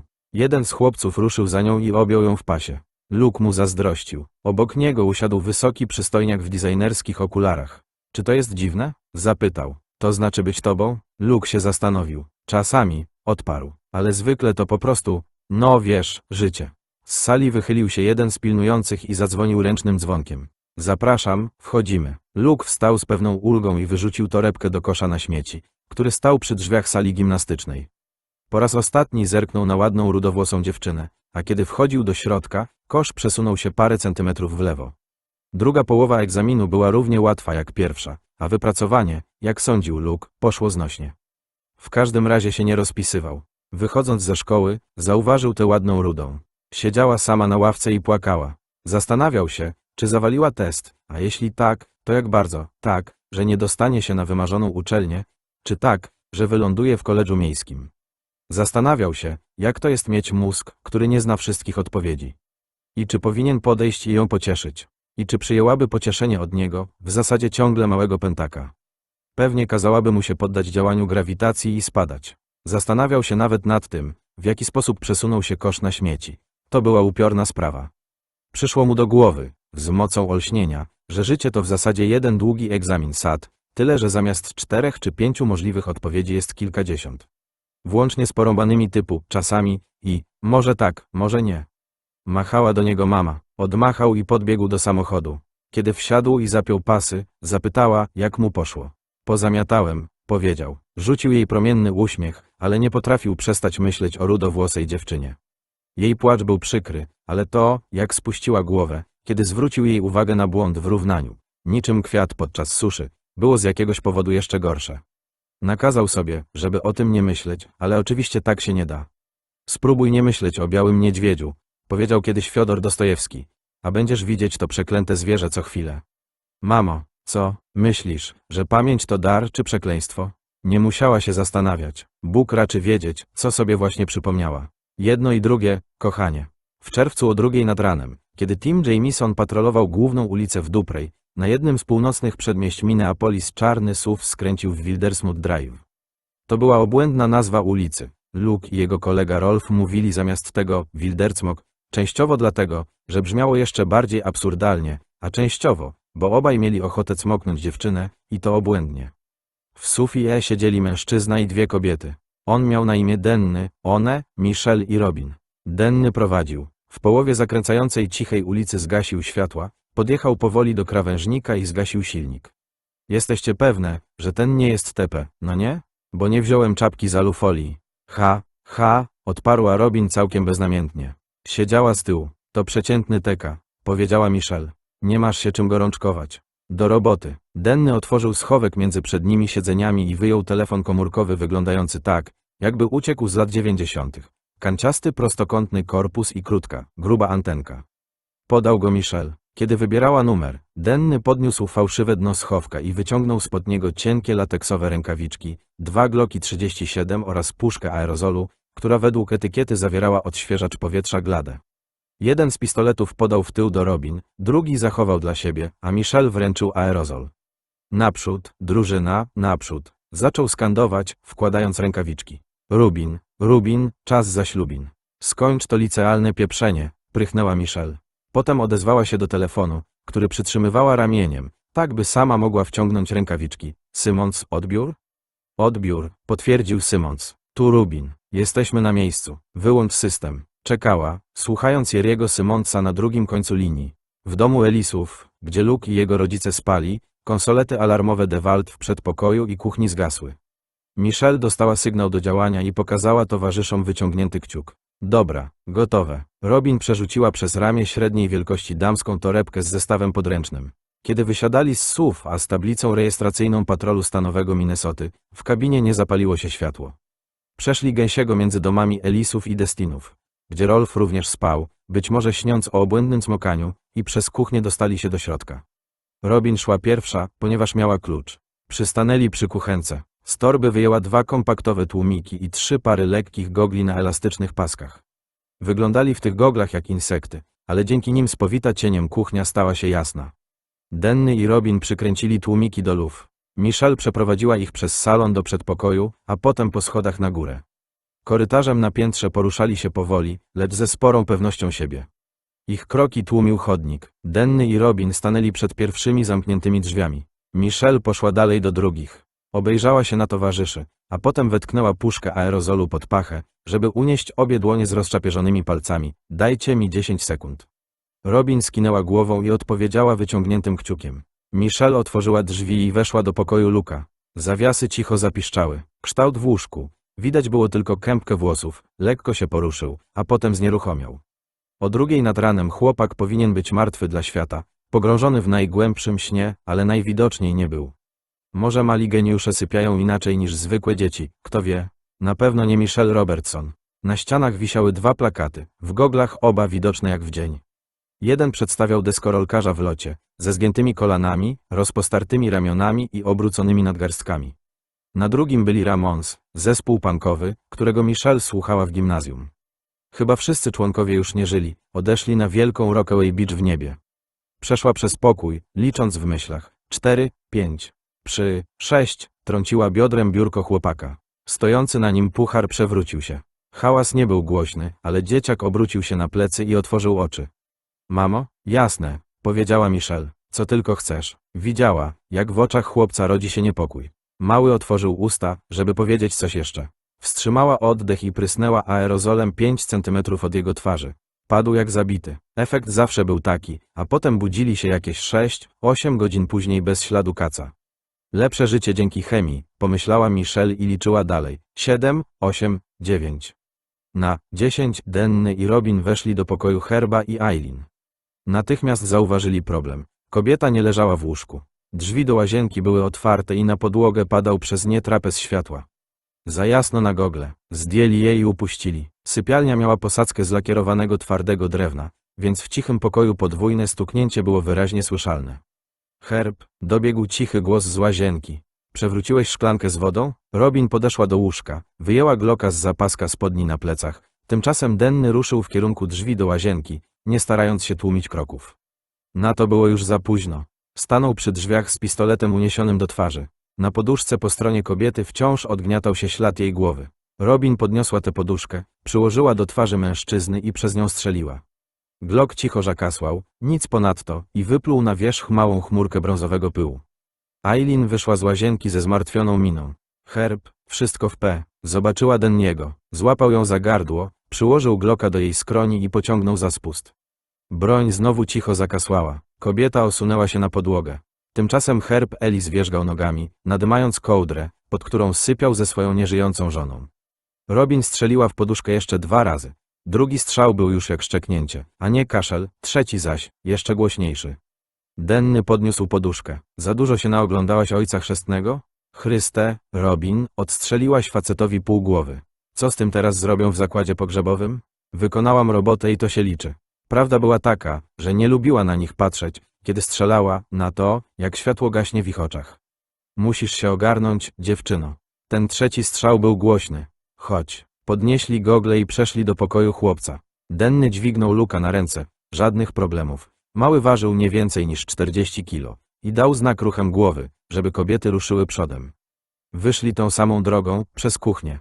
W sąsiednim domu nie paliło się żadne światło. Nawet trzeci strzał nie był aż tak głośny. Nie było też żadnej ścieżki dźwiękowej oprócz świerszczy oraz syreny gdzieś w oddali, może aż w St. Paul. Michelle szła pierwsza między 2 domami, zerknęła na ulicę, a potem dała znak, żeby pozostali wyszli przed nią. To był ten fragment akcji, który Denniemu Williamsowi bardzo się nie podobał. Jeśli jakiś gość cierpiący na bezsenność wyjrzy przez okno i zobaczy 3 ludzi na trawniku sąsiadów o 2 nad ranem, będzie to podejrzane. A jeśli na dodatek jedno z nich będzie niosło coś, co wygląda jak ciało, będzie bardzo podejrzane. Ale Wildersmouth Drive, nazwane na cześć jakiejś dawno nieżyjącej grubej ryby z konglomeracji Minneapolis-St. Paul, smacznie spało. Robin otworzyła tylne drzwi SUV, a od strony chodnika wsiadła i wyciągnęła ręce. Denny podał jej chłopca. Przyciągnęła go do siebie, tak że głowa luźno spoczęła na jej ramieniu i po omacku zaczęła szukać pasa. Fuj, ślini się, rzuciła. Rzeczywiście, nieprzytomni ludzie tak robią, powiedziała Michelle i zamknęła tylne drzwi. Usiadła na miejscu pasażera, a Denny wsunął się za kierownicę. Ona schowała pistolety i aerozol, podczas gdy on powoli ruszył spod domu Ellisów. Kiedy zbliżali się do pierwszego skrzyżowania, włączył reflektory. Dzwoń, polecił jej. Michelle wybrała ten sam numer. Tu Rubin. Mamy przesyłkę, Jerry. Czas do lotniska, 25 minut. Obudź system. W domu Ellisów ponownie włączyły się alarmy. Kiedy na miejsce wreszcie dotarła policja, znalazła 2 osoby martwe, a jedna, dzieciak, zniknęła. I to właśnie on był najbardziej logicznym podejrzanym. W końcu podobno był geniuszem, a ci bywają trochę rozchwiani, prawda? Niestabilni. Przepytają chłopaka, jak go znajdą, a znalezienie go pozostawało kwestią czasu. Dzieci mogą uciec, ale nawet te genialne nie są w stanie się ukrywać. W każdym razie niezbyt długo. Luke obudził się ze wspomnieniem snu, nie całkiem koszmaru, ale z całą pewnością nie z gatunku tych przyjemnych. W jego pokoju była obca kobieta. Pochylała się nad łóżkiem, a jej blond włosy zwisały wokół twarzy. Jasne, co tylko chcesz, powiedziała. Jak laska z filmików porno, które czasami oglądali z Rolfem. Usiadł, rozejrzał się i w pierwszej chwili myślał, że to kolejny sen. Był w swoim pokoju. Ta sama niebieska tapeta, te same plakaty, to samo biurko z pucharem małej ligi bejsbolowej na blacie. Ale gdzie się podziało okno? Okno wychodzące na dom Rolfa zniknęło. Mocno zacisnął oczy, a potem gwałtownie je otworzył. Bez zmian, pozbawiony okien pokój takim pozostał. Luke'owi przeszło przez myśl, że powinien się uszczypnąć, ale to taki banał. Zamiast tego pstryknął się palcami w policzek. Wszystko wciąż było takie samo. Wstał z łóżka. Jego ubranie leżało na krześle, tam gdzie wczoraj wieczorem położyła je mama. Bielizna, skarpetki i t-shirt na siedzeniu, dżinsy przewieszone przez oparcie. Włożył je powoli, patrząc w miejsce, w którym powinno być okno, a potem usiadł, żeby wsunąć sneakersy. Z boku widniały jego inicjały, L, to się zgadzało, ale litera E miała za długą środkową kreskę, był tego pewien. Obrócił buty, szukając ulicznego brudu, ale go nie znalazł. Teraz nie miał już żadnych wątpliwości. To nie jego sneakersy, sznurówki także były za długie, a jednak obuwie pasowało idealnie. Luke podszedł do ściany, przyłożył do niej dłonie i nacisnął, próbując wyczuć okno pod tapetą. Nie wyczuł. Zadał sobie pytanie, czy może nie oszalał tak nagle, jak jakiś dzieciak w strasznym filmie M. Nighta Shyamalana. Dzieci o wysoko funkcjonujących umysłach są podatne na załamania, prawda? Ale nie oszalał. Był równie poczytalny jak wczoraj wieczorem, kiedy kładł się spać. W filmie szalony dzieciak myślałby, że jest zdrowy. To taki Shyamalanowski twist. Jednak według książek o psychologii, które czytał Luke, w rzeczywistości większość szaleńców rozumie, że jest szalona. On taki nie był. Jako małe dziecko, 5, a nie 12-letnie, przeszedł przez fazę szału na punkcie zbierania przypinek politycznych. Tata bardzo chętnie pomagał mu w budowie kolekcji, ponieważ większość z nich można było bardzo tanio kupić na eBayu. Luke'a, z powodów, których nie potrafił wyjaśnić, nawet samemu sobie, szczególnie fascynowali kandydaci, którzy przegrali. Pasja w końcu minęła, większość przypinek wylądowała na strychu albo w piwnicy, ale jedną zatrzymał sobie na szczęście. Widniał na niej niebieski samolot okolony słowami skrzydła dla WILLK i EGO. Wendell Willkie rywalizował w wyborach prezydenckich w 1940 roku z Franklinem Rooseveltem, ale srogo przegrał, wygrywając jedynie w 10 stanach i zdobywając 82 głosy elektorskie. Luke trzymał ten znaczek w pucharze małej ligi. Sięgnął teraz do środka, ale go nie znalazł. Następnie podszedł do plakatu Tony'ego Hawka z deską Birdhouse'a. Wyglądał w porządku, ale tylko na pierwszy rzut oka. Brakowało lekkiego naddarcia po lewej stronie. Nie jego buty, nie jego plakat, brak przypinki Wilkiego. Nie jego pokój. Poczuł trzepotanie w piersi i kilka razy głęboko odetchnął, żeby je uspokoić. Podszedł do drzwi i chwycił za gałkę, przekonany, że będą zamknięte. Okazały się otwarte, ale korytarz po drugiej stronie w niczym nie przypominał tego na piętrze domu, w którym Luke spędził ponad 12 lat życia.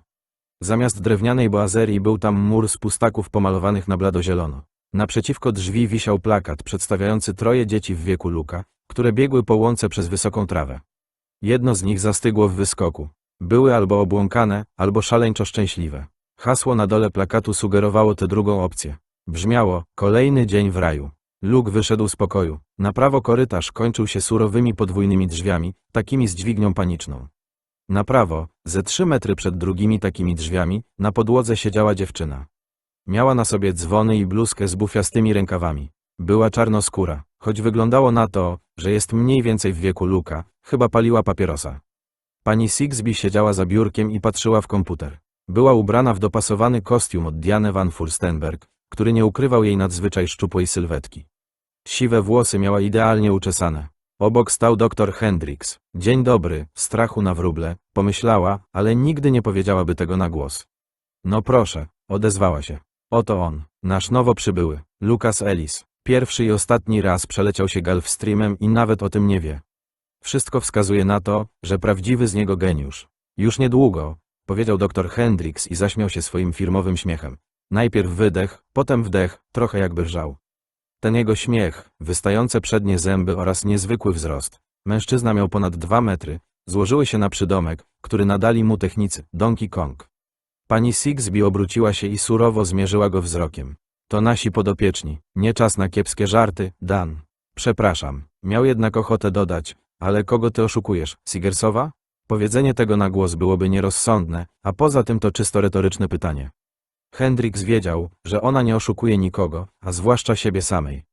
Sigersowa przypominała nieznanego hitlerowskiego błazna, który umieszczenie nad bramą Auschwitz napisu Arbeit macht frei, praca czyni wolnym, uznał za świetny pomysł. Pani Sigsbee uniosła formularz przyjęcia nowego chłopca. W prawym górnym rogu Hendricks przylepił różowy znaczek. Dowiadujecie się czegoś od tych waszych różowych, Dan? Czegokolwiek? Sama pani wie, że tak. Widziała pani wyniki. Tak, ale czy dowiadujecie się czegokolwiek o potwierdzonej wartości? Zanim pan doktor zdążył odpowiedzieć, do pomieszczenia wetknęła głowę Rosalind. Mam dla pani papiery. Przyjedzie jeszcze 5. Wiem, że byli w arkuszu kalkulacyjnym, ale przywiozą ich przed czasem. Pani Sigsbee wydawała się zadowolona. Cała 5 dzisiaj. Ja to mam prawidłowe życie. Hendricks, alias Donkey Kong, pomyślał, nie przeszłoby ci przez usta dobre życie, prawda? Żyłka by ci pękła. Dzisiaj tylko 2, powiedziała Rosalind. Wieczorem, od zespołu szmaragdowego, jutro 3 od opalowego, 4 teka, 1 TP, niezła zdobycz. 93 nanogramy BDNF. Avery Dixon, tak? Zapytała pani Sigsbee. Z Salt Lake City. Z Orem, sprostowała Rosalind. Mormon z Orem, odezwał się dr Hendricks i zarżał ze śmiechu. Ale to faktycznie niezła zdobycz, pomyślała pani Sigsbee. Na formularzu Dixona nie będzie różowego znaczka. Chłopiec jest na to zbyt cenny. Minimum zastrzyków, żadnych zagrożeń napadami padaczkowymi, żadnego podtapiania. Nie przy BDNF powyżej 90. Doskonała wiadomość. Naprawdę doskonała. Przynieś dokumenty i połóż mi je na biurku. Przesłała się też e-mailem, oczywiście. Rosalind się uśmiechnęła. E-mail rządził światem, ale obie wiedziały, że pani Sigsbee woli papier od pikseli. Pod tym względem była staroświecka. Przyniosę jak najszybciej. I kawę, poproszę, też jak najszybciej. Pani Sigsbee odwróciła się do doktora Hendricksa. Taki brzuch przy takim wzroście, pomyślała. Jako lekarz powinien wiedzieć, że to niebezpieczne, zwłaszcza u tak wysokiego człowieka, u którego układ naczyniowy i tak musi ciężej pracować. Ale nikt nie ma większej wprawy w lekceważeniu medycznych uwarunkowań niż ludzie związani zawodowo z medycyną. Ani ona, ani Hendricks nie byli tepe, ale w tej chwili mieli wspólną myśl. O ile prostsze byłoby to wszystko, gdyby się lubili, gdyby łączyła ich sympatia zamiast wzajemnego wstrętu. Kiedy znowu zostali sami w pomieszczeniu, odchyliła się do tyłu, żeby spojrzeć na stojącego nad nią doktora. Zgadzam się, że inteligencja młodego panicza Elisa nie ma znaczenia dla naszej pracy w instytucie. Równie dobrze mógłby mieć iloraz inteligencji 75. Jednak to właśnie z jej powodu zabraliśmy go nieco wcześniej. Przyjęły go aż 2 czołowe uczelnie, Mead i Emerson. W wieku 12 lat, owszem, zabójstwo rodziców i zniknięcie chłopca trafią do gazet, ale poza Minneapolis St. Paul nie będzie to ważną wiadomością. Co najwyżej internet może o tym grzmieć przez tydzień. Zrobiłoby się na ten temat znacznie głośniej, gdyby chłopak najpierw zdążył zabłysnąć na uczelniach w Bostonie, a dopiero potem się zdematerializował. Dzieci jego pokroju często trafiają do wiadomości telewizyjnych, zwłaszcza w chwytających za serce komunikatach. A co ja zawsze mówię, panie doktorze? Że w naszej branży brak wiadomości to dobra wiadomość. Właśnie, w idealnym świecie dalibyśmy mu spokój. Wciąż pozyskujemy wystarczająco dużo teka. Postukała różowe kółko na formularzu przyjęcia. Jak wskazuje to oznaczenie, poziom BDNF nie jest u niego taki znowu wysoki. Tylko że, nie musiała kończyć. Pewne dobra stają się coraz rzadsze. Kły słoni, skóry tygrysów, rogi nosorożców, rzadkie metale, nawet ropa. Teraz do tej listy można było dodać te wyjątkowe dzieci, których niezwykłe właściwości nie miały żadnego związku z ilorazem inteligencji. W tym tygodniu miało ich przyjechać jeszcze 5, włącznie z tym Dixonem. Całkiem przyzwoita zdobycz, ale jeszcze 2 lata temu mogłoby ich być 6 razy tyle. O, popatrz, powiedziała pani Sigsbee. Na ekranie jej komputera nowo przybyły chłopiec zbliżał się do najstarszej mieszkanki przedniej połowy. Zaraz pozna przemądrzałą Benson. Ona mu powie co i jak, a przynajmniej przedstawi jakąś tego wersję. Ciągle w przedniej połowie, skomentował Hendricks. Cholera jasna, powinna tu oficjalnie robić za komitet powitalny. Pani Sigsbee rzuciła mu swój najbardziej lodowaty uśmiech. Lepsza już ona niż ty, doktorze. Spojrzał w dół i miał ochotę powiedzieć, z tej perspektywy widzę, jak szybko przerzedzają ci się włosy, Sigersowa. To wszystko efekt łagodnej, ale długotrwałej anoreksji. Skórę głowy masz różową jak oczy królika albinosa. Wiele rzeczy miał ochotę jej powiedzieć, tej wysławiającej się perfekcyjnie, pozbawionej cycków głównej administratorce instytutu, ale nigdy tego nie robił. To byłoby nierozsądne. W korytarzu z pustaków ciągnęły się drzwi i kolejne plakaty. Siedziała pod takim, na którym czarny chłopak i biała dziewczyna stykali się czołami, uśmiechnięci jak idioci. Napis pod spodem brzmiał: wybieram radość. Podoba ci się? Zapytała. Z bliska okazało się, że papieros zwisający z jej ust to cukierek. Chyba SRADOŚ. Przerobiłabym, ale mogliby mi zabrać długopis. Czasami pozwalają odstawiać różne numery, a czasami nie. Kłopot w tym, że nigdy nie wiadomo, czego się spodziewać. Gdzie ja jestem? Zapytał Luke. Co to za miejsce? Chciało mu się płakać. Domyślał się, że głównie z powodu dezorientacji. Witaj w instytucie, powiedziała dziewczyna. Jesteśmy wciąż w Minneapolis? Zaśmiała się. Nic z tych rzeczy. I nie jesteśmy już w Kansas, to. Jesteśmy w Maine, na dalekim Wygwizdowie. Przynajmniej tak mówi Maureen. W Maine? Luke otrząsnął się, jakby dostał cios w skroń. Jesteś pewna? Tak. Strasznie jesteś biały, białasku. Lepiej usiądź, zanim się przewrócisz. Usiadł, przytrzymując się jedną ręką ściany, bo jego nogi nie całkiem się zginały. Raczej się osunął. Byłem w domu, powiedział. Byłem w domu, a potem obudziłem się tutaj. W pokoju, który wygląda jak mój pokój, ale nim nie jest. Wiem. Szok, co nie? Dziewczyna włożyła rękę do kieszeni spodni i wyciągnęła pudełko. Na obrazku był kowboj kręcący lasem. Napis brzmiał: cukierkowe papierosy Roundup. Pal zupełnie jak tatuś. Chcesz jednego? Może cukier trochę ukoi twój umysł. Mnie zawsze pomaga. Luke wziął pudełko i otworzył wieczko. W środku było 6 papierosów, każdy z czerwoną końcówką, która chyba miała udawać węgielek. Wyjął jednego, włożył między wargi, a potem przegryzł na pół. Zalała go słodycz. Nigdy tego nie rób z prawdziwymi papierosami, poradziła mu dziewczyna. Ich smak już by ci się tak nie spodobał. Nie wiedziałem, że ciągle jeszcze sprzedają takie rzeczy. Takich na pewno nie sprzedają. Pal zupełnie jak tatuś, chyba żartujesz. To jakieś antyki, ale w kantynie mają masę dziwnego gówna. W tym prawdziwe papierosy, uwierzysz? Chesterfieldy, Camele i Lucky Striki, zupełnie jak w starych filmach na TCM. Kusi mnie, żeby spróbować, ale kurde, kosztują masę żetonów. Prawdziwe papierosy? Nie takie dziecięce? topowy.com. Najlepsze audiobooki. Tutaj są tylko dzieci, z tym, że w tej chwili w przedniej połowie jest ich mało. Maureen mówi, że niedługo będzie więcej. Nie wiem, skąd ona bierze informacje, ale zwykle się sprawdzają. Papierosy dla dzieci? Co to jest, wyspa radości? Spytał Luke, choć w tej chwili bynajmniej nie czuł szczególnej radości. To ją rozbawiło, jak w Pinokiu. Dobre, podniosła rękę, a on przybił jej piątkę i poczuł się trochę lepiej. Trudno powiedzieć dlaczego. Jak się nazywasz? Przecież nie mogę mówić do ciebie, białasku. To rasistowskie. Luke Ellis. A ty? Kalisha Benson. Dziewczyna uniosła palec. A teraz uważaj, Luke. Możesz do mnie mówić Kalisha albo Sha. Bylebyś nie mówił, smyku. Dlaczego? Wciąż próbował zorientować się w przestrzeni i wciąż mu się to nie udawało. W ogóle, zjadł drugą połówkę papierosa, tę ze sztucznym węgielkiem na końcu. Bo tak mówią Hendrix i cała reszta kołków, kiedy robią ci zastrzyk albo te swoje badania. Wbije ci igłę w ramię i to zaboli, ale bądź dzielnym smykiem. Wezmę ci wymaz z gardła i zaczniesz się, kurwa, dławić, ale bądź dzielnym smykiem. Zanurzymy cię w zbiorniku, ale po prostu wstrzymaj oddech i bądź dzielnym smykiem. Właśnie dlatego tobie nie wolno mówić do mnie, smyku. Luke ledwie zwracał uwagę na to wszystko, co Kalisha powiedziała o badaniach, chociaż miał się nad tym zastanawiać później. Zawiesił się na słowie, kurwa. Słyszał je od wielu chłopców. On i Rolf często go używali, gdy byli poza domem, a także od tamtej ładnej rudowłosej dziewczyny, która chyba zawaliła egzamin, ale nigdy od takiej w swoim wieku. To chyba oznaczało, że żył pod kloszem. Kalisha położyła rękę na jego kolanie, co sprawiło, że poczuł lekkie mrowienie i spojrzała na niego poważnie. Ale moja rada jest taka, żebyś był dzielnym smykiem bez względu na to, jak bardzo będzie do kitu, bez względu na to, co ci wsadzą w gardło albo w tyłek. Z tym zbiornikiem to nie wiem, bo nigdy w nim nie byłam, tylko o nim słyszałam, ale dopóki cię badają, to znaczy, że zostajesz w przedniej połowie. Nie mam pojęcia, co się dzieje w tylnej i nie chcę się tego dowiedzieć. Wiem tylko tyle, że tylna połowa jest jak tani motel, w którym dzieci się meldują, ale już stamtąd nie wracają. Przynajmniej nie tutaj. Luke obejrzał się tam, skąd przyszedł. W korytarzu było dużo drzwi i dużo plakatów motywacyjnych, mniej więcej po 8 z każdej strony. Ile dzieci jest w tych pokojach? 5, licząc z tobą i ze mną. Przednia połowa nigdy nie bywa zatłoczona, ale teraz jest jak wymarłe miasto. Dzieciaków przewija się tutaj wiele. Rozmowa o Michale Aniele, mruknął Luke.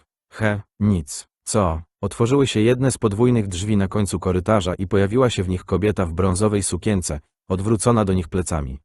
Przytrzymywała drzwi pupą, z czymś się siłując. Kalisza błyskawicznie się zerwała. Hej, Maureen, hej, dziewczyno.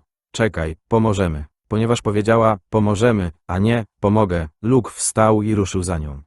Kiedy podszedł bliżej, zobaczył, że brązowa sukienka to w rzeczywistości rodzaj uniformu, trochę w stylu stroju pokojówki z bajeranckiego hotelu. No, średnio bajeranckiego, bo ubranie nie było odpicowane koronkami ani niczym w tym rodzaju. Kobieta usiłowała przeciągnąć kosz z bielizną przez metalowy próg między korytarzem a dużym pomieszczeniem po drugiej stronie, przypominającym świetlicę. Znajdowały się tam stoły, krzesła i okna, przez które wpadały jasne promienie słońca. Był również telewizor wielkości ekranu kinowego. Kalisza otworzyła drugie skrzydło drzwi, żeby zrobić więcej miejsca. Luke chwycił kosz z bielizną. Z boku widniał napis DANDX i pomógł wyciągnąć go na, jak zaczynało mu się wydawać, korytarz części mieszkalnej. W koszu leżały ręczniki i pościel.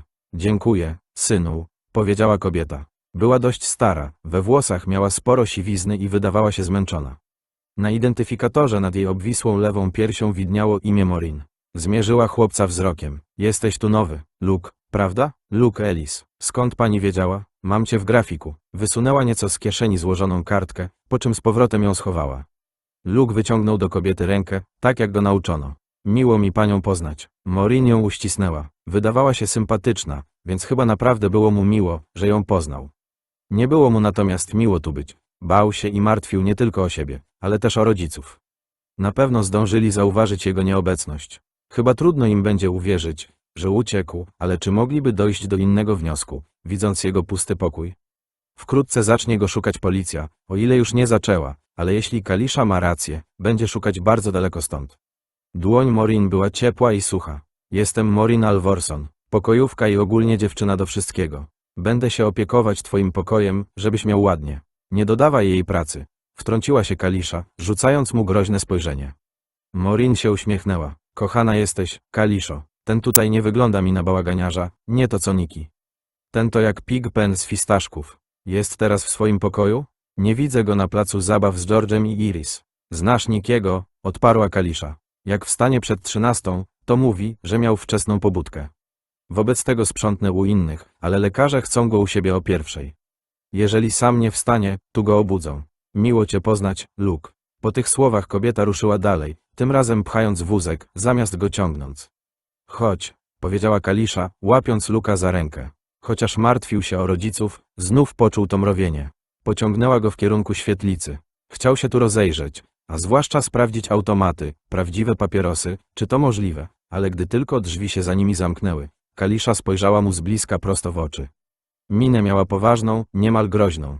Nie wiem, jak długo tu będziesz, nie wiem nawet, jak długo ja tu będę, ale dopóki tutaj jesteś, bądź miły dla Maureen, dobra?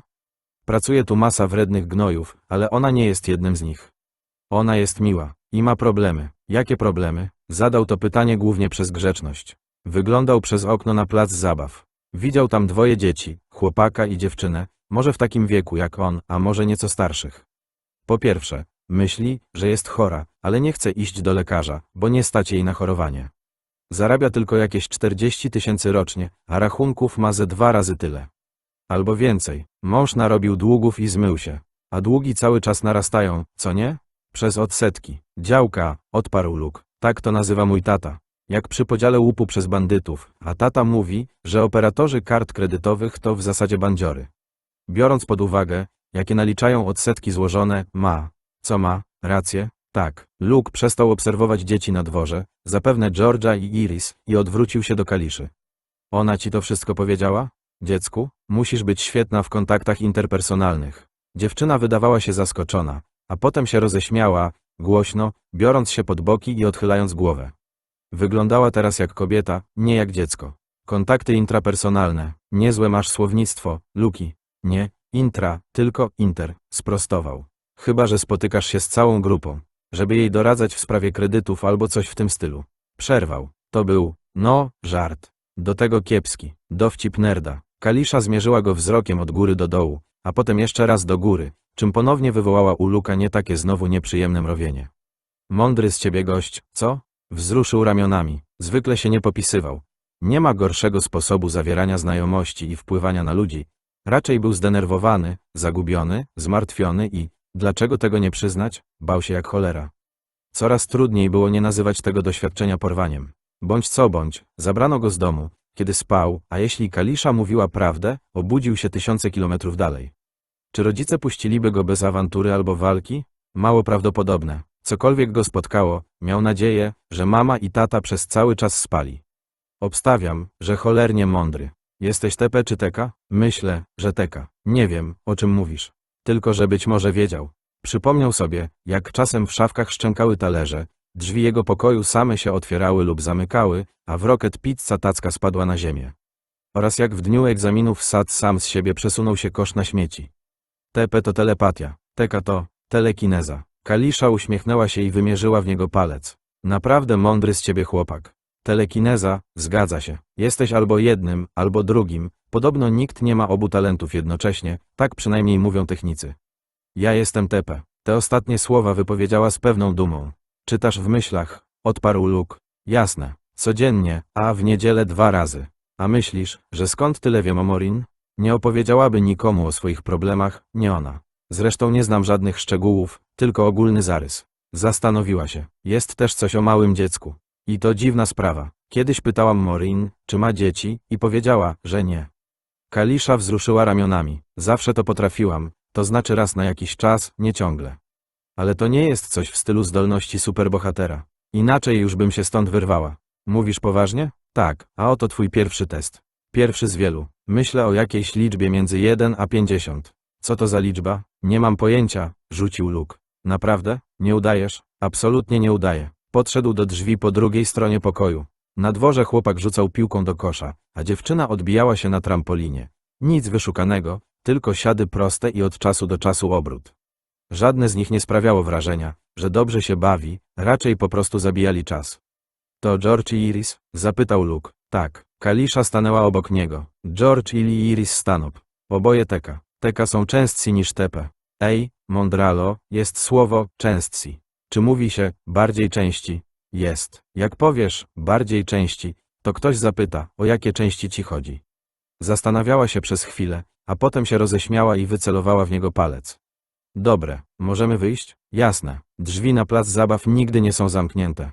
Ale raczej nie będziesz chciał tam spędzać za dużo czasu, bo na tym wygwizdowie owady tną jak diabli. W szafce z lekami w łazience znajdziesz DIT. Spryskaj się nim, i to porządnie.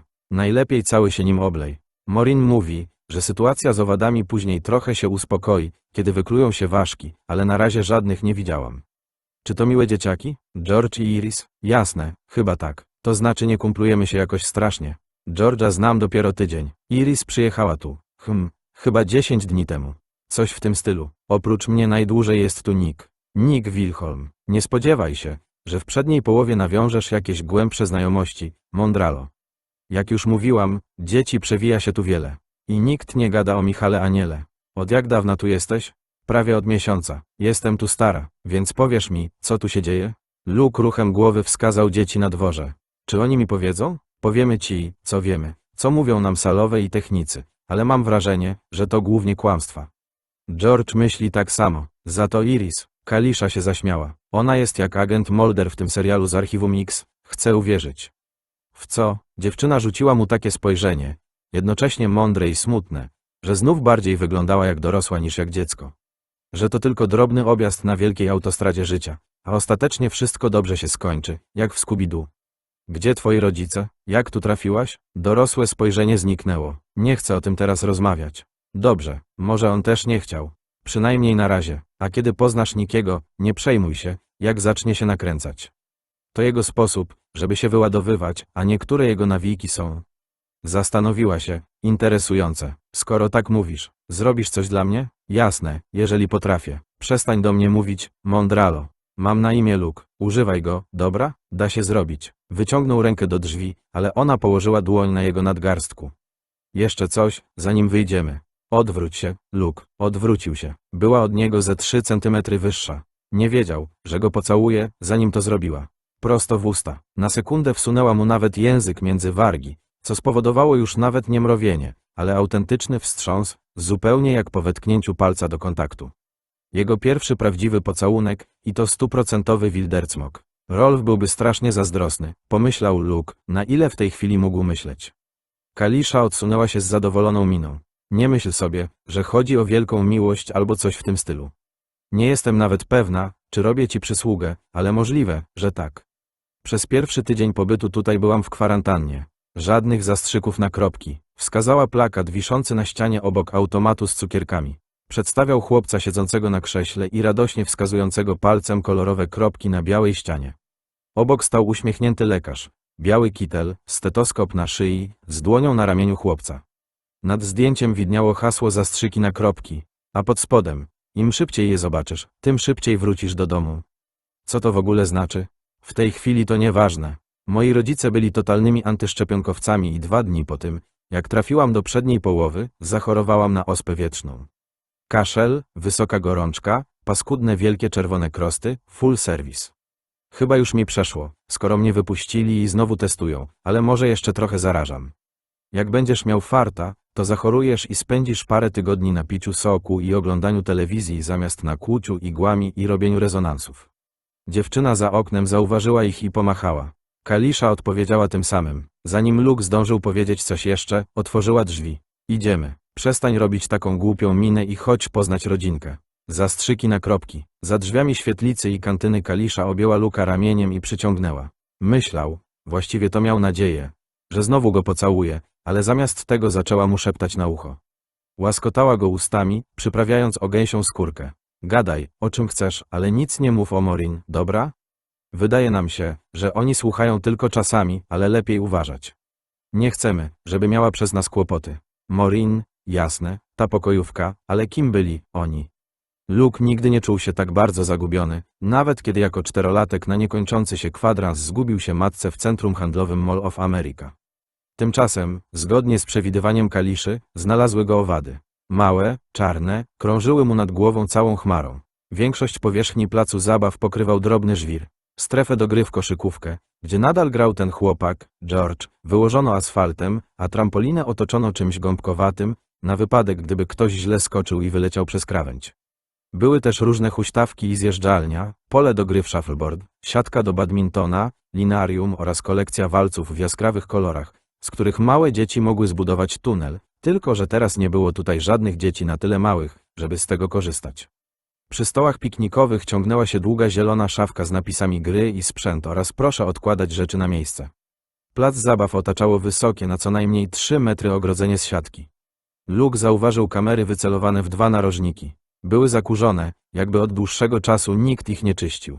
Za ogrodzeniem rozciągał się tylko las, głównie sosnowy. Sądząc po grubości pni, chłopiec oceniał te drzewa na mniej więcej 80 lat.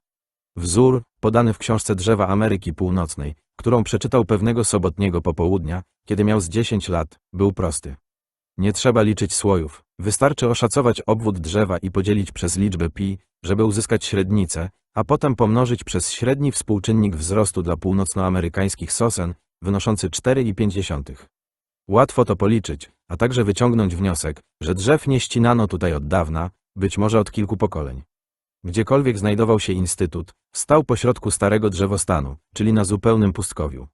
A co do samego placu zabaw, to pierwsze, co przyszło Luke'owi do głowy, było to, że gdyby ktoś kiedyś stworzył więzienny spacerniak dla dzieci w wieku od 6 do 16 lat, wyglądałby dokładnie tak.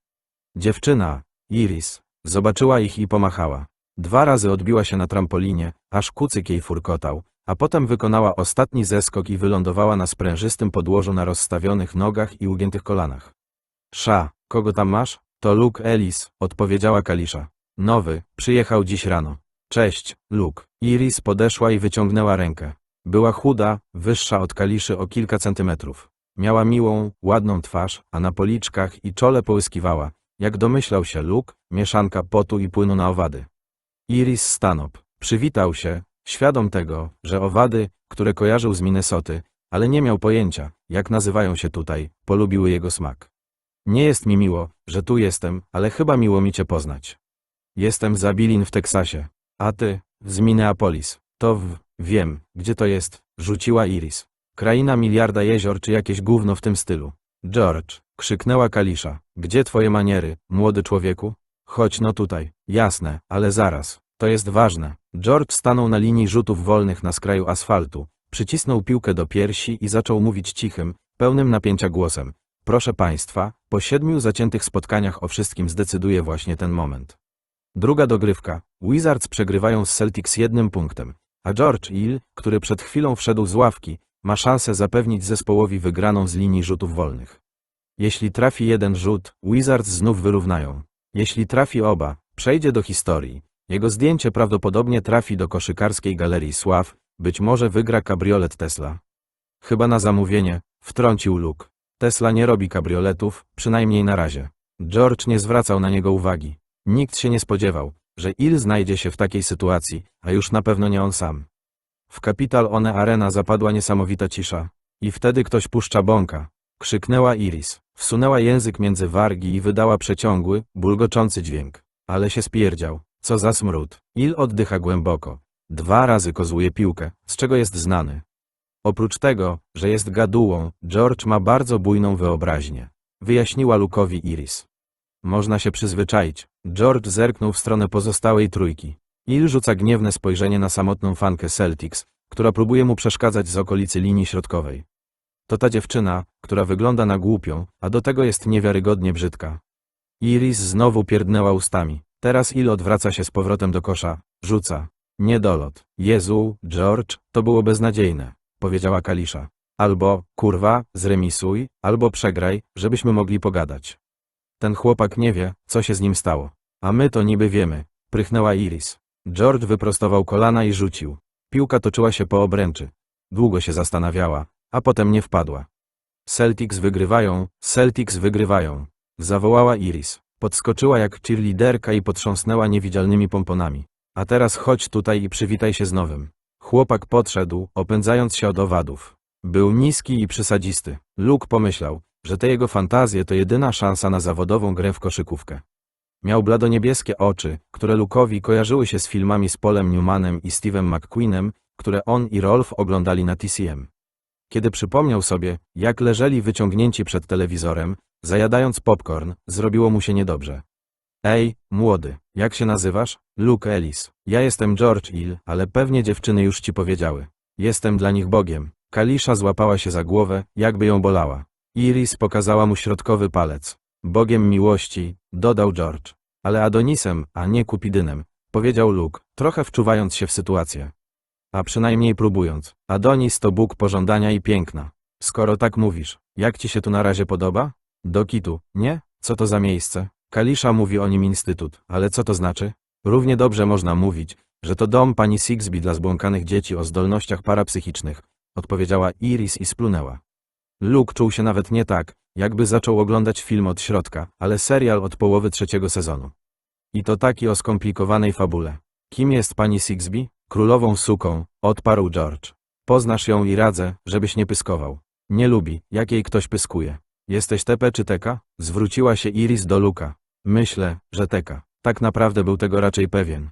Czasami wokół mnie poruszają się różne rzeczy, a ponieważ nie wierzę w złośliwe duchy, pewnie dzieje się to za moją sprawą. Ale to nie mogło wystarczyć, żeby... Urwał. To nie mogło wystarczyć, żebym tutaj trafił, pomyślał. Ale przecież tu był. Teka pozytyw? Zapytał George, a potem odszedł w stronę jednego ze stołów piknikowych. Luke też ruszył w tym kierunku, a za nim obie dziewczyny. Potrafił obliczyć orientacyjny wiek otaczającego ich lasu, znał nazwy 100 różnych bakterii, mógłby opowiedzieć tym dzieciakom o Hemingwayu, Faulknerze i Voltairze, ale jeszcze nigdy nie czuł się taki niezorientowany. Nie mam pojęcia, co to znaczy. Pozytywami nazywają dzieci takie jak ja i George. Oni, czyli technicy, opiekunowie i lekarze. Nie powinniśmy o tym wiedzieć, ale wiemy, dopowiedziała Iris. To się nazywa tajemnica Poliszynela. TK pozytywni i TP pozytywni potrafią to robić, kiedy chcą, przynajmniej czasami. Pozostali nie. Przy mnie rzeczy ruszają się tylko wtedy, kiedy jestem wkurzona, bardzo szczęśliwa albo po prostu zaskoczona. Wtedy to jest coś mimowolnego, jak kichanie.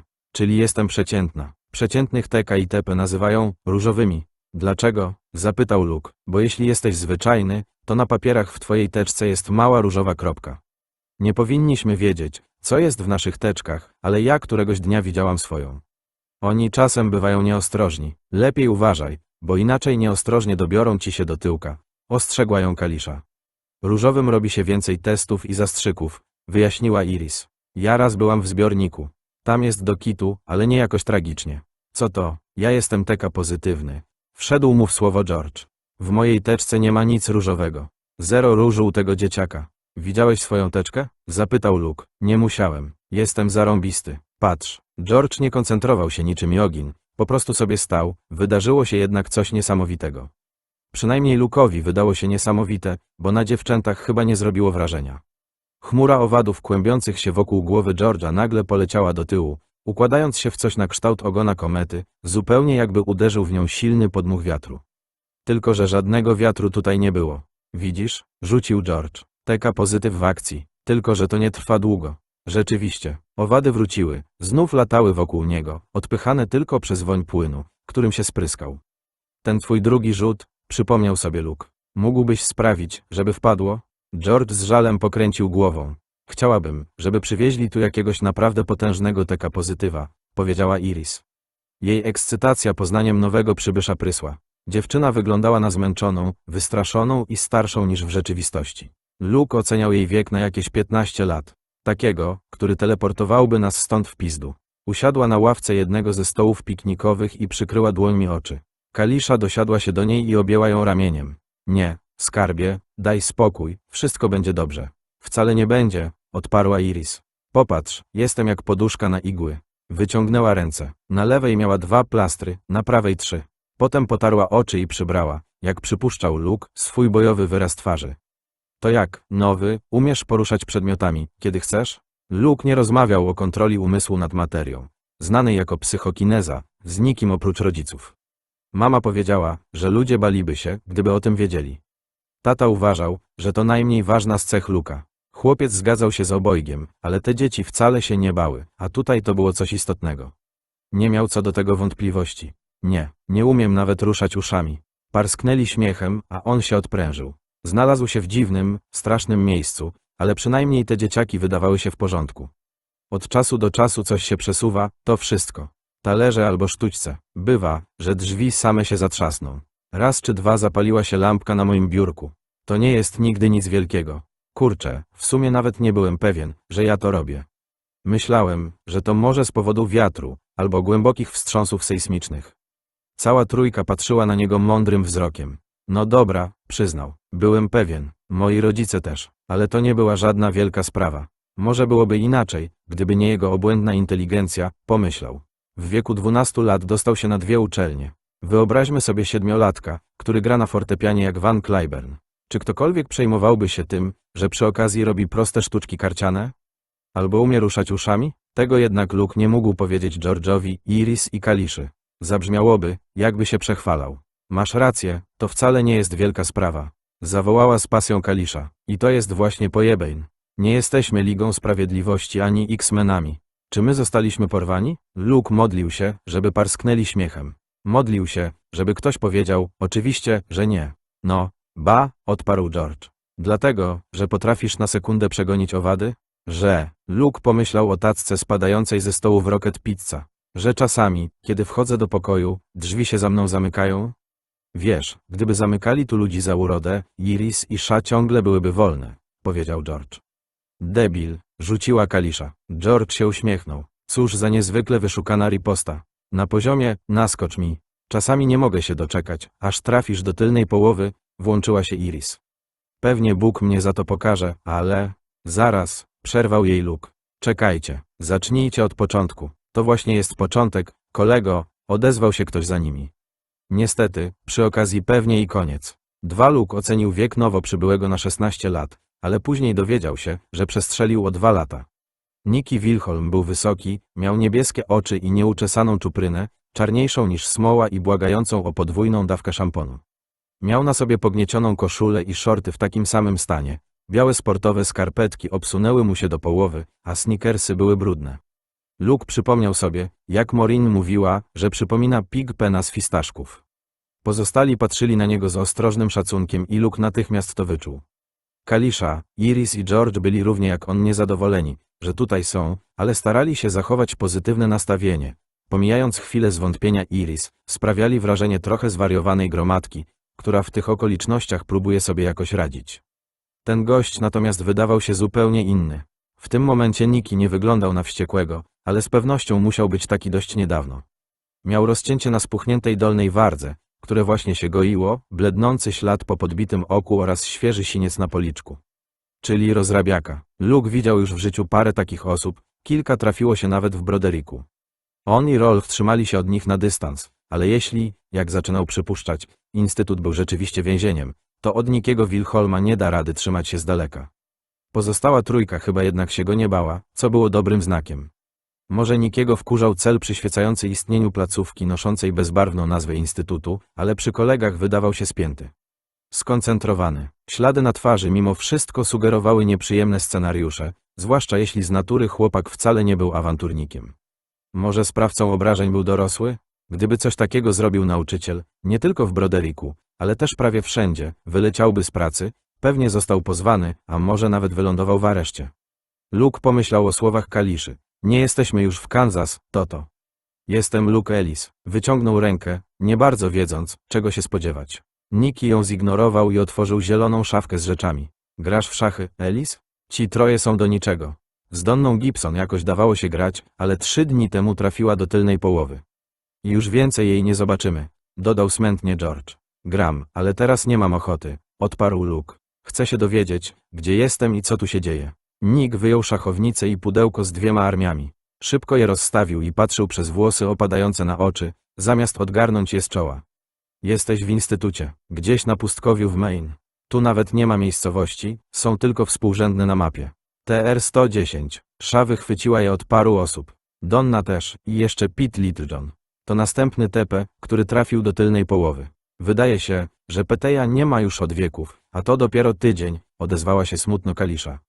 Pamiętacie te jego pryszcze? Jak mu zjeżdżały okulary? Nicky nie zwracał na nią uwagi. Dozorcy nie próbują tego ukrywać i nie zaprzeczają. No bo po co, skoro pracują z dziećmi z TP? O rzeczy, które chcą zachować w sekrecie, też się nie martwią, bo tak głęboko nie umie wejść nawet Sza, a ona jest dobra.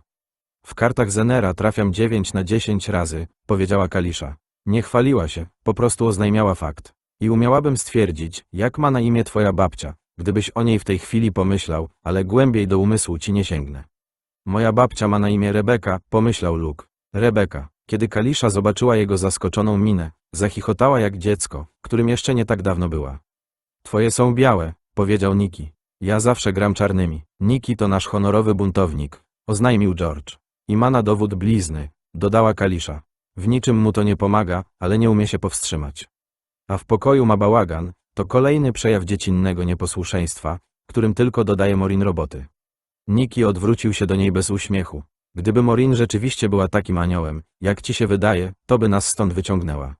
Albo doniosła na najbliższy posterunek policji. Kalisza pokręciła głową. Ogarnij się, jak ktoś tu pracuje, to jest w to wszystko zamieszany. Czy jest dobry, czy zły? Wredny czy miły? Dorzucił George z poważną miną.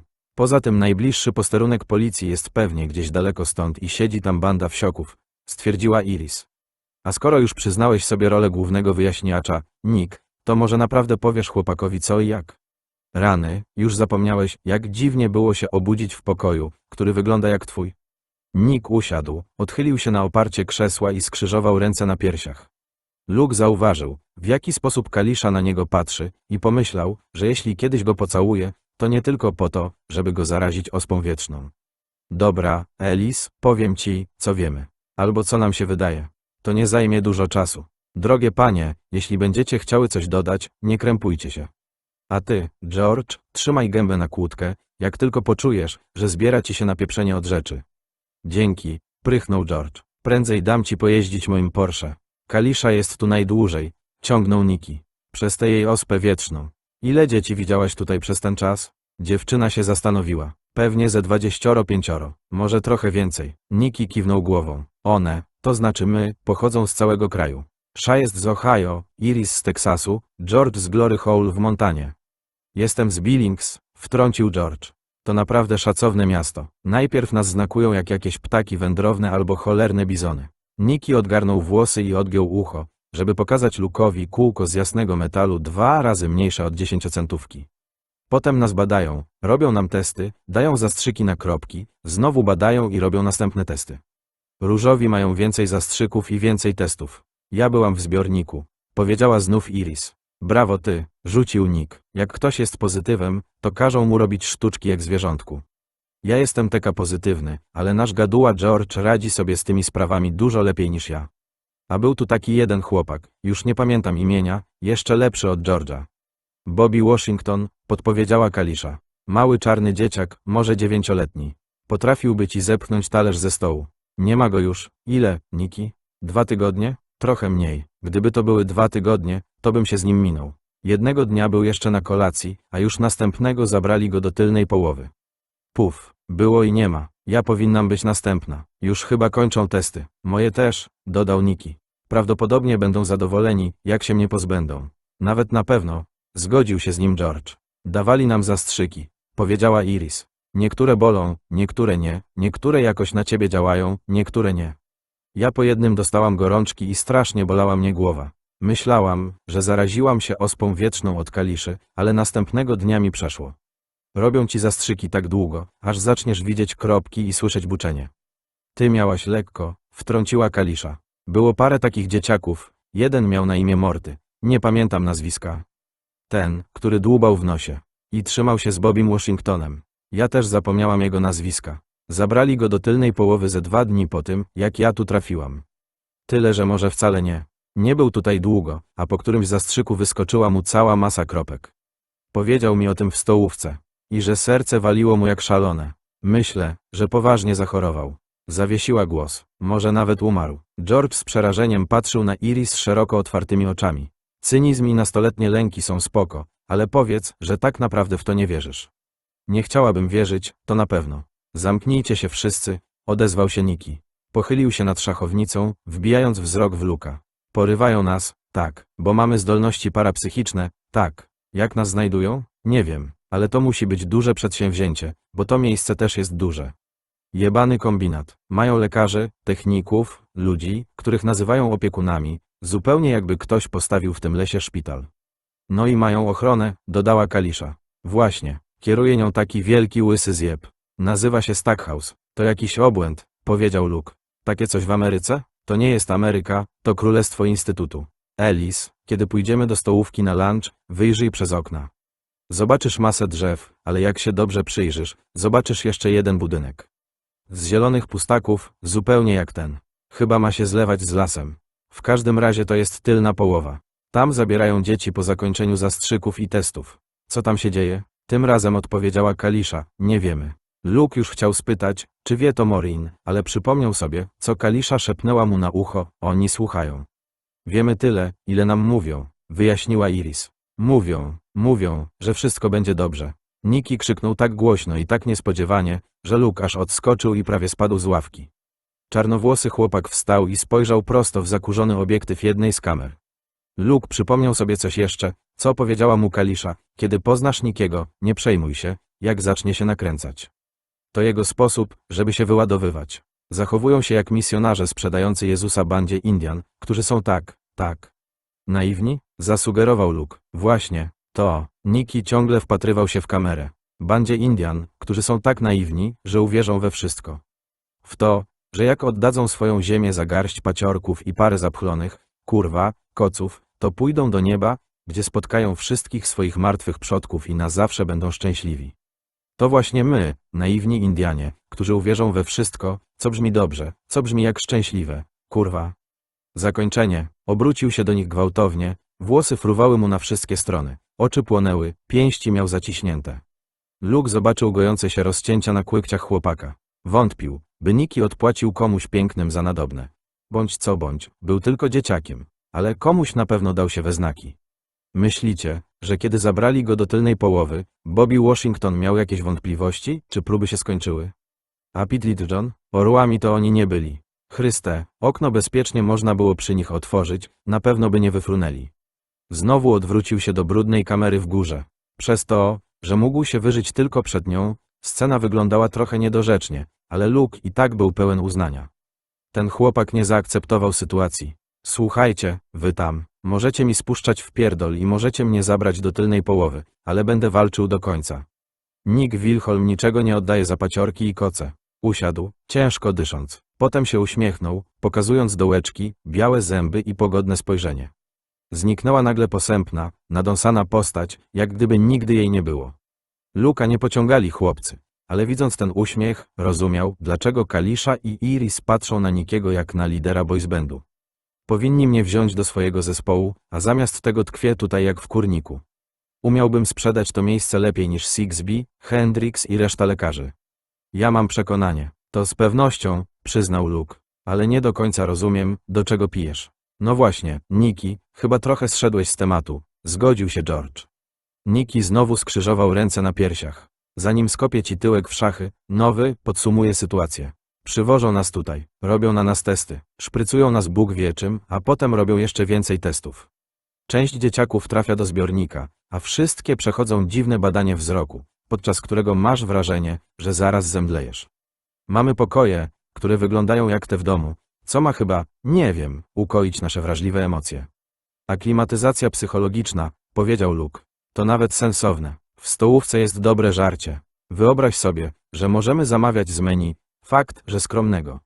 Pokoje nie są zamykane na klucz, więc kiedy ktoś nie może spać, idzie sobie do stołówki po nocną przekąskę. Zostawiają nam ciastka, orzechy, jabłka i tak dalej. Albo można iść do kantyny. Tam są automaty na żetony, których ja nie mam, bo żetony dostają tylko grzeczne dziewczynki i grzeczni chłopcy, a ja takim nie jestem. Każdego harcerzyka najchętniej wywaliłbym na kanciastą. Wracaj do tematu, przerwała mu ostro Kalisza. Przestań pieprzyć. Dobra. Nick rzucił jej ten swój zabójczy uśmiech, a potem znowu skupił się na Luku. Dają nam masę zachęt do bycia grzecznymi i zarabiania żetonów. W kantynie są przekąski i napoje, w ogromnym wyborze. Popcorn Cracker Jacks, mruknął rozmarzony George. Ciastka czekoladowe Ho-Hos. Są też papierosy, gazowane napoje z alkoholem i mocniejszy towar. W kantynie wisi tabliczka. Pij odpowiedzialnie, dodała Iris. To przecież kuriozalne, że 10-letnie dzieciaki mogą naciskać guziki i dostawać butelki Boone's Farm Blue Hawaiian albo Mike's Hard Lemonade. Chyba żartujecie, rzucił Luke, ale Kalisza i George pokręcili głowami. Można się wciąć, ale nie zalać w trupa, wyjaśnił Nicky. Tylu żetonów nie ma nikt. Fakt, zgodziła się Kalisza. Ale bywają u nas tacy, którzy chodzą wcięci, kiedy tylko się da. To znaczy alkoholicy? 10- i 11-letni alkoholicy? Luke wciąż nie mógł w to uwierzyć. Nie mówisz poważnie. Mówię, odparł Nicky. Niektórzy robią wszystko, co im się powie, byle tylko codziennie korzystać z automatu z alko. Jestem tu za krótko, żeby to zbadać, ale słyszy się opowieści od tych, którzy byli tu wcześniej. Poza tym wiele dzieciaków mocno pracuje na uzależnienie od nikotyny. To było absurdalne, ale w pewien obłędny sposób chyba miało sens. Luke przypomniał sobie słowa rzymskiego poety satyrycznego Juvenalisa, który stwierdził, że jeśli da się ludziom chleb i igrzyska, będą szczęśliwi i przestaną sprawiać kłopoty. Domyślał się, że tak samo działają papierosy i alkohol, zwłaszcza dostarczane wystraszonym, nieszczęśliwym dzieciom w niewoli. To nie psuje wyników testów? Trudno stwierdzić, bo nie wiemy, co oni testują, odparł George. Zachowują się tak, jakby interesowało ich wyłącznie to, żebyśmy zobaczyli kropki i usłyszeli buczenie. Jakie kropki? Jakie buczenie? Dowiesz się, ale to jeszcze nie jest takie złe. Najgorsze jest dochodzenie do tego punktu. Nie cierpię zastrzyków. Plus minus 3 tygodnie, powiedział Nicky. Tyle czasu większość osób spędza w przedniej połowie. W każdym razie tak mówi Sha, a ona jest tu najdłużej. Potem trafiamy do tylnej połowy. Później, przynajmniej teoretycznie, przychodzi czas na sprawozdanie i jakimś cudem wymazują nam wspomnienia o tym miejscu. Uniósł ręce, rozczapierzając palce. A potem, moje dziadki, idziemy do nieba. Obmyci, może tylko jaramy paczkę dziennie. Alleluja. Chodzi mu o to, że wracamy do domu, do rodziców, wyjaśniła cicho Iris. Gdzie powitają nas z otwartymi ramionami, dodał Nicky. Żadnych pytań, tylko serdeczne powitanie, chodźmy uczcić to pizzą w Chuck E. Cheese. Czy według ciebie to brzmi realistycznie, Alice? Nie brzmiało, ale nasi rodzice żyją, prawda? Luke nie wiedział, jak to zabrzmiało w uszach pozostałych, ale własny głos wydał mu się bardzo słaby. Nikt nie odpowiedział, tylko na niego spojrzeli. I to naprawdę wystarczyło za odpowiedź. Ktoś zapukał do drzwi gabinetu pani Sigsbee. Nie odrywając wzroku od monitora, poprosiła, żeby wszedł. Mężczyzna, który pojawił się w pomieszczeniu, był prawie tak wysoki jak dr Hendrix, ale o 10 lat młodszy i w znacznie lepszej formie, barczysty i umięśniony. Czaszkę miał gładką, ogoloną i lśniącą. Nosił dżinsy i niebieską koszulę roboczą z podwiniętymi rękawami, odsłaniającymi imponujące bicepsy. Na biodrze miał kaburę, z której wystawał krótki metalowy pręt. Przyjechała grupa rubinowa. Może chce pani z nią omówić operację Ellisa? Coś pilnego albo niezwykłego, Trevorze? Nie, proszę pani, właściwie nie, a jeśli przeszkadzam, to przyjdę później. Wszystko w porządku, daj mi tylko chwilę. Nasi mieszkańcy właśnie wprowadzają nowego w sytuację. Chodź obejrzeć. Ta mieszanka mitów i spostrzeżeń jest dosyć zabawna. Jak wyjęta żywcem z Władcy Much. Trevor Stackhouse stanął za biurkiem. Zobaczył Wilholma, męczącego gnojka pełną gębą, siedzącego po jednej stronie rozstawionej szachownicy, naprzeciwko nowo pozyskanego. Dziewczęta stały obok, jak zwykle skoncentrowane głównie na Wilholmie, przystojnym, nadąsanym, współczesnym Jamesie Deanie. Wkrótce już go nie będzie. Stackhouse nie mógł się doczekać, kiedy Hendricks go odprawi. Jak myślicie, ilu ludzi w sumie tu pracuje? Pytał właśnie nowy. Iris i Kalisha, znana również jako ta laska od ospy wietrznej, wymieniły spojrzenia. Odpowiedziała pierwsza z nich. Z 50? Chyba co najmniej tyle. Są lekarze, technicy i opiekunowie, personel w stołówce, 2 albo 3 dozorców i pokojówki, dodał Wilholm. W tej chwili jedyną jest Maureen, bo zostało nas tylko 5, ale kiedy dzieci jest więcej, przysyłają kilka innych. Możliwe, że przychodzą z tylnej połowy, tego nie wiem. Jak przy tylu ludziach utrzymują wszystko w tajemnicy? Zapytał Ellis. Gdzie oni w ogóle parkują? Interesujące, przyznał Stackhouse. Do tej pory chyba jeszcze nikt o to nie pytał. Pani Sigsbee kiwnęła głową. On jest bardzo mądry i to najwyraźniej nie tylko oczytany. A teraz cicho, chcę posłuchać. Muszą mieszkać, mówił właśnie Ellis. Rozumiecie tę logikę? Jak wyjazd na służbę, co oznaczałoby, że to jednostka rządowa. Jak te tajne więzienia, gdzie przesłuchują terrorystów. Do tego tortury wodne z workiem na głowie, dodał Wilholm. Nie słyszałem, żeby tutaj robili to dzieciom, ale wcale bym się nie zdziwił. Mają zbiornik, powiedziała Iris. To jest ich tortura wodna. Zakładają ci czepek, zanurzają cię i robią notatki. Ale to w sumie lepsze niż zastrzyki. Zawiesiła głos. Przynajmniej w moim przypadku. Muszą wymieniać pracowników grupami, stwierdził Ellis. Pani Sigsbee odniosła wrażenie, że mówi bardziej do siebie niż do pozostałych. Pewnie często tak robi, pomyślała. Tylko w ten sposób to może działać. Stackhouse kiwał głową. Dobrze dedukuje. Cholernie dobrze. Ile on ma lat? Ze 12? Przeczytaj raport, Trevorze. Sigsbee nacisnęła klawisz i pojawił się wygaszacz ekranu. Jej córki bliźniaczki w podwójnym wózku. Wiele lat temu, kiedy jeszcze nie miały piersi, niewyparzonych gęb ani strasznych chłopaków. Ani, w przypadku Judy, strasznego nałogu narkotykowego. Czy zespół rubinowy złożył już sprawozdanie? Mnie osobiście. A kiedy policja sprawdzi komputer tego chłopaka, zobaczy, że czytał artykuły o dzieciach, które zabiły swoich rodziców. Niewiele, tylko kilka. Innymi słowy standardowa procedura. Tak, proszę pani, jeśli coś działa, lepiej nic nie zmieniać. Stackhouse rzucił jej uśmiech prawie tak czarujący jak u Wilholma, kiedy ten dawał do pieca na całego. Ale tylko prawie. Ten ich Niki to prawdziwy magnes na laski. Przynajmniej na razie. Chce się pani spotkać z zespołem, czy wystarczy raport z operacji? Pisze go Denny Williams, więc powinno dać się to czytać. Skoro wszystko poszło gładko, wystarczy raport. Powiem Rosalind, żeby mi go przyniosła. Dobrze, a co z Alvorson? Były od niej ostatnio jakieś informacje? Chodzi ci o to, czy Wilholm i Kalisha zaczęli się migdalić?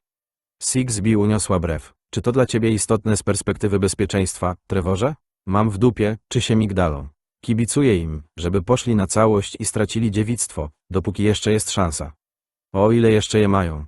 Ale czasami Alvorson wychwytuje informacje istotne z perspektywy bezpieczeństwa. Na przykład kiedy rozmawiała z tym Washingtonem. Maureen Alvorson, pokojówka, która wydawała się autentycznie współczuć młodym pacjentom Instytutu, w rzeczywistości była wtyczką. Przynosiła drobne ploteczki, więc pani Sigsbee uważała, że szpieg to zbyt duże słowo. Ani Kalisha, ani pozostali tepe nie zorientowali się, bo Maureen doskonale umiała skrywać głęboko pod powierzchnią swój dodatkowy sposób zarobkowania. Szczególnie cenna była dzięki starannie zasianej teorii, że w niektórych punktach Instytutu, takich jak południowy kraniec stołówki czy nieduży kawałek przy automatach w kantynie, nie działa podsłuch. To właśnie tam Alvorson wyciągała z dzieci tajemnice.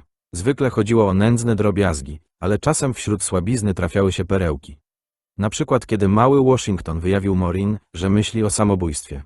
Ostatnio nie było nic, powiedziała Sigsbee. Poinformuję cię, Trevorze, jeśli Alvorson przekaże nam coś, co uznam za przydatne dla ciebie. Dobrze, tylko pytałem. Rozumiem. Idź już. Mam pracę. Jebać to gówno, powiedział Nicky, siadając z powrotem na ławce. W końcu odgarnął włosy z oczu. Zaraz będzie gong, a po lunchu mam badanie wzroku i będę się gapił na białą ścianę. Pokaż, na co cię stać, Alice. Zrób ruch. Luke nigdy w życiu nie miał mniejszej ochoty na grę w szachy. Dręczyły go tysiące pytań, głównie o zastrzyki na kropki, ale może to była zła pora. Bądź co bądź, istnieje coś takiego jak przeładowanie informacjami.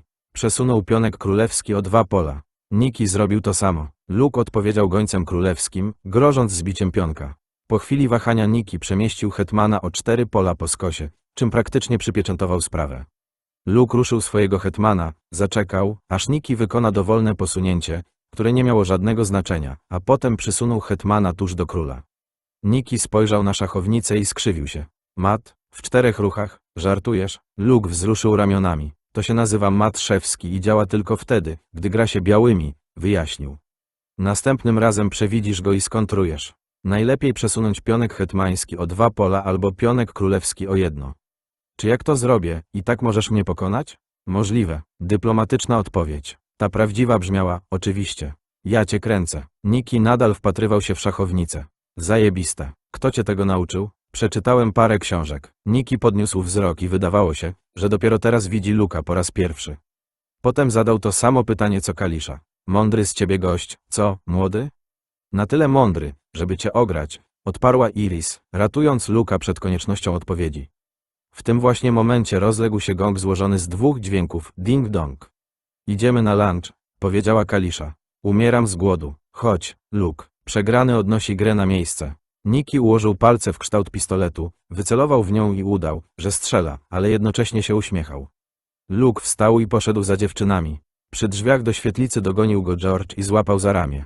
Z literatury socjologicznej, a także z osobistych doświadczeń, Luke wiedział, że dzieci w grupie najczęściej wpisują się w jedną z łatwo rozpoznawalnych szufladek.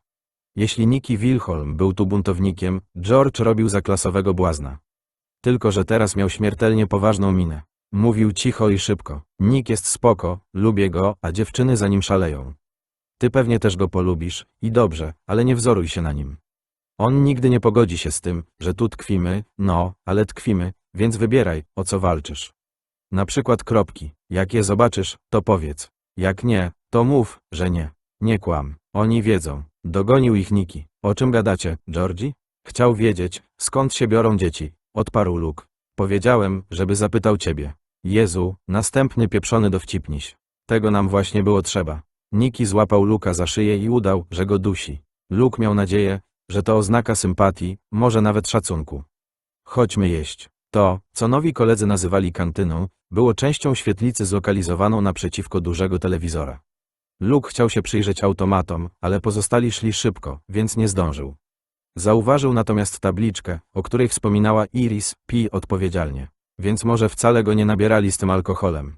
To nie Kansas ani Wyspa Radości, pomyślał.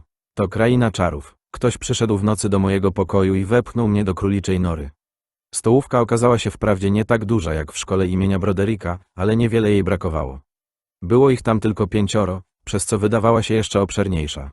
Większość stolików była na 4 osoby, ale pośrodku sali znajdowało się kilka większych. Na jednym z nich umieszczono 5 nakryć. Podeszła kobieta w różowym fartuchu i spodniach w tym samym kolorze, żeby nalać im wody do szklanek. Tak jak Maureen, miała tabliczkę z imieniem. Norma, jak się macie, kurczaczki? Zapytała. Jakoś sobie dziobiemy. Odparł pogodnie George. A ty? W porządku. Nie masz przypadkiem karty wychodzisz z więzienia? Norma rzuciła mu automatyczny uśmiech, a potem wyszła przez wahadłowe drzwi, które zapewne prowadziły do kuchni. Po co ja się męczę? Mruknął George. Moje najlepsze teksty marnują się tutaj. Marnują się, mówię. Sięgnął po 100 kart, które leżały na środku stołu i rozdał je pozostałym. Na samej górze menu znajdowała się aktualna data. Poniżej przystawki, skrzydełka, buffalo albo zupa bisk z pomidorami, dania główne, burger z bizona albo amerykańskie chop suey i desery, szarlotka z lodami albo coś, co nazwano magicznym ciastem budyniowym. Na liście było też 6 różnych napojów. Można dostać mleko, ale nie chce im się go wpisywać do menu, powiedziała Kalisza. Większość dzieciaków go nie zamawia, chyba że do płatków na śniadanie. To jedzenie naprawdę jest dobre? Zapytał Luke. Prozaiczne pytanie, zupełnie jak w hotelu All Inclusive, przypomniało o surrealizmie ich sytuacji. Tak, odparła Iris. Czasami nas ważą. Przytyłam 2 kilo. Tuczą nas, stwierdził Niki. Jak Jasia i Małgosie. W piątek wieczorem i w sobotę w południe jest szwedzki stół, dodała Kalisza. Bez ograniczeń. Jak, kurwa, Jasia i Małgosie, powtórzył Niki. Obrócił się do kamery w rogu pomieszczenia. Wracaj, Normo, chyba jesteśmy gotowi. Wróciła natychmiast, co u Luka tylko wzmogło poczucie surrealizmu. Kiedy jednak na stół trafiły zamówione przez niego skrzydełka i chop suey, jadł z apetytem. Znajdował się w dziwnym miejscu, bał się o siebie i umierał ze strachu o los rodziców, ale poza tym wciąż miał 12 lat. Był rosnącym chłopcem. Oni musieli obserwować, kimkolwiek byli, bo ledwie Luke zjadł ostatni kawałek ciasta budyniowego. Obok niego pojawiła się jeszcze inna kobieta w takim samym jak Norma różowym mundurku. Imię na jej plakietce brzmiało GLADYS. Luke, chodź ze mną. Popatrzył na pozostałą czwórkę. Kalisza i Iris nie chciały spojrzeć mu w oczy. Niki znowu skrzyżował ręce na piersiach i spoglądał na Gładys z lekkim uśmiechem. Może wróć później, kotku. Na przykład koło gwiazdki. Kopnę cię pod jemiołą. Nie zwracała na niego uwagi. Luke, proszę. Tylko George patrzył prosto na niego. Na jego twarzy Luke zobaczył coś, co przypomniało mu o ich wcześniejszej rozmowie w drodze do stołówki. Więc wybieraj, o co walczysz. Wstał. Do zobaczenia później. Chyba. Kalisza bezgłośnie wypowiedziała słowa, zastrzyki na kropki. Gładys była drobna i ładna, ale równie dobrze mogła mieć czarny pas i bez trudu przerzucić sobie Luka przez ramię, gdyby zaczął sprawiać kłopoty. Zresztą nawet jeśli nie, oni patrzyli, więc nie miał wątpliwości, że w razie czego posiłki przybędą bardzo szybko. W grę wchodziło coś jeszcze, i to coś bardzo silnego. Luke został wychowany tak, żeby być grzecznym i słuchać starszych. Nawet w tej sytuacji trudno było przezwyciężyć ten nawyk. Kobieta prowadziła go obok okien, o których wspomniał Niki. Luke wyjrzał przez nie i rzeczywiście zobaczył drugi budynek. Ledwo widzialny przez drzewa, ale tam był. Tylna połowa. Przed wyjściem ze stołówki obejrzał się przez ramię, licząc, że ktoś doda mu otuchy. Wystarczyłoby nawet machnięcie ręką albo uśmiech Kaliszy. Nikt mu jednak nie pomachał i nikt się nie uśmiechał. Patrzyli na niego tak samo jak na placu zabaw, kiedy spytał, czy ich rodzice żyją. Może odpowiedzi na tamto pytanie nie znali, a przynajmniej nie byli jej pewni, wiedzieli natomiast, dokąd Luke idzie teraz. Cokolwiek go czekało, oni już przez to przeszli. Jejku, jaki mamy ładny dzień, prawda? Zapytała Gładys, prowadząc Luka korytarzem z pustaków, przy którym znajdował się jego pokój. Korytarz biegł dalej kolejnym skrzydłem, więcej drzwi, więcej pokoi, oni jednak skręcili w lewo, do przybudówki, w której najwidoczniej były windy. Luke, zazwyczaj dobry w prowadzeniu uprzejmych rozmów, milczał. Był przekonany, że na jego miejscu właśnie tak zachowałby się Niki.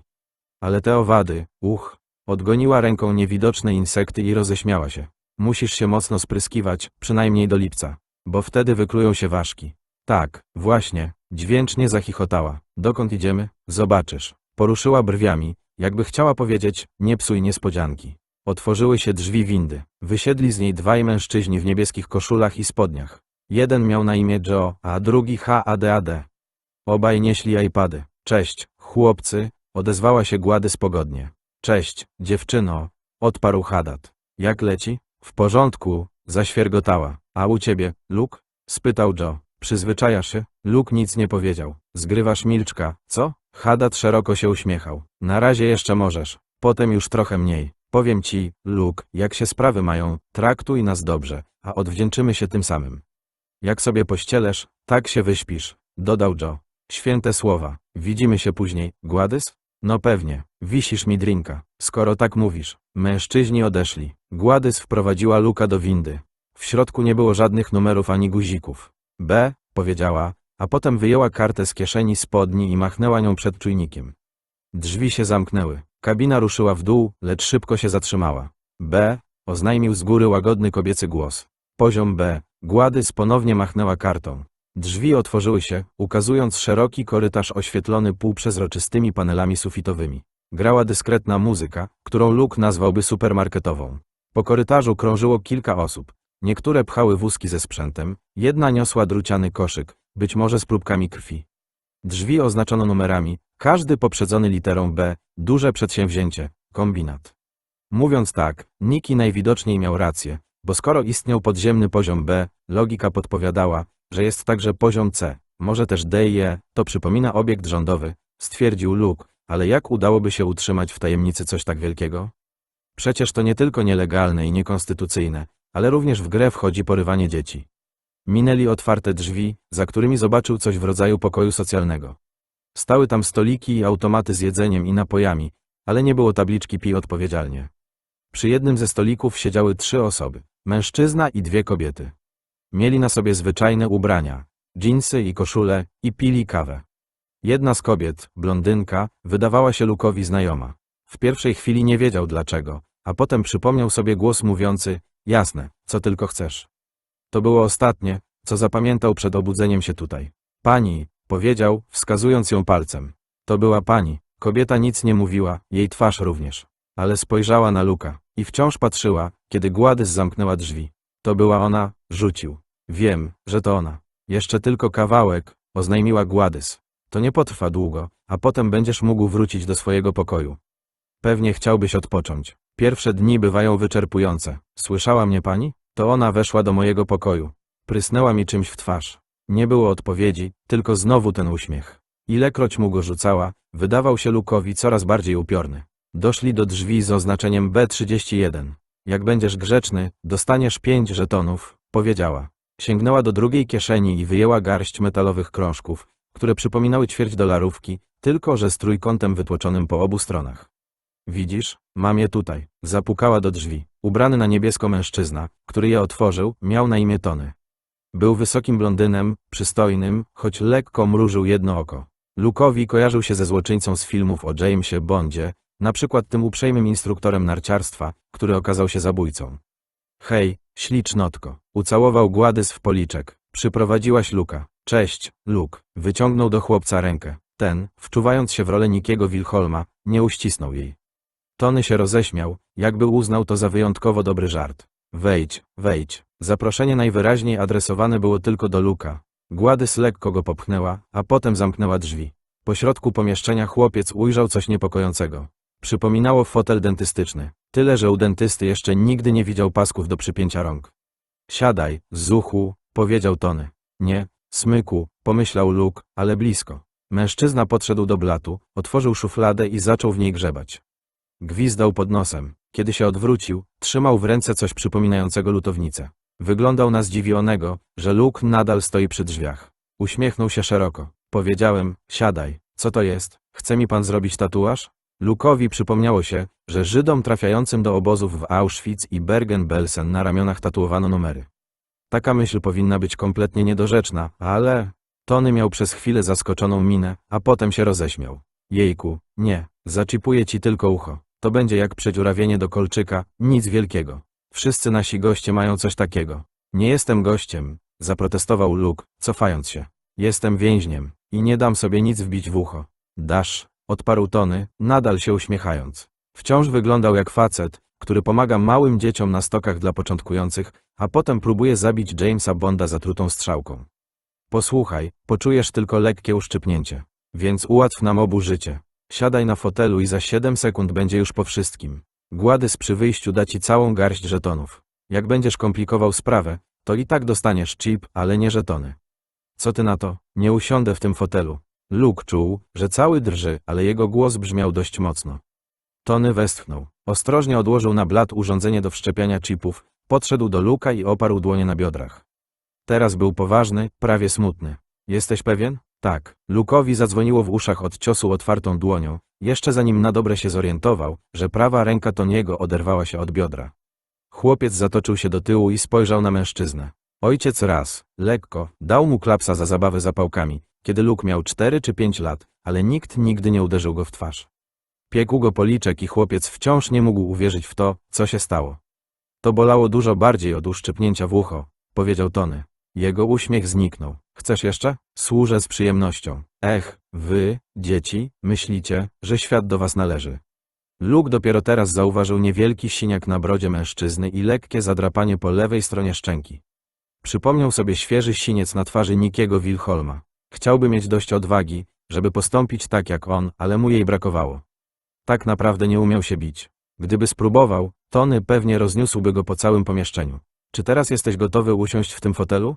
Luke usiadł. Będziesz grzeczny, czy potrzebujemy pasów? Będę grzeczny. Dotrzymał słowa, a Tony miał rację. Uszczypnięcie ucha nie bolało tak jak cios w twarz. Może dlatego, że Luke był na nie gotowy. A może, bo przypominało zabieg medyczny, a nie atak. Już po wszystkim Tony podszedł do sterylizatora i wyjął z niego igłę do zastrzyków podskórnych.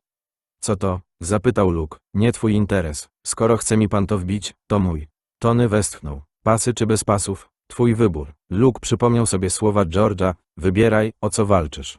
Bez pasów. Grzeczny chłopak. Lekkie ukłucie i będzie po sprawie. Okazało się, że to coś więcej niż lekkie ukłucie. Może ból nie był straszliwy, ale i tak nieźle zapiekło. Luke poczuł żar w całej ręce aż do nadgarstka, jakby miał gorączkę tylko w tej jednej części ciała, a potem wszystko wróciło do normy. Tony zalepił miejsce ukłucia punktowym plastrem, po czym obrócił fotel przodem do białej ściany. A teraz zamknij oczy. Luke wykonał polecenie. Słyszysz coś? To znaczy co? Przestań zadawać pytania i odpowiadaj na moje. Czy coś słyszysz? Niech pan będzie cicho, to posłucham. Mężczyzna milczał, a Luke nasłuchiwał. Ktoś przeszedł korytarzem. I ktoś się zaśmiał. Chyba Gładys. Nic więcej? Nie. W porządku, dobrze ci idzie. Policz do 20, a potem otwórz oczy. Luke policzył i otworzył. Co widzisz? Ścianę. Nic więcej? Pomyślał, że to niemu prawie na pewno chodzi o kropki i przypomniał sobie radę George'a. Jak je zobaczysz, to powiedz. Jak nie, to mów, że nie. Nie kłam. Oni wiedzą. Nic więcej. Na pewno? Tak. Tony klepnął go w plecy, tak że Luke aż podskoczył. Dobra, Zuchu, skończyliśmy. Dam ci trochę lodu na ucho. Przyjemnego dnia życzę. Kiedy Tony wyprowadził Luke'a z pokoju B31, Gładys czekała przed drzwiami. Uśmiechała się tym swoim pogodnym uśmiechem zawodowej hostessy. Jak ci poszło, Luke? Tony odpowiedział w jego imieniu. Dobrze się spisał. Dzielny chłopak. To właśnie nasza specjalność. Gładys niemal wyśpiewała te słowa. Dobrego dnia, Tony. Tobie też, Gład. Kobieta prowadziła Luke'a z powrotem do windy, wesoło gawędząc. Nie miał pojęcia, o czym ona mówi. Ręka bolała go tylko lekko, a do pulsującego ucha przykładał sobie zimny kompres. Od obu tych rzeczy gorszy był cios w twarz. Z najróżniejszych powodów. Gładys odprowadziła go do pokoju. Przeszli surowym zielonym korytarzem obok plakatu, pod którym wcześniej siedziała Kalisza, tego z napisem Kolejny dzień w raju, i wreszcie dotarli do pomieszczenia, które wyglądało jak pokój Luke'a, ale nim nie było. Czas wolny, zawołała, jakby przyznawała chłopcu cenną nagrodę. W tej chwili perspektywa, że zostanie sam, rzeczywiście wydawała się nagrodą. Zrobił ci zastrzyk, prawda? Tak. Jeżeli zacznie cię boleć ręka albo zrobi ci się słabo, powiedz mnie albo komuś z pozostałych opiekunów, dobrze? Dobrze. Luke otworzył drzwi, ale zanim zdążył wejść, Gładys złapała go za ramię i obróciła. Nadal miała uśmiech hostessy, ale jej palce jak ze stali wbijały mu się w skórę. Nie tak mocno, żeby zabolało, lecz wystarczająco, by dać do zrozumienia, że mogłoby zaboleć. Niestety, żetonów nie będzie, powiedziała. Nie musiałam o tym mówić z Tonym. Ten ślad na twoim policzku mówi mi wszystko, co potrzebuję wiedzieć. Miał ochotę odpowiedzieć, nie chcę waszych gównianych żetonów, ale milczał. Nie bał się wcale kolejnego ciosu, ale tego, że słysząc własny głos, słaby, chwiejny, oszołomiony głos 6-latka, rozsypie się na oczach tej kobiety. Coś ci poradzę, Luke. Gładys już się nie uśmiechała. Musisz zrozumieć, że jesteś tu po to, żeby służyć. To znaczy, że musisz szybko dorosnąć. To znaczy, że musisz być realistą. Spotkają cię tutaj różne rzeczy. Niektóre nie będą zbyt przyjemne. Możesz być grzeczny i dostawać żetony albo niegrzeczny i nic nie dostawać. To, co ma cię spotkać, i tak cię spotka, więc zastanów się, co wybierasz. Decyzja nie powinna być trudna. Luke nie odpowiedział. Uśmiech Gładys mimo wszystko powrócił. Uśmiech hostessy mówiący, tak, proszę pana, już pana prowadzę do stolika. Wrócisz do domu przed końcem lata i wszystko będzie tak, jakby nic się tu w ogóle nie wydarzyło. Jeśli cokolwiek zapamiętasz, to jak sen. Ale dopóki to nie sen, może warto zadbać o to, żeby twój pobyt był przyjemny? Kobieta rozluźniła chwyt i lekko go popchnęła. Myślę, że powinieneś trochę odpocząć. Połóż się. Widziałeś kropki? Nie. Jeszcze zobaczysz. Zamknęła drzwi, bardzo delikatnie. Luke krokiem lunatyka przeszedł przez pokój do łóżka, które nie było jego łóżkiem. Położył się, przycisnął głowę do poduszki, która nie była jego poduszką, i patrzył na pustą ścianę bez okna. I bez kropek, czymkolwiek były. Pomyślał, ja chcę do mamy. Boże, jak ja chcę do mamy. To przeważyło szale. Upuścił zimny kompres, zakrył oczy rękami i rozpłakał się. Czy go obserwowali? Czy słuchali jego szlochu? Bez znaczenia. Już go to nie obchodziło. Wciąż jeszcze płakał, kiedy zasypiał. Gdy się obudził, czuł się lepiej, jakby się oczyścił. Zauważył, że podczas gdy on jadł lunch, a potem poznawał nowych przyjaciół, Gladys i Toniego, w pokoju przybyły dwie rzeczy. Na biurku stał laptop, Mac taki sam jak jego, ale trochę starszy model. Ponadto na stoliku w kącie pojawił się mały telewizor. Luke najpierw podszedł do biurka i włączył komputer. Słysząc znajomy dźwięk Macintosha, znowu boleśnie zatęsknił za domem. Zamiast prośby o hasło pojawił się niebieski ekran z następującym komunikatem. Żeby uruchomić, pokaż do kamery jeden żeton. Kilka razy zastukał w klawisz return, wiedząc, że to nic nie da. Co za gówno. A potem, choć to wszystko było straszne i surrealistyczne, musiał się roześmiać. Krótko, ostro, ale szczerze. Czy wcześniej miał poczucie wyższości, może nawet pogardy, wobec dzieci żebrzących o żetony na papierosy albo wino z sokiem? Jasne. Czy mówił sobie, ja bym nigdy tak nie postąpił? Jasne. Kiedy myślał o dzieciakach, które piją i palą, czyli rzadko, bo miał ważniejsze tematy, stawali mu przed oczami żałośni metalowcy, którzy słuchają Pantery i rysują sobie przekrzywione diabelskie rogi na dżinsowych kurtkach, tacy głupi, że pogrążanie się w nałogu mylą z buntem. Nie wyobrażał sobie, że mógłby robić takie rzeczy, ale oto gapił się w pusty niebieski ekran laptopa i bębnił w klawisz return jak szczur w klatce Skinnera naciskający dźwignię, żeby dostać kawałek karmy albo kilka ziaren kokainy. Zamknął laptopa i sięgnął po pilota na telewizorze. Spodziewał się zobaczyć kolejny niebieski ekran i komunikat, że do oglądania telewizji potrzebne są żetony, a tymczasem na ekranie pojawił się Steve Harvey prowadzący wywiad z Davidem Hasselhoffem na temat jego listy rzeczy do zrobienia przed śmiercią. Publiczność zaśmiewała się z dowcipnych odpowiedzi aktora. Po wciśnięciu guzika program na ekranie pojawiło się menu DirecTV podobne do tego w domu, ale tak jak w przypadku pokoju i laptopa, nieco inne. Dostępny był co prawda szeroki wybór filmów oraz programów sportowych, ale brakowało kanałów ogólnych i informacyjnych. Luke zgasił telewizor, odłożył pilota i rozejrzał się. Oprócz drzwi na korytarz było jeszcze dwoje innych. Przez jedne wchodziło się do garderoby. Wisiały tam dżinsy, t-shirty. Nie próbowano odtworzyć tych, które miał w domu, co przyjął z pewną ulgą, i kilka koszul. Stały też dwie pary sneakersów oraz kapcie. Żadnych twardych butów. Drugie drzwi prowadziły do małej, czyściutkiej łazienki. Luke znalazł tam kilka jeszcze nierozpakowanych szczoteczek do zębów. Leżały na umywalce obok świeżej tubki pasty do zębów Crest. W dobrze zaopatrzonej szafce z lekami znajdowały się płyn do ust, słoik paracetamolu w wersji dla dzieci, zawierający tylko 4 pastylki, dezodorant, płyn przeciw owadom Detrol-On, plastry oraz kilka innych rzeczy, mniej lub bardziej potrzebnych. Jedyną potencjalnie choć trochę niebezpieczną był obcinacz do paznokci. Luke zamknął szafkę i przejrzał się w lustrze. Włosy miał rozczochrane, pod oczami ciemne sińce.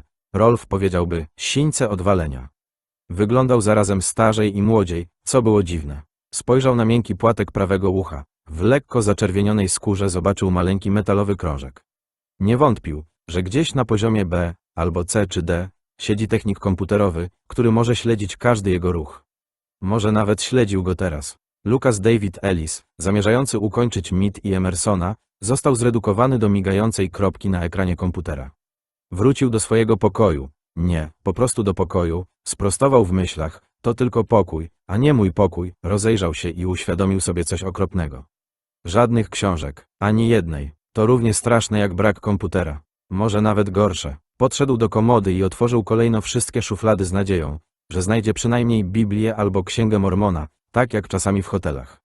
Trafił jedynie na starannie ułożone stosiki bielizny i skarpetek. Co mu zostawało? Wywiady Steve'a Harveya z Davidem Hasselhoffem? Powtórki śmiechu warte? Nie, nie ma mowy. Wyszedł z pokoju, licząc na to, że trafi na Kaliszę albo któreś z pozostałych dzieci. Spotkał jednak tylko Maureen Alvorson, która powłóczyła nogami, popychając korytarzem kosz Dandux z bielizną. Był pełen poskładanej pościeli i ręczników. Maureen wyglądała na jeszcze bardziej zmęczoną i brakowało jej tchu. Dzień dobry, pani Alvorson. Pomóc pani pchać wózek? Będzie miło z twojej strony, odpowiedziała z uśmiechem. Przyjeżdża 5 nowych, 2 wieczorem i 3 jutro rano, więc muszę im przygotować pokoje. W tamtą stronę. Wskazała kierunek przeciwny do świetlicy i placu zabaw. Luke pchnął wózek i ruszył powoli, bo i kobieta szła wolno. Pewnie pani nie wie, jak mógłbym zarobić żetony? Są mi potrzebne, żeby uruchomić komputer w pokoju. Umiałbyś posłać łóżko, jeśli nad tobą stanę i będę mówiła, co masz robić. Jasne, w domu sam ścielę. Z zakładanymi rogami jak w wojsku? No, nie, to nic, pokażę ci. Pościel dla mnie 5 łóżek, to dam ci 3 żetony. Tylko tyle mam w kieszeni. Więcej nie dostaję. 3 byłyby super. W porządku, ale przestań do mnie mówić, pani Alvorson. Mów mi Morin albo po prostu Mo. Tak jak inne dzieci. Dobrze. Minęli przybudówkę z windą i weszli do położonego za nią holu, obwieszonego kolejnymi plakatami motywacyjnymi. Stał tam również automat z lodem, jak w korytarzu motelu. Chyba nie wymagał żetonów. Gdy go minęli, Morin położyła Luke'owi rękę na ramieniu. Chłopiec przestał pchać wózek i spojrzał na nią pytająco. Widzę, że cię zaczipowali. Odezwała się prawie szeptem, ale nie dostałeś żetonów. No, możesz mówić, byle cicho. W przedniej połowie jest 6 różnych miejsc, gdzie nie sięgają te ich cholerne mikrofony, a ja znam je wszystkie. To jedno z nich, tuż przy automacie z lodem. Dobrze, kto cię zaczipował i zrobił ci ten ślad na twarzy? Tony? Luka zaczęły piec oczy. Bał się cokolwiek powiedzieć, nie wiedząc, czy to bezpieczne. Tylko kiwnął głową. To jeden z tych podłych, powiedziała Morin. Tak samo jak Zeke. I Gładys, mimo że ona dużo się uśmiecha. Pracuje tu sporo osób, które lubią pomiatać dziećmi, ale ci 3 są najgorsi. Tony mnie uderzył, szepnął Luke. Mocno. Morin zmierzwiła mu włosy. Tak niektóre panie robią małym dzieciom, ale jemu to nie przeszkadzało. Dotknęła go z czułością, a w tej chwili to bardzo wiele znaczyło. W tej chwili to znaczyło wszystko. Rób, co mówi, poradziła mu. Nie dyskutuj z nim, to moja najlepsza rada. Są tu ludzie, z którymi można dyskutować, nawet z panią Sigsby, chociaż nic to nie da, ale Tony i Zeke to 2 paskudne trzmiele. I Gładys też, mocno żądlą. Znowu ruszyła korytarzem, ale Luke złapał ją za rękaw brązowego uniformu i zaciągnął z powrotem w bezpieczne miejsce. Myślę, że Nicky uderzył Tony'ego, szepnął. Miał rozciętą skórę i mrużył oko. Morin uśmiechnęła się, pokazując zęby, którymi już dawno powinien był się zająć dentysta.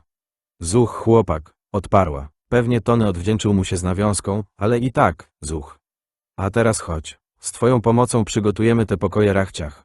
W pierwszym, do którego weszli, na ścianach wisiały plakaty Tomiego Picklesa i Żuka, bohaterów kreskówek z kanału Nickelodeon, a na komodzie stał pluton figurek G i Joe. Część z nich Luke natychmiast rozpoznał, bo sam niedawno przechodził tę fazę. Tapetę zdobili weseli klauni z balonami. O kurcze, rzucił. To pokój małego dziecka. Morin rzuciła mu rozbawione spojrzenie. Jakby chciała powiedzieć, sam też nie jesteś Matuzalemem. To prawda, chłopiec nazywa się Avery Dixon i według mojej rozpiski ma dopiero 10 lat. Do roboty. Dam głowę, że wystarczy ci raz pokazać, jak się zakłada rogi. Wyglądasz na chłopaka, który szybko kapuje. Po powrocie do pokoju Luke podniósł jeden z żetonów do kamery laptopa. Poczuł się trochę głupio, ale komputer natychmiast się uruchomił. Najpierw pojawił się niebieski ekran z komunikatem Witaj ponownie, Donna. Luke zmarszczył czoło, ale zaraz potem lekko się uśmiechnął. Zanim tu przybył, komputer musiał należeć do jakiejś Donny, a w każdym razie z niego korzystała. Ekranu powitalnego dotąd nie zmieniono. Ktoś zaliczył wpadkę. Maleńką, ale tam, gdzie jest jeden błąd, może być ich więcej. Powitanie zniknęło i pojawiła się typowa tapeta. Opustoszała plaża o wschodzie słońca. Pasek u dołu ekranu był taki sam jak w domu, ale z jedną zwracającą uwagę, choć teraz już nie zaskakującą, różnicą. Brakowało ikony znaczka pocztowego do otwierania e-maili. Były natomiast ikony 2 dostawców internetu. To Luka zdziwiło, ale pozytywnie. Otworzył Firefoxa i wpisał logowanie AOL. Wrócił niebieski ekran, tym razem z pulsującym czerwonym kółkiem po środku. Łagodny komputerowy głos powiedział: przykro mi, Dave, niestety nie mogę tego zrobić. Przez moment Luke myślał, że to kolejna wpadka. Najpierw Donna, teraz Dave, potem jednak przypomniał sobie, że to głos HAL A9000 z 2001, Odysei Kosmicznej. Czyli nie błąd, a geekowski żart, w tych okolicznościach równie zabawny jak podstawienie nogi niewidomemu. Wpisał do Google'a Herbert Ellis i znowu trafił na HAL A. Chwilę się zastanawiał, a potem wygooglował Orpheum Theatre przy Hennepin Avenue, nie dlatego, że zamierzał iść tam na przedstawienie, ani, jak się wydawało, gdziekolwiek indziej w najbliższej przyszłości, ale chciał sprawdzić, do jakich informacji ma dostęp. Coś przecież musiało być dostępne, bo inaczej po co w ogóle umożliwiliby połączenie? Strona The Orf, jak nazywali teatr jego rodzice, okazała się dozwolona dla gości Instytutu. Luke dowiedział się, że na deski wraca Hamilton, na życzenie widzów, a w przyszłym miesiącu wystąpi Patton Oswalt, będziecie boki zrywać. Wyszukał stronę szkoły imienia Brodericka, wyświetliła się bez problemu. Spróbował znaleźć pana Greera, szkolnego psychologa, i znowu odezwał się HAL 9000. Luke zaczynał rozumieć frustrację filmowego doktora Dave'a Bowmana. Już chciał zamknąć komputer, lecz zmienił zdanie i w pole wyszukiwarki wpisał Policja stanu Maine. Jego palec zawisł nad klawiszem potwierdzenia, Luke prawie go wcisnął, a potem się wycofał. Na którymś z dolnych poziomów zapewne włączyłby się alarm. Nie zapewne, z całą pewnością. Mogli zapomnieć o zmianie imienia na ekranie powitalnym, ale nie o włączeniu programu uruchamiającego alarm, jeśli któreś z dzieci spróbuje powiadomić władzę. Czekałaby go kara, pewnie gorsza niż uderzenie w twarz. Komputer, który należał do jakiejś Donny, był bezużyteczny. Luke odchylił się na oparcie krzesła i skrzyżował ręce na wąskiej piersi. Pomyślał o Maureen i o tym, jak przyjaźnie zmierzwiła mu włosy. To był tylko drobny odruchowy gest życzliwości, ale, wraz z żetonami, pomógł nieco złagodzić wrażenie po uderzeniu Tony'ego. Czy Kalisza nie wspomniała, że ta kobieta ma $40,000 długu? Nie, chyba nawet 2 razy tyle.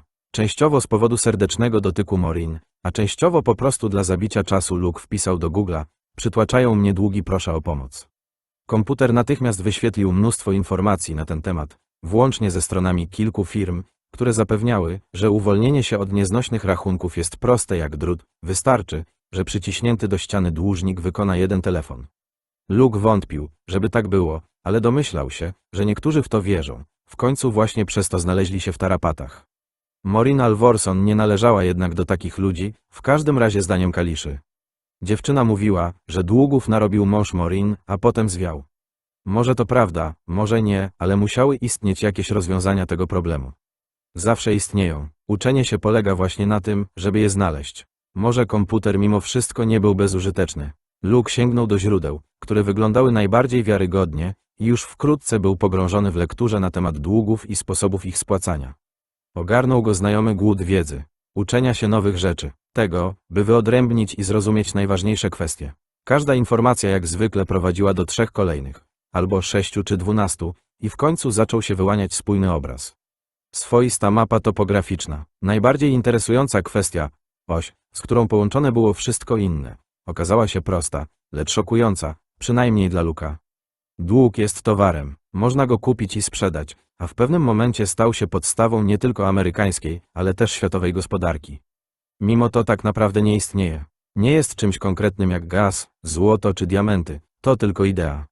Obietnica zapłaty. Kiedy w komputerze odezwał się sygnał komunikatora, Luke otrząsnął się jak ktoś budzący się z wyrazistego snu.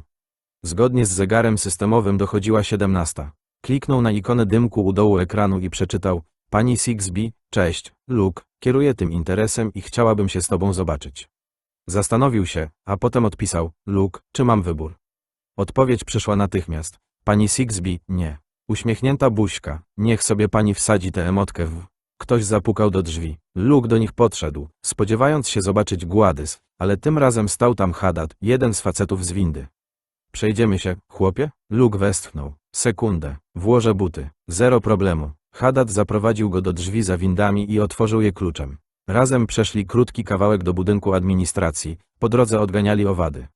Pani Sigsbee przypominała Luke'owi najstarszą siostrę ojca. Tak jak ciotka Roda była chuda, z ledwo zarysowanymi biodrami i biustem. Tylko że wokół ust ciotki biegły zmarszczki mimiczne od częstego uśmiechu, a w jej spojrzeniu zawsze było ciepło. Lubiła się przytulać. Ze strony kobiety stojącej przy biurku, ubranej w śliwkowy kostium i buty na obcasach w tym samym kolorze, przytulania raczej nie będzie, uznał Luke. Może rzuci mu uśmiech, ale jeśli nawet, to fałszywy jak banknot $3. W spojrzeniu pani Sigsbee chłopiec widział tylko chłodną ocenę i nic więcej. Absolutnie nic. Dziękuję, Haddadzie, resztą zajmę się sama. Salowy, bo Luke domyślał się, że właśnie nim był mężczyzna. Skłonił się z szacunkiem i wyszedł z gabinetu. Zacznijmy od kwestii oczywistej, powiedziała pani Sigsbee. Jesteśmy sami. Z każdym nowo przyjętym wkrótce po jego przybyciu spędzam sam na sam około 10 minut. Niektórzy, zdezorientowani i wściekli, próbowali mnie atakować. Nie mam do nich o to pretensji. Bo i z jakiej racji, na litość boską? Nasi najstarsi podopieczni mają 16 lat, a średnia wieku wynosi 11 i 6 miesięcy. Innymi słowy są to dzieci, a dzieci nawet w najlepszych okolicznościach słabo panują nad odruchami. Takie agresywne zachowanie postrzegam jako okazję do nauki, więc je uczę. Czy ciebie też będę musiała uczyć, Luke? Nie w tej kwestii, odparł chłopiec. Zastanawiał się, czy wśród tych, którzy usiłowali podnieść rękę na tę drobną kobietę, był Nicky. Może później go o to zapyta. To dobrze, usiądź, proszę. Luke zajął miejsce na krześle naprzeciwko jej biurka i pochylił się z mocno splecionymi dłońmi między kolanami. Pani Sigsbee spoczęła po drugiej stronie z miną szkolnej dyrektorki, która nie toleruje żadnych wygłupów. Która za wszystkie surowo karze. Luke nigdy dotąd nie spotkał dorosłego pozbawionego litości. Pomyślał jednak, że chyba właśnie ma kogoś takiego przed sobą. To straszna myśl, więc w pierwszej chwili chciał ją odrzucić jako niedorzeczną. Zdławił ten odruch. Lepiej wierzyć, że po prostu żył pod kloszem. Lepiej, bezpieczniej, wierzyć, że ta kobieta jest taka, jak mu się wydaje, dopóki ona nie udowodni, że to nieprawda. Znalazł się w niedobrej sytuacji, to nie ulegało wątpliwości. Okłamywanie samego siebie byłoby gigantycznym błędem. Nawiązałeś znajomości, Luke, to świetnie, dobry początek. Podczas pobytu w przedniej połowie poznasz jeszcze inne dzieci. Dwoje z nich, chłopiec Avery Dixon i dziewczynka Helen Sims, właśnie przyjechali. Teraz śpią, ale niedługo się z nimi zobaczysz. Z Helen chyba jeszcze przed ciszą nocną o 10. Avery raczej najpierw prześpi noc. Jest jeszcze mały, a kiedy się obudzi, bez wątpienia będzie rozemocjonowany. Mam nadzieję, że weźmiesz go pod opiekę, tak jak na pewno zrobią to Kalisha, Iris i George. A nawet Nick, choć jego reakcji nikt nie może być pewien. Sądzę, że włącznie z nim samym. Pomagając Avery'emu zaaklimatyzować się w nowej sytuacji, zarobisz żetony, które, jak ci już wiadomo, tu, w instytucie, stanowią podstawowy środek wymiany. Decyzja zależy wyłącznie od ciebie, ale my będziemy patrzeć. Wiem, że będziecie, pomyślał Luke. I słuchać, oprócz tych kilku miejsc, gdzie nie możecie. Zakładając, że Maureen ma rację. Koledzy podzielili się z tobą pewną dawką informacji. Część z nich jest prawdziwa, część zupełnie fałszywa. To, co ci teraz powiem, jest 100% prawdziwe, więc posłuchaj uważnie. Pani Sigsbee nachyliła się, dłonie oparła płasko na blacie, wzrok wbiła w twarz chłopca. Czy masz uszy otwarte, Luke? Nie będę 2 razy strzępić języka. Tak, co? Tak, prychnęła, choć jej twarz nadal była spokojna jak dotąd. Uszy otwarte, umysł uważny, doskonale. Spędzisz w przedniej połowie trochę czasu. Może 10 dni, może 2 tygodnie, może nawet miesiąc, choć niewielu rekrutów zostaje tu tak długo. Rekrutów? Chce pani powiedzieć, że dostałem powołanie? Szybko skinęła głową. Dokładnie to chcę powiedzieć. Trwa wojna, a ty zostałeś powołany, żeby służyć krajowi. Dlaczego? Bo raz na jakiś czas umiem przesunąć szklankę albo książkę bez dotykania? To stulpysk. Luke, wstrząśnięty niemal tak bardzo jak policzkiem wymierzonym przez Tony'ego, zamilkł. Kiedy ja mówię, ty słuchasz. Nie przerywasz. Zrozumiano? Nie ufając własnemu głosowi, chłopiec tylko kiwnął głową. To nie jest wyścig zbrojeń, tylko umysłów, a jeśli go przegramy, konsekwencje będą nie tylko dramatyczne, ale też wręcz niewyobrażalne. Może i masz dopiero 12 lat, ale jesteś żołnierzem na niewypowiedzianej wojnie. Tak samo jak Kalisha i pozostali. Czy ci się to podoba? Oczywiście, że nie. Poborowym to się nigdy nie podoba, a niektórych trzeba nauczyć, że niewykonanie rozkazów wiąże się z konsekwencjami. Jak rozumiem, 1 lekcję w tym zakresie już odbyłeś. Jeśli rzeczywiście jesteś tak bystry, jak wynika to z twoich dokumentów, druga nie będzie potrzebna. Ale jeśli jednak zostanie ci udzielona, to nie jest twój dom, to nie jest twoja szkoła. Nie dostaniesz tak po prostu dodatkowego obowiązku domowego. Nikt nie wyśle cię do dyrektora ani nie zostaniesz po lekcjach.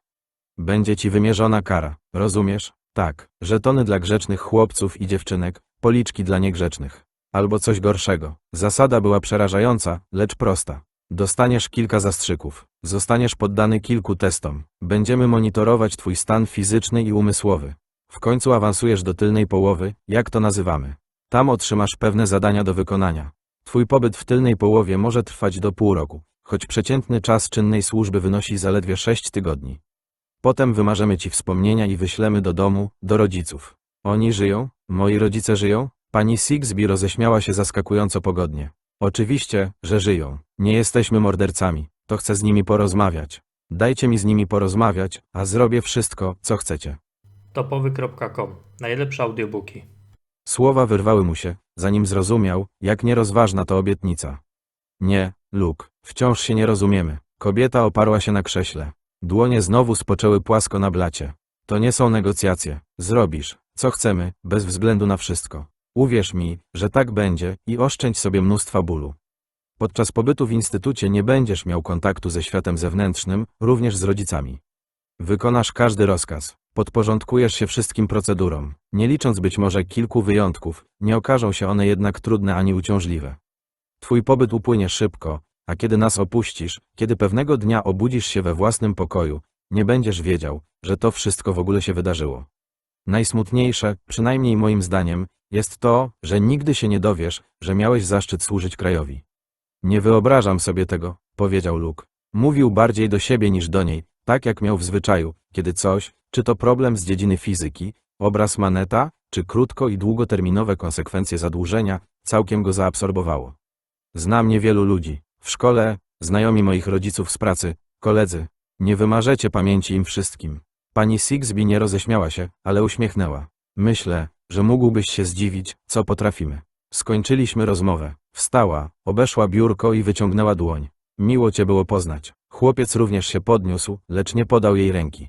Podaj mi rękę, Luke. W głębi duszy chciał to zrobić, nawyki trudno przezwyciężyć, ale wytrzymał i nie podniósł dłoni. Podaj mi rękę albo pożałujesz. Więcej nie powtórzę. Luke zobaczył, że pani Sigsby mówi z absolutnym przekonaniem. Podał jej rękę. Przytrzymała ją. Nie ścisnęła, ale zorientował się, że kobieta ma bardzo silną dłoń. Jej oczy wpatrywały się w jego oczy. Może się jeszcze zobaczymy, jak to mówią, na terenie, ale oby to była twoja jedyna wizyta w moim gabinecie. Jeśli zostaniesz tu wezwany ponownie, rozmowa będzie mniej przyjemna. Zrozumiano? Tak, to dobrze. Wiem, że to dla ciebie ponury czas, ale jeśli będziesz robił, co ci się każe, w końcu wyjdziesz na słońce. Możesz mi zaufać. A teraz do widzenia. Luke wyszedł, znowu czując się jak chłopiec we śnie albo Alicja, która wpadła do króliczej nory.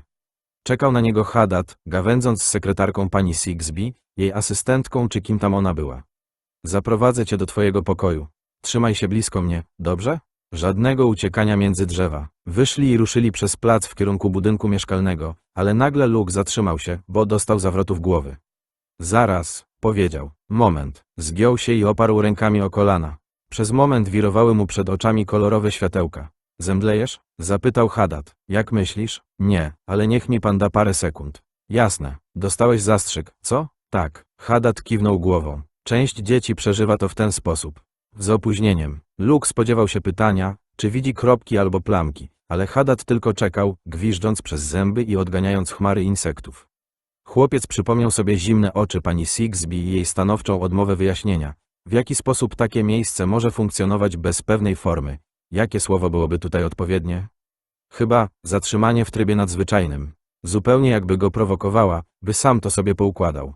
Jeśli będziesz robił, co ci się każe, w końcu wyjdziesz na słońce. Możesz mi zaufać. Luke miał dopiero 12 lat i rozumiał, że jego życiowe doświadczenie jest ograniczone, ale jednego był raczej pewien. Jeśli ktoś mówi, możesz mi zaufać, zwykle kłamie w żywe oczy. Lepiej ci, synu? Możemy iść? Tak. Luke się wyprostował. Ale nie jestem pana synem. Hadad uśmiechnął się szeroko. Błysnął złotym zębem. Chwilowo owszem. Jesteś synem Instytutu, Luke. Lepiej się odpresz i z tym pogódź. Sprawdź opis filmu. Tam znajdziesz dalszą część książki.